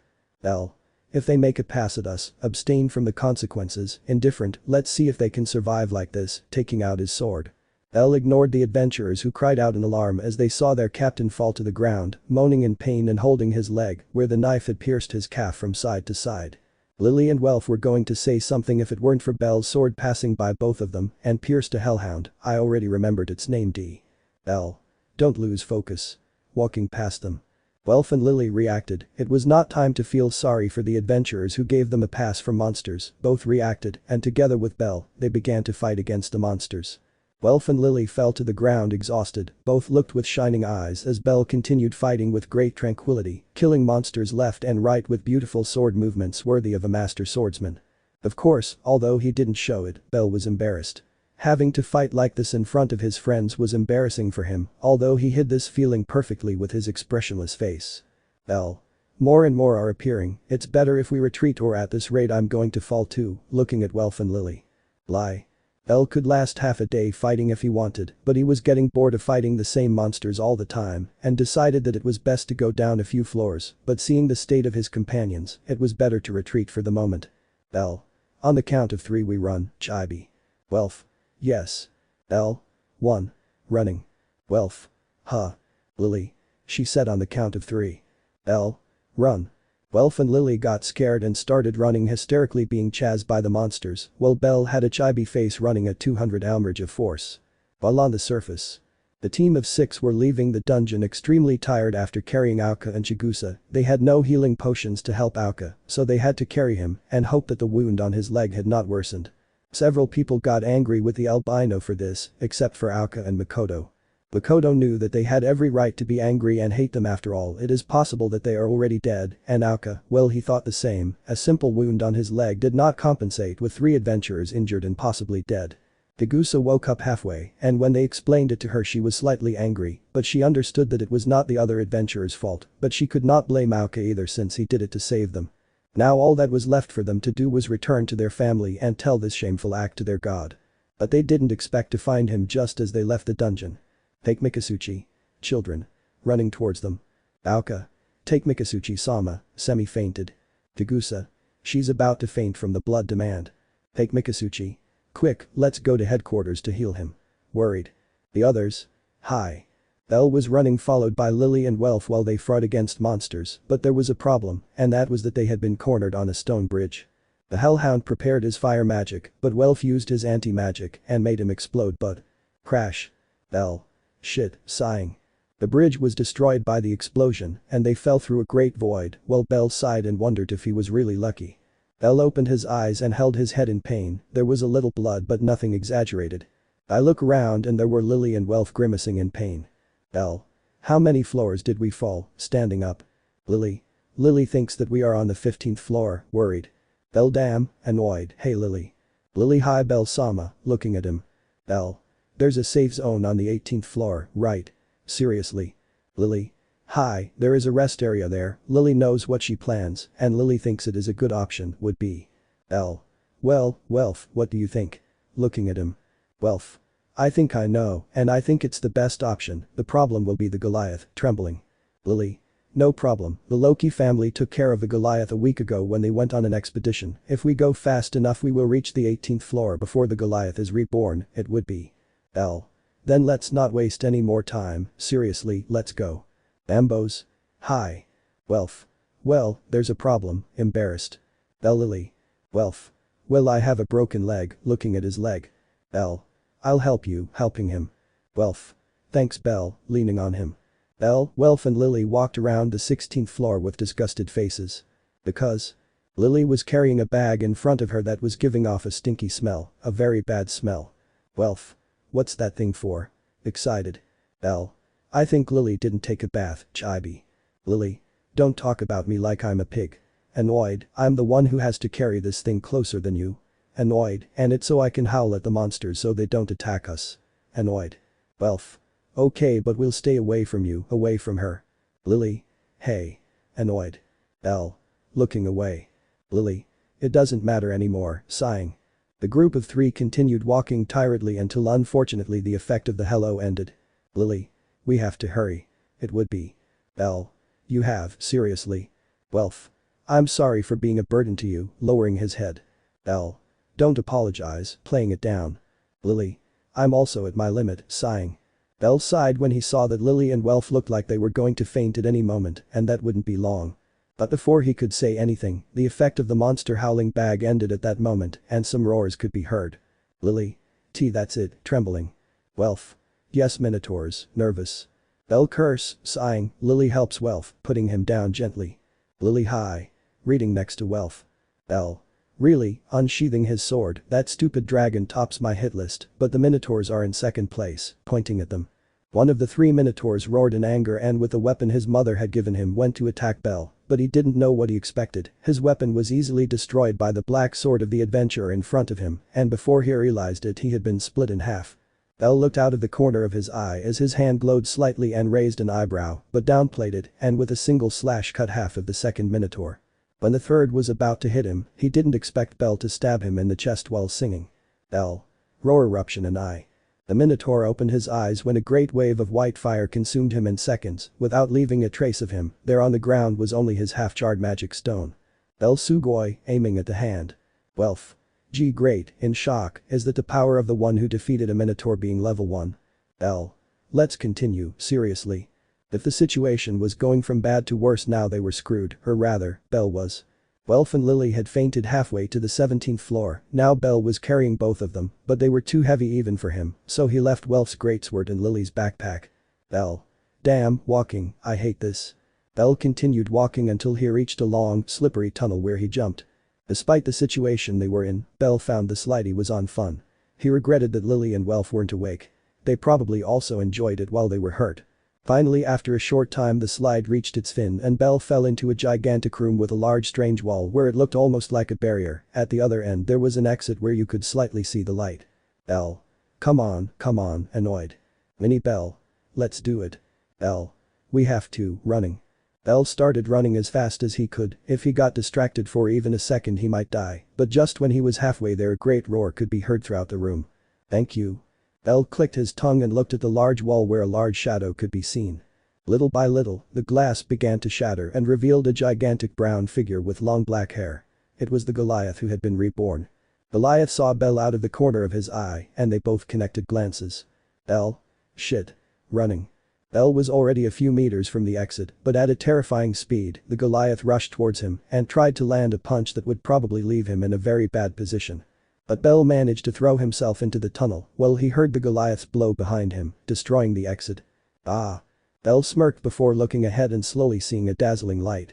A beautiful golden-haired swordswoman was walking through the 18th floor thinking about a certain white-haired man. It wasn't until she heard a roar from Goliath that she headed to the entrance of the 18th floor with curiosity. But I don't know, I expected that when I was right in front of the entrance, a red-haired boy and a hairy palom fell face first onto his sides. Baze was about to help them if it weren't for the fact that another person was also coming down from the entrance. Baze looked ahead, but she didn't know what she expected. A white-haired man would appear with his long white hair a little disheveled, fall on top of her, and knock her to the floor. Baze stayed like that for a second processing the information until she felt a head settle on her breasts. Bell. Good night, mumbling. Baze just stayed silent as they hugged Bell, not caring if he was between her breasts. Yes, Bell may be a rag, but without a doubt, an idol for many men because of his harem. An unusual day on the 18th floor, 11. Bell opened his eyes slightly and silently looked at the situation he was in. He was lying in a tent while a beautiful swordswoman was lying on his left side and a high elf woman was lying on his right side. Baze and Riveria. Both were sleeping peacefully while hugging him lovingly. Bell looked shyly into nothingness, imagining his grandfather shouting proudly while a silver-haired woman shook her head. Bell. I feel like I'm forgetting something, squinting, huh? Suddenly opening his eyes, right, Welf and Lily, trying to get up. Bell tried to get up from his place, but a strong grip on his left arm prevented him from doing so. You're welcome. Which was still asleep while dreaming something about rabbits. Baze bunny. Baze pulled Bell towards her and captured him in a warm hug, using him as a stuffed animal. Bell. Welf and Lily will have to wait, cuddling into Ace's breasts. Bell looked with a blank expression at his white armor which was scratched and dented, all thanks to the attacks of several monsters and the constant falls from floors that he suffered with his team. Bell. Take me. How do you feel? Bell turned his gaze to see Riveria, who had already woken up, just like A's, and looked at him with great tranquility, although she had a small smile on her face. Bell. Much better, thanks for the bandages and giving us lodging here on the 18th floor, bowing slightly. Riveria. Don't worry about that, Bell, smiling. Is that your armor? Curious. Bell. Yes, my party's blacksmith made it for me. He's going to get mad when he sees it, sighing heavily. Riveria. It looks in pretty bad shape honestly, do you need me to give you one? Bell. Thanks but no, I made a contract with him, besides, his armors are strangely very comfortable for me, I'll wait for him to fix or make this one again, looking at his white armor. Riveria. I understand. Bell.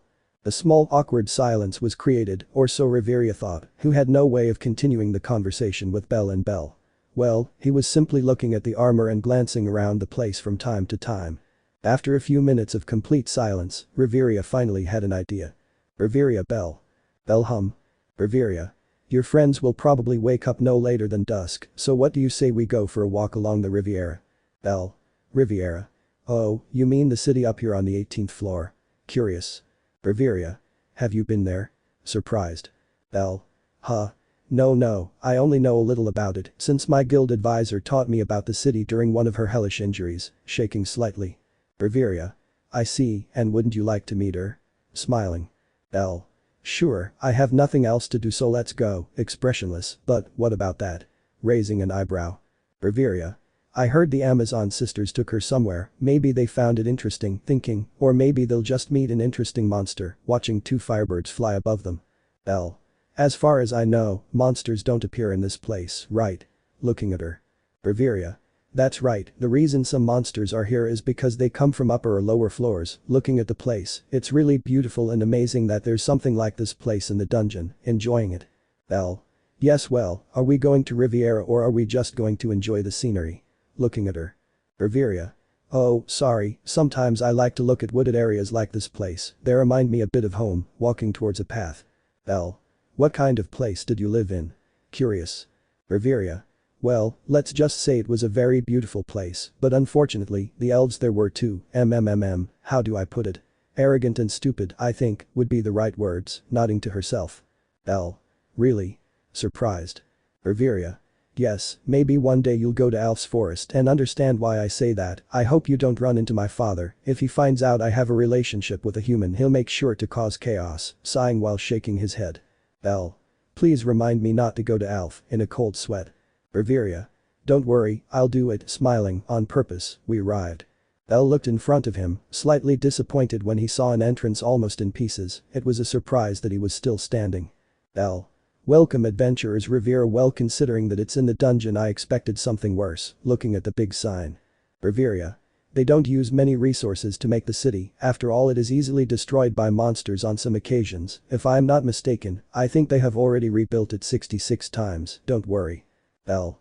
What bad luck, feeling sorry, are the prices as exaggerated as they say? Looking at her. Riveria. Find out for yourself, pointing to any store. They both approached the store where they saw the seller lying on some cushions while he looked bored. Bell looked at the small variety of medium and low quality items, but his eyes widened slightly when he saw the prices. Bell. This greatsword, taking a wealth-like greatsword, barely surpasses the quality of the guild's weapons, and it costs 70,000 valis. Looking at Riveria in shock. Riveria. I told you, the prices here are very expensive, a day at an inn costs almost as much as that sword, calmly. Bell. That's a great steal, but I slightly understand that the price increases since they are in the dungeon, looking at the greatsword. Salesman. Hey, are you going to buy it or not? Bell. Riveria. Did you steal it? Surprised. Bell. Yes, Chibi. Riveria and Bell were walking together a few steps away from Riviera, while Bell was carrying something large covered in a kind of blanket. Bell. Welf lost his sword in the dungeon, and Lily lost her backpack, so I need to replace them for when they wake up. Riveria. But you didn't grab a backpack, confused. Bell. Don't underestimate me. Chibi taking out an old backpack. Riveria. I don't know if I should scold you and be surprised, shaking her head. Bell. Looking at the sky, is it getting dark? Surprised. Riveria. The crystals pretend to be day and night in the dungeon, it's surprising to be honest, and the first time I saw it, I thought it was an illusion, laughing a little. Bell. I didn't think the dungeon could be so beautiful, looking with shining eyes at the sky. Riveria. Let's go back, you can wait in your friend's cabin for them to wake up walking. Bell. Okay, putting away the two-handed sword and backpack. Well fug. Slowly opening his eyes, everything hurts, complaining. Lily Bell-sama, kissing the air. The aforementioned was standing in the middle of both of them with 2 bottles of water that Riveria kindly gave him. Minnie Bell. I say we spit water in their faces, nodding like it's a great plan. Bell. Won't they get angry? Looking at his mini-me. Minnie Bell. Nah, playing it down. Bell thought about it for a second before raising his shoulders and drinking the water from the first bottle, enjoying the sensation of a warm liquid passing through his throat. After drinking half the bottle, he took the other half and without any problem, spat it in Welf's face. Welf ah. Minnie Bell. Well done. Smiling. Bell. Good morning, Chibi. Welf wiped the water from his face before looking at Bell with reluctance and annoyance at his special way of waking him up. Welf. At least you could have warned, sighing. Shortly after, Bell did the same thing with Lily, who began to skid. Lily. Who wet Lily? Annoyed. Bell Welf pointing to the other. Welf. Hey. But it was you. Lily damn. Avalancing towards Welf. Welf but it was Bell. Bell. Phew, whistling. Excuse me. Lily and Welf stopped fighting to turn to see the owner of that voice, just like Bell, who simply greeted her. Bell. Hello Ace, expressionless. Welf Lily. How quickly she changes her face, and I'm Droplet. Bell. What do you need? Ace Riveria sent me to ask if you need to eat, looking at Bell. Bell. What do you think? Looking at Welf and Lily. Lily. Lily thinks it's a good option, I feel like I haven't eaten in days, suckling her stomach. Welf. Me too, holding his stomach. Ball. Ace Bell.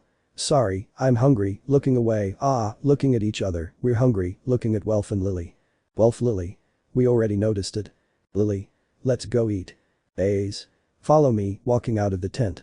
They all left the tent and followed Ace to a large bonfire where several adventurers from the Loki family were sitting in a circle talking and eating together. Although most made expressions of disgust when tasting a strange fruit. Bell. What is that? Curious. Ace Ven, sitting on a log. Bell followed Ace and sat next to her, watching intently as she took one of those strange fruits before biting into it and frowning slightly. Ace. Here, try it, giving him the fruit. Bell took the fruit and inspected it for a second, ignoring Ace's bite. Bell. Let's try eating the whole fruit. Behind. Bell. It's very sweet, sticking out his tongue. Ace. Is a fruit of the dungeon. Bell. Is this edible? Sweating. Ace. It is, in fact it is quite healthy, but as you already noticed it is very sweet, eating another fruit, eating one of these is like eating a complete meal, eating it. Bell. It's true, noticing that he was no longer hungry. Ace. Although its price is incredibly expensive, Chibi. Bell. Story. Ace. 50,000 valis just for one. Bell, who was about to eat another of the fruits, suddenly spat it out while looking at Ace blankly. Bell. Are you sure your family will let you share supplies with us? Ace. Yes I think so, tilting his head. Bell. That doesn't help, sighing. Ace. Don't worry, Finn allowed it, you can eat too, looking at Welf and Lily. The aforementioned who were next to Bell nodded and nervously took one of the fruits before biting into it. Lily. Ugh. Lily thinks it's disgusting, eating the fruit with difficulty. Welf. It's very sweet, eating it with a bit of disgust. Attention everyone. Everyone turned their gaze towards a small man with blonde hair and blue eyes who smiled friendly. Finn. As you can see, we have a guest, pointing to Bell.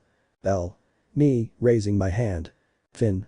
Why yes, due to some circumstances we will have bellcranel and his party with us until the first group returns with a cure for the poison and we return to the surface, calm, please welcome them and be kind to them, smiling. Bell. I hope after this they don't charge us or ask us for anything for the help, sweating cold. Ace. Don't worry, Finn won't do that I think, expressionless. Bell. That doesn't help, and I'm Droplet. Oh. I'm Argonaut Kun. Bell hum. Raising an eyebrow. Next to Ace appeared 2 Amazons quite well known to many, one of them with a very generous bust and the other very humble. Bell. Excuse me, do I know you? Curious. Tiona. Huh. No, but we do love you. Smiling, I'm Tiona Hyrule, nice to meet you. Extending her hand. Tyan. I'm Tyan Hyrule, nice to meet you too, smiling slightly.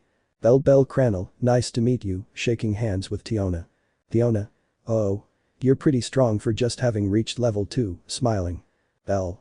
You flatter me, but you could lower the strength of your grip, I'm not as strong as a level 5, sweating cold. Fiona. Oh, sorry, letting go of Belle's hand, I got excited, scratching the back of her neck. Belle. It doesn't matter, shaking his head, Raising his head, did you hear that? Raising an eyebrow. Hein. Listen to what? Ah. Belle Kami-sama, turning his gaze, I'll see, getting up from the trunk.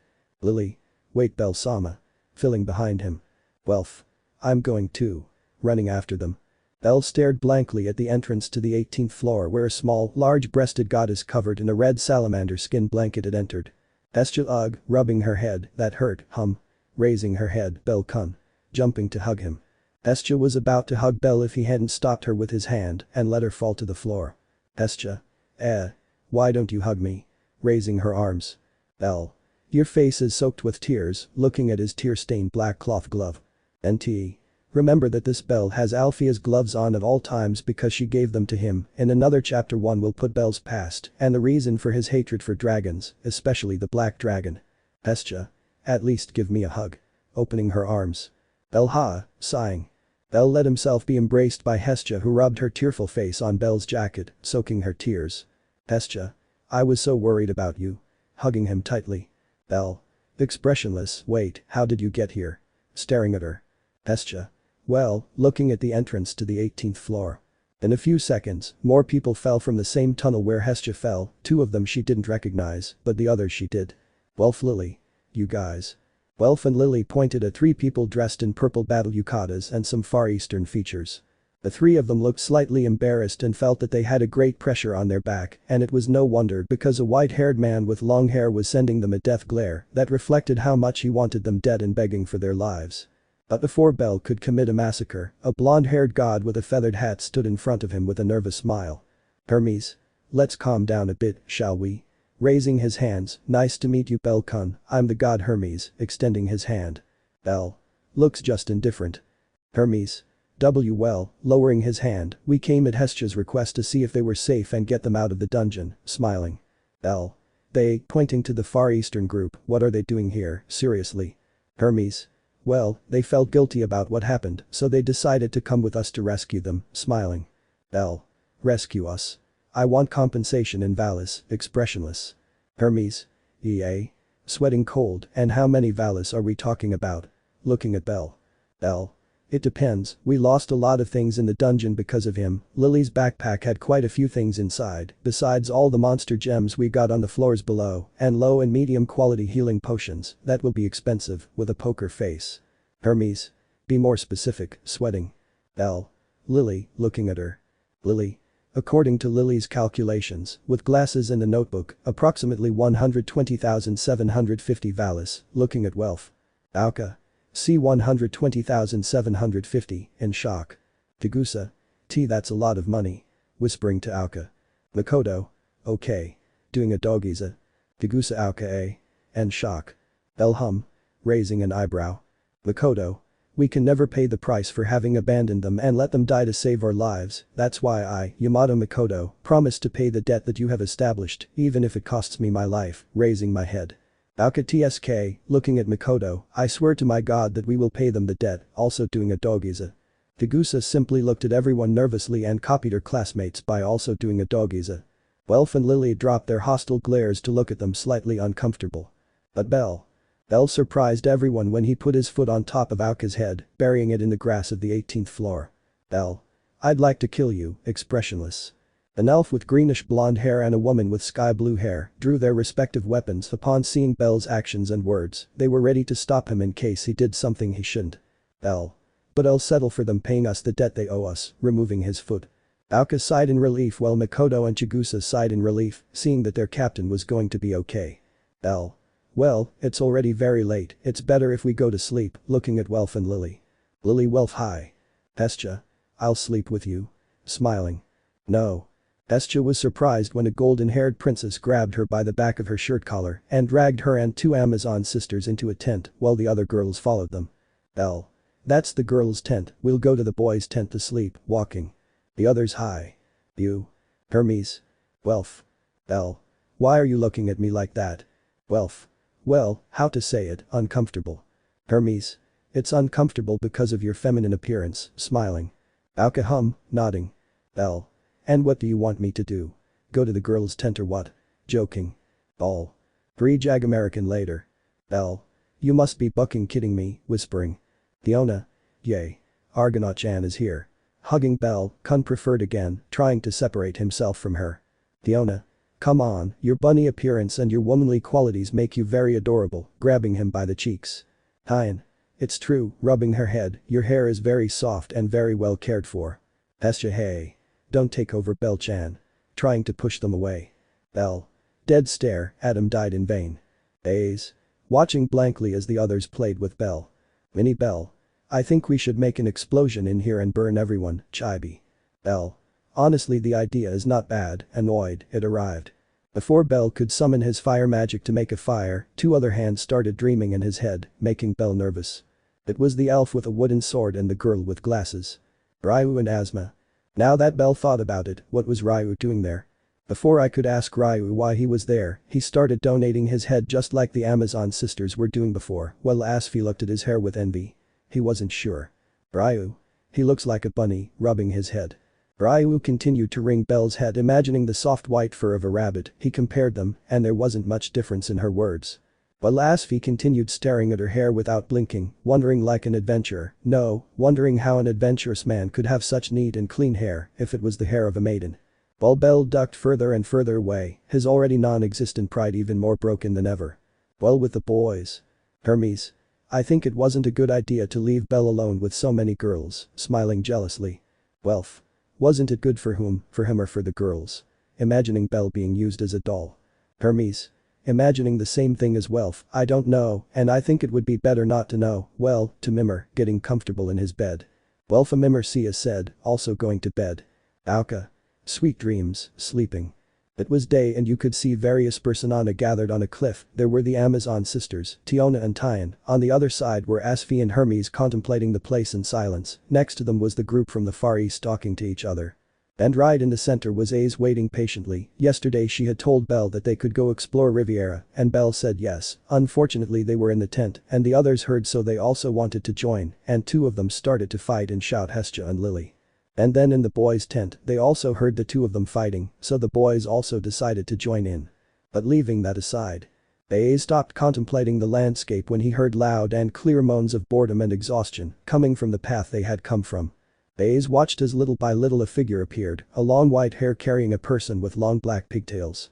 Bell and Hestia. Bell seemed irritated, and Hestia kept complaining that her feet hurt. Behind them were walking Welf and Lily, looking sweaty at Bell, who looked noticeably annoyed by so much noise, especially because it is morning. As soon as they reached the cliff with the other Bells, he dropped Hestia to the ground and looked at everyone carefully. Hermes. Well, we're all here. So we can go see the Riviera city, smiling. Everyone nodded at Hermes's words and started walking towards the city of Riviera. Hestia. Hey. Wait for me. Running after them.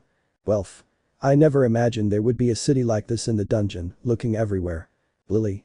It's quite useful for adventurers in case they don't have supplies or things like that, looking at the place carefully. Bell. Yes, but it's very expensive, looking at a particular store. Lily and Welf walked towards that store to see the things they sold, and both opened their eyes in shock when they saw the exaggerated prices. Welf. A simple sharpening stone costs 20,000 valis. Shocked. Lily. These old backpacks cost 25,000. Shocked, this is a steal. Looking at the seller. Seller. Hey, whether you buy it or not is your problem, just don't touch my merchandise too much, boring. Lily. Ugh, annoyed. Lily was about to take out her money if it weren't for the fact that she was stopped by Bell. Bell. Don't worry, it's not necessary, calm down. Lily. But. Bell. Trust me, okay. Taking her by the shoulders. Lily. Hi, Sonarhada. Then Tino Lilix Bell. Before Bell could say anything else, the salesman stared at him and shouted. Salesman. You. Angry. Bell. Me. Chibi pointing at himself. Salesman. Damn thief. Leaving the store. Bell didn't say anything and instead ran off at high speed while the seller shouted angrily. Bell looked back to the front where he ran into a group of 3 adventurers, more specifically the ones who had been annoying at the bar a little while ago. Old. You. Pointing at him, damn it. You're going to pay for the bar. Bell. You're in the way, seriously. Mold A. Punch. HHHHH. Wold started screaming when Bell pushed him hard and sent him flying several meters while running away in front of everyone. Hestia. That Bell-chan, sometimes I think he's bipolar, remembering when he's very cold and suddenly very childish. Wolf Lily. Nodding. Lily. Wait, looking at Hestia, what does she have behind her hands? It would be. Hestia. I don't know what you're talking about, looking away. Lily. Don't play dumb with Lily, Hestia-sama, squinting. Hestia. Just buy some perfume, looking at her feet. Lily. Ah. And how much did it cost? Stay. Hestia. Lily. Answer. Hestia. 60,000 valis, saddened. Lily. Ah. In shock, did she spend 60,000 valis just on a cheap perfume that doesn't last long? With her bangs covering her eyes. Hestia.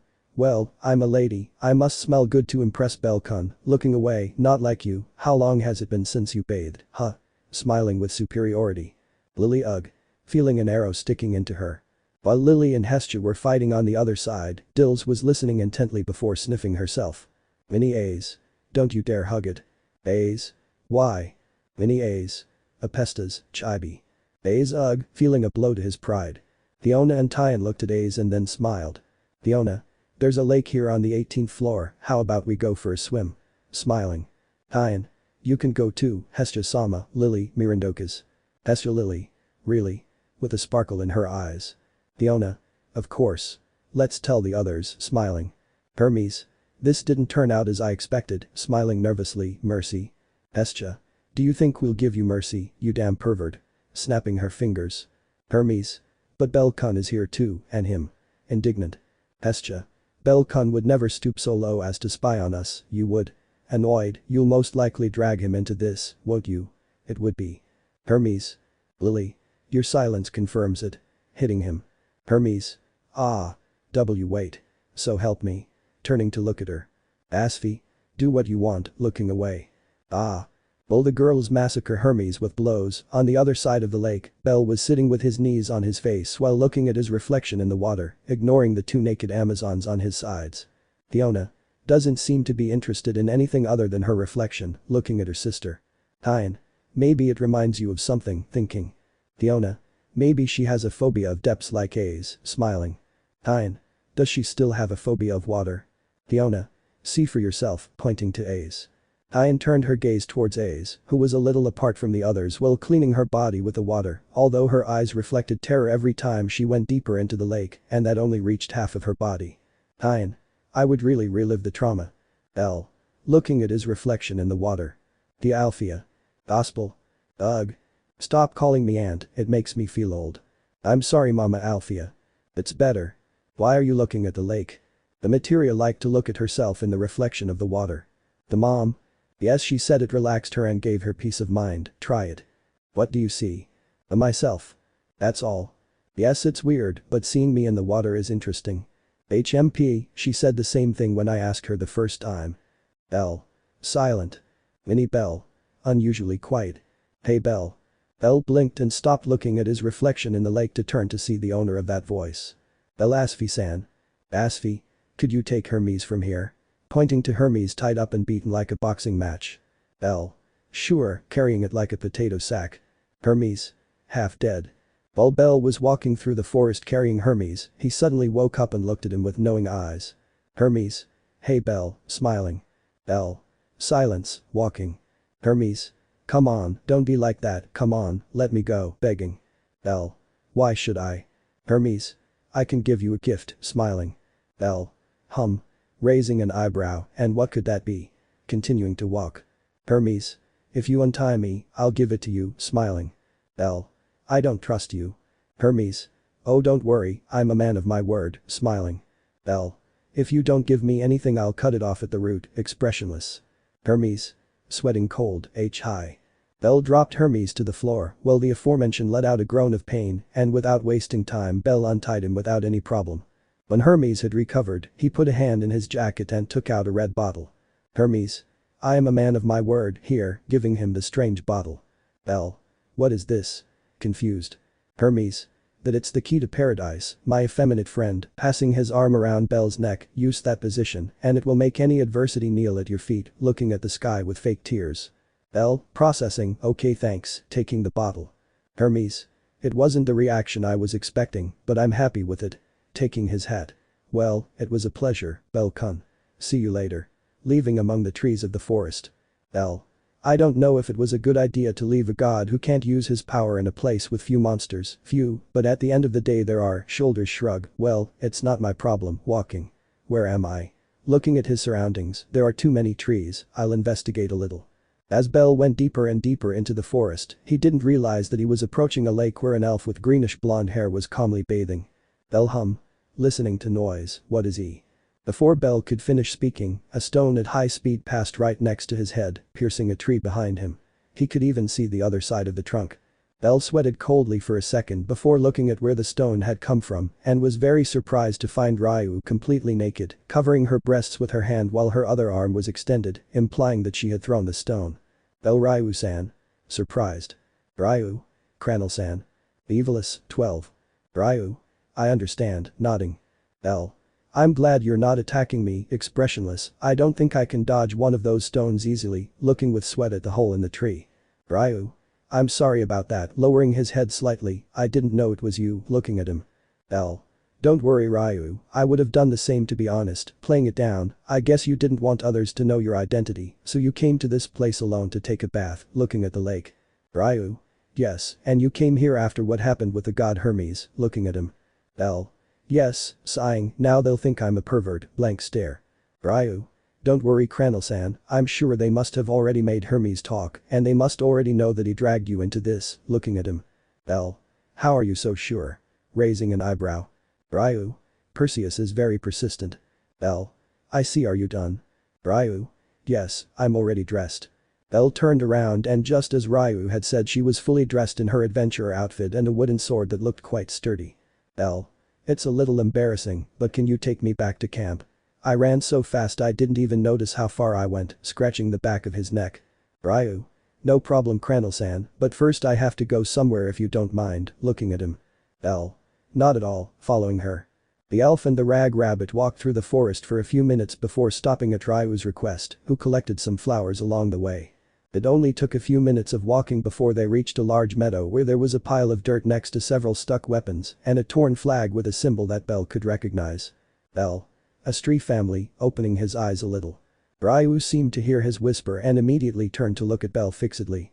Anyone would have gotten nervous because of Ryu's deep gaze, but Bell simply downplayed it as he continued looking at the torn flag, remembering some of his aunt's words. Anyone you admire? There's no one, but there are some people I have a little respect for. Really? Who? They were just 4 spoiled, noisy brats. I see. But they all had great determination and courage, they were strong, they faced me head-on and survived. They defeated you? No, I beat them up, but they managed to hold me for 20 minutes so the others could escape. After that battle we left the future in their hands, and a great boss who defeated Zald. They have a great future ahead of them, I wonder how they are doing now. Cranel-san.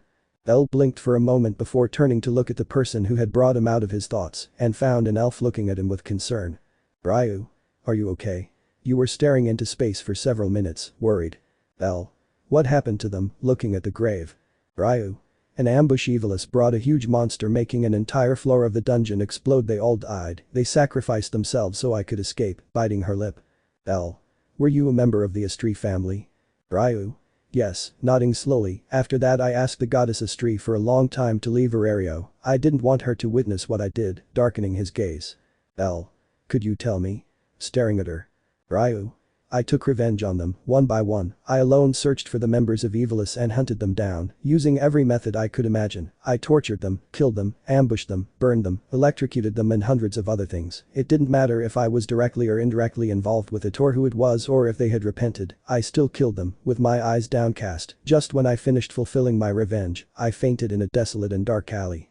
It would have been a great ending for someone who did something so stupid but… Are you okay? Ryu. Sir found me, helped me like the others and my mom, they know my past and accepted me anyway. L. So that's how you ended up working at the bar? Ryu. Yes, well, my mom also left me against the ropes to be one of her waitresses, smiling slightly. The meadow was silent for several minutes before Ryu spoke again. Ryu. I'm sorry you have to hear such a horrible story, Cranel-san, lowering her head again. I understand if you don't want to get closer to me because you're a shameless and violent elf. Looking at her companion's graves. The meadow fell silent again. Ryu heard someone's footsteps approaching and assumed it was Belle. He didn't want to turn around, he would probably find a look full of disgust from her, but he doesn't know, he expected someone to pat him on the back affectionately. When Ryu turned around she found Belle looking at her calmly, well he had his hand on her back and then nothing. Belle just walked calmly towards what he believed was the path. Ryu stood perplexed for a few seconds before running conically towards Belle and grabbing him by the shoulder. Ryu hey. Grabbing his shoulder, don't you hate me for what I just said? Looking at him excitedly. Belle. Why should I? Confused. Ryu. I'm a murderer. Staring at him. Belle. So? I've met people just like you, and I've become friends with them. Looking away, I think Aunt Alfia can tell you how she's a genocidal. Sweating, I didn't tell you anything else, because I'm not good at saying comforting words, so I think a pat is enough. Chibi, can you let me go? Ryu. Yes, I feel it, letting go. Belle. Well, looking at her, I'll leave you alone to relax, I think I can go alone with the others, full towards the forest. Ryu looked at him with a smile for a few seconds before laughing a little and saying. Ryu. It's to the right, looking at him calmly. Belle. Yes, I already knew, returning. Ryu smiled slightly before walking towards Belle. Ryu. I've finished what I had to do here, let's go, looking at Belle. Belle. I'm coming right behind you, expressionless. Minnie Belle. So she is. Belle. Yes, it's one of the ones Alfia Oka-sen talked about, squinting, I think I'll have to investigate that, looking at Ryu. Belle sighed as usual and looked around, he was lost in the forest after a firebird that was on the 18th floor attacked him and stole a certain silver necklace with an emerald embedded in it that Belle was wearing, poor bird. Belle was now standing in the middle of the forest with the carcass of a large bird under his feet, if you looked closely, you could see powerful blows that had probably made the bird suffer quite a bit before it died. Belle simply bent down a little to grab the necklace that was in the bird's beak and put it back on, he had to be more careful with his treasure and more sadistic with the unfortunates who dared to steal it. Belle. Now, looking around, where am I? Belle stopped his walk when he heard screams coming towards him, screams for help. Belle simply looked towards where the sound was coming from before running into a certain golden blonde-haired elf who was running desperately while comical tears were flowing from her eyes. Lefiya, help. Running. Lefiya would have continued screaming if Belle hadn't covered her mouth in annoyance. Belle was going to tell him not to scream, but again from behind the bushes a big bugbear came out, a bugbear monster that okay no lol, a bear monster with strength and defense equal to that of a minotaur and is even much more aguilar than this one. Now she understood why Lefiya was running, although she was level 3 she was a mage, probably the bear attacked her by surprise and she didn't have a second to recite a magic chant being so focused on escaping from the sharp claws of the bugbear. Lefiya hid behind Belle as if seeking protection, fortunately she got it. Slash. Lefiya blinked for a second before looking at the bugbear split in half. The monster could only let out a grunt of pain before disappearing into ashes, leaving a bugbear claw on the floor. Belle hummed, picking up the claw. Belle looked at the claw for a moment and simply put it away before starting to walk in any direction. Lefiya. Wait. Running after him. Belle. What's wrong? Turning to look at her. Lefiya Ito, thank you, blushing. Belle. You're welcome, I suppose you just came back from camp, right? Looking at her. Lefiya. Huh. Why yeah, why? Looking at him. Belle. Well, take us back, expressionless. Lefiya. Huh. You got lost here in the woods. Incredulous. Belle. I chased a monster, expressionless. Lefiya. One chased me, depressive aura. Belle. Never mind, do you know the way back? Staring at her. Lefiya. Looking away. Belle. See goes. Lefiya. Hey wait. Following him. Baze. Where will he be? Walking through the camp. Baze had been looking for Belle for a while now, she had gone to look for him with her friends, she had gone to his tent, to Riviera, she had even looked for him in the lake where she showered. But she didn't find anything, the last option was the forest and it was already getting dark, she was almost sure that Riveria would scold her if she went to the forest now and she didn't want a scolding from Riveria, it was best to wait for Belle, she knew he would be safe at least until she got to the camp, when she got there she would most likely have a long sermon from Riveria. Baze took pity on Belle, Riveria being angry was something she didn't even want to face. Fortunately for Belle, Ace was wrong, because after what he was about to grant me, I was more likely to give him cuddles and caresses than a harsh lecture. And what was Belle doing right now? Well. Belle. Keep running. Running. Belle and Lefiya were now running as fast as their legs could go while chasing two hooded men with the evil symbol. Belle. Don't stop. Looking at Lefiya. Lefiya. I'm trying. Sweating. Lefiya was in shock, mainly because it was Bell who was leading them. She was a level 3 in the middle, and Bell was a level 2 at the beginning. He had literally leveled up a few days ago, so even though she was a mage, she should be faster than him, but it was the opposite. Bell was surpassing her, and by far. There was at least a distance of 1 meter between them, and each time that distance got a little bigger, plus Lefiya looked a little tired while Bell was still fresh as lettuce. Evilus's members were the same as Lefiya, and unlike Bell and Lefiya, they looked like they were going to collapse from exhaustion at any second. But to Bell's confusion they both smiled slightly when they saw a little light. The two men walked towards a large meadow followed by Bell and Lefiya. Both of them looked at the whole place carefully before a voice pulled them out of their thoughts. "Hey you guys." Both turned their gaze back to the owner of the voice, finding the two members of Evilus smiling. MDE, Evilus member for short XD. How was the fall? Bell opened his eyes and quickly tried to escape, but it was useless. The meadow literally broke in half, and they fell into a large hole filled with water that cushioned the fall a little. Lefiya ouch, shaking her head. Bell. Oh, shit. Lefiya. Huh. What happened oh shit. In front of them was a large monster that looked like a plant and had a giant eye that was covered by a strange dome that protected it. It was climbing on the walls of the large hole. While its large eye inspected them, from its hands came two whips made of plants. Bell looked around for some clue, but was speechless when he saw the lake at his feet. Inside the lake were hundreds of corpses, weapons and armor that were a little rusty or completely destroyed.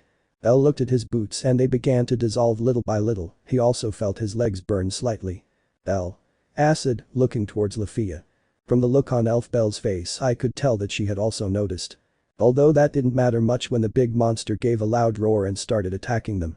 Lefiya. That's it's from the new species, it's the colorful monster, surprised, but it's weaker than the caterpillars and independent of clothing. Bell. The body can take more, unsheathing his sword. I have no idea what caterpillars you're talking about, but don't get distracted, serious. Lefiya. Why yeah sorry, holding her staff tightly. Bell. Cover me, I'll attack him, seriously. Lefiya hi, would be. Bell swung his sword forcefully and quickly parried two attacks from that thing's whips. Quickly with his sword he began to block a shower of attacks that the plant monster began to throw at him. But one of the whips managed to get past him and hit him directly, making him retreat. Bell. His attacks are fast, frowning. Bell fixed his gaze on the monster which was charging another barrage of attacks. Bell. Shit. Bell fell silent as the monster looked away from him as if he wasn't really important and turned to look at a certain elf who was just starting her chant. Bell. Follow the magic, frowning, Lefiya. React to magic. Seriously. Lefiya. Stopping her song. Lefiya raised her head looking in shock as that beast was staring at her with its eye while charging an attack. The monster launched its attack towards Lefiya and, honoring her level 3, she was able to dodge it with difficulty while maintaining her concentration on her song which was about to end. Lefiya. Fairy sniper, penetrates, absolute precision arrow Aryan arcs ray. The monster, seeing the attack, decided to simply dodge it, but the monster growled in pain when the arrow returned to its direction and pierced its arm completely. Lefiya. I gave it to him. Smiling. Lefiya's celebration was short-lived when the monster glared at her furiously and aimed one of its whips at her, but Lefiya wasn't the only one charging an attack. Bruges eruption and Heiken. Bell. 20 seconds. From Bell's hand came a powerful torrent of fire directed towards the monster, but what left Lefiya in shock was the fact that the torrent of fire was almost white. Even if the attack was not directed directly towards her, she could feel the great heat emanating from it. Lefiya did not know what to think. The attack was very similar to Aza's, and both have a very short chant, but it seemed that Bell's had much more power or that something was enhancing it. Whatever it was great in Lefiya's eyes. Diego's torrent was directed at the monster's eye, but he put one of his arms sacrificing it to avoid receiving the impact. Lefiya who watched the monster's actions noticed something. Lefiya. Her eye is her weak point, it would be. Bell. Attack with all the spells you can in his eye then, serious. Lefiya. But in you? Looking at him. Bell. I'll cover you, you focus on his eye, serious. Lefiya hi, would be. The fight resumed. The monster fiercely attacked Lefiya while she was protected by Bell. Bell used his sword to block each and every one of the monster's attacks. The attacks were extremely fast, and the fact that they didn't have a pattern that Bell could follow made it harder to block, but they weren't able to hit Lefiya. Bell was defending with everything he had. In a moment without Lefiya, realizing it she activated her magic Satana's Virion to make her attacks more powerful to the point that the monster began to complain of the pain he felt every time Bell hit him. But at one point in the fight, just before Lefiya finished her song, the monster fired an acid shot to the surprise of both of them, which almost hit Bell. Bell. How close, looking at where the acid hit, this is much more powerful, one touch and it's over, seriously looking at how the acid melted a rock in seconds. Bell. Come. Looking at the monster. The monster roared, but this time it jumped off the wall to land right in front of them both, while its arm slowly began to regenerate. Bell cared little about this and rushed towards the monster while slashing at the monster's whips, deflecting them to the other side or cutting them off. But no matter how much he cut them, they regenerated at high speed and attacked Bell again, putting him in a difficult situation. Bell began to carry Argonaut in his right hand while dodging the monster's attacks. He couldn't defend himself. If he did, he would lose Argonaut's concentration. So, all he had to do was entertain the monster and dodge its attacks until Lefiya finished the enchantment. Luckily, Lefiya was about to finish it. Lefiya. Arrow of absolute precision, Aryan Ark's ray. Lefiya finished chanting her magic as a magic circle appeared beneath her and pointed its fabulousness at the monster. Lefiya, take this. From Lefiya's staff came a great ray of light that headed towards the monster's eye, but to her surprise her attack only cracked the dome around the monster's eye. The monster, seeing this, began to shake his eye violently. Lefiya was confused by this, but her confusion turned to surprise when the walls of the place began to close in. Lefiya. She's planning on crushing them. In shock. Bell. No, he won't. Raising his hand. Just then Lefiya noticed the capital of fire surrounding Bell and began to concentrate on his hand. Bell. Hiking. From Bell's hand came a torrent of fire that went directly towards the eye of the monster that this time could not withstand both attacks and ended up destroying the protective dome that it had. Brrrr. The joint attack of Lefiya and Bell caused a ray of light that several adventurers could see. Fiona A. Looking at the pillar of light, it's coming from the forest. Hein. Hadn't Lefiya been chased by a bugbear? Worried. Fiona. Yes, but I thought she could handle that on her own, she must have encountered something more dangerous, come on. Looking at the others. Baze, who was also listening to that, immediately went to the rescue of her partner. Lefiya. Are we done? Looking at the place. Bell. Yes, taking the magic stone from the monster, I've never seen a magic stone like that, it's completely different, could it be from higher floors? I'll ask Ina about that later, keeping the magic stone. Lefiya. Nothing is left of the monster, looking at the monster's ashes, wait, and its magic stone. Alarmed, I have to give it to the captain, looking everywhere. Bell. Maybe he burned with the monster, looking away. Lefiya. Damn, lowering her head. Bell. Let's get out of here, sheathing his sword. Lefiya high. Lefiya and Bell jumped out of the hole only to meet the two members of Evilus. MDE. Damn, they defeated Venus. MDE. It doesn't matter, we still have them. Violas. The large group of plant monsters appeared behind them, surprising Bell and Lefiya. Lefiya Violas, surprised. Bell. One problem after another, sighing. Attack. Bell frowned at the two Evilus men, it seemed like they could control those things it seemed. The members of Evilus were surprised when the Violas pierced their stomachs and devoured them, staining Lefiya and Bell with blood. Lefiya and it can't be, terrified. Bell slightly looked away, he had already witnessed a massacre like the one in his town, but it still wasn't like it was pleasant to see something so grotesque. Bell. Well, it seems we'll be next, drawing his sword again, Lefiya is preparing a fire spell. Lefiya. Turning around, is she taking me? Lefiya was sitting on the floor trembling as she saw at her feet a bloody arm that belonged to one of the members of Evilus, so terrified was she that she didn't even realize that her breasts were exposed thanks to the fact that part of it had been dissolved by the monster's acid. Bell. Well, that's bad, sighing. Bell didn't wait for the Violas to attack him and quickly rushed towards them, giving quick cuts with his sword. But to their surprise, their attacks only left small scratches on them. Bell. Physical attacks don't work. Frowning. Bell increased the strength of his cuts while dodging and deflecting the attacks of the Violas, getting closer to them. Now at a close distance to the Violas, Bell began to attack them in the face, doing a little more damage, but it was still little. Bell. Curse, gritting his teeth. The magic. Bell looked out of the corner of his eye at Lefiya, who was probably shaking, but seemed to be trying to recover from the shock. Lefiya. They are more vulnerable to magic, trying to calm down. The light bulb seemed to go on in Bell's head. Bell. Gospel Satanas Virian. Bell's attacks now took effect, and every time he hit one of the monsters they screamed in agony, while they were slightly pushed back thanks to the Satanas Virian that hit hard with literally invisible sound blocks that the monsters could only hear but not dodge. Bell looked at one of the screaming Violas and noticed a small stone that was right in their mouths. Bell. A magic stone. Serious, its weak point. Bell gave a big cut to one of the Violas making it scream, and just at that moment Bell jumped towards it and pierced its magic stone with a strong thrust. He saw her and gave a terrible scream that made Belle's ears bleed from being so close, but the viola quickly began to disintegrate into dust without leaving a trace of her. Belle. Okay, cleaning his sword, who's next? Looking at the other violas. Bays. What happened here? The place was a mess, there were marks of attacks, scratches, and the ground was shattered, besides the large hole that was there, the most disturbing thing were blood stains and an arm, there was literally a mutilated arm there, but everyone joined in when they saw a certain white-haired man comforting a bloodstained elf while she trembled. Belle. Calm down, breathe deeply, patting him on the back. Lefiya just nodded as she swallowed, she had seen people die before, and that's why she was just shaking. The first time she had seen someone die before her eyes she had vomited and cried, she had nightmares for days. Finn. What happened here? Serious. Belle turned his head to look at the palm, and Finn only needed 2 words for his thumb to start hurting quite a bit. Belle. It was evilous, serious. Let me know in the comments below if you guys want the next part. Also check out my other video that has been shown and left. Thank you for watching, if you enjoyed this video please like and share this video. And have a fantastic day, bye.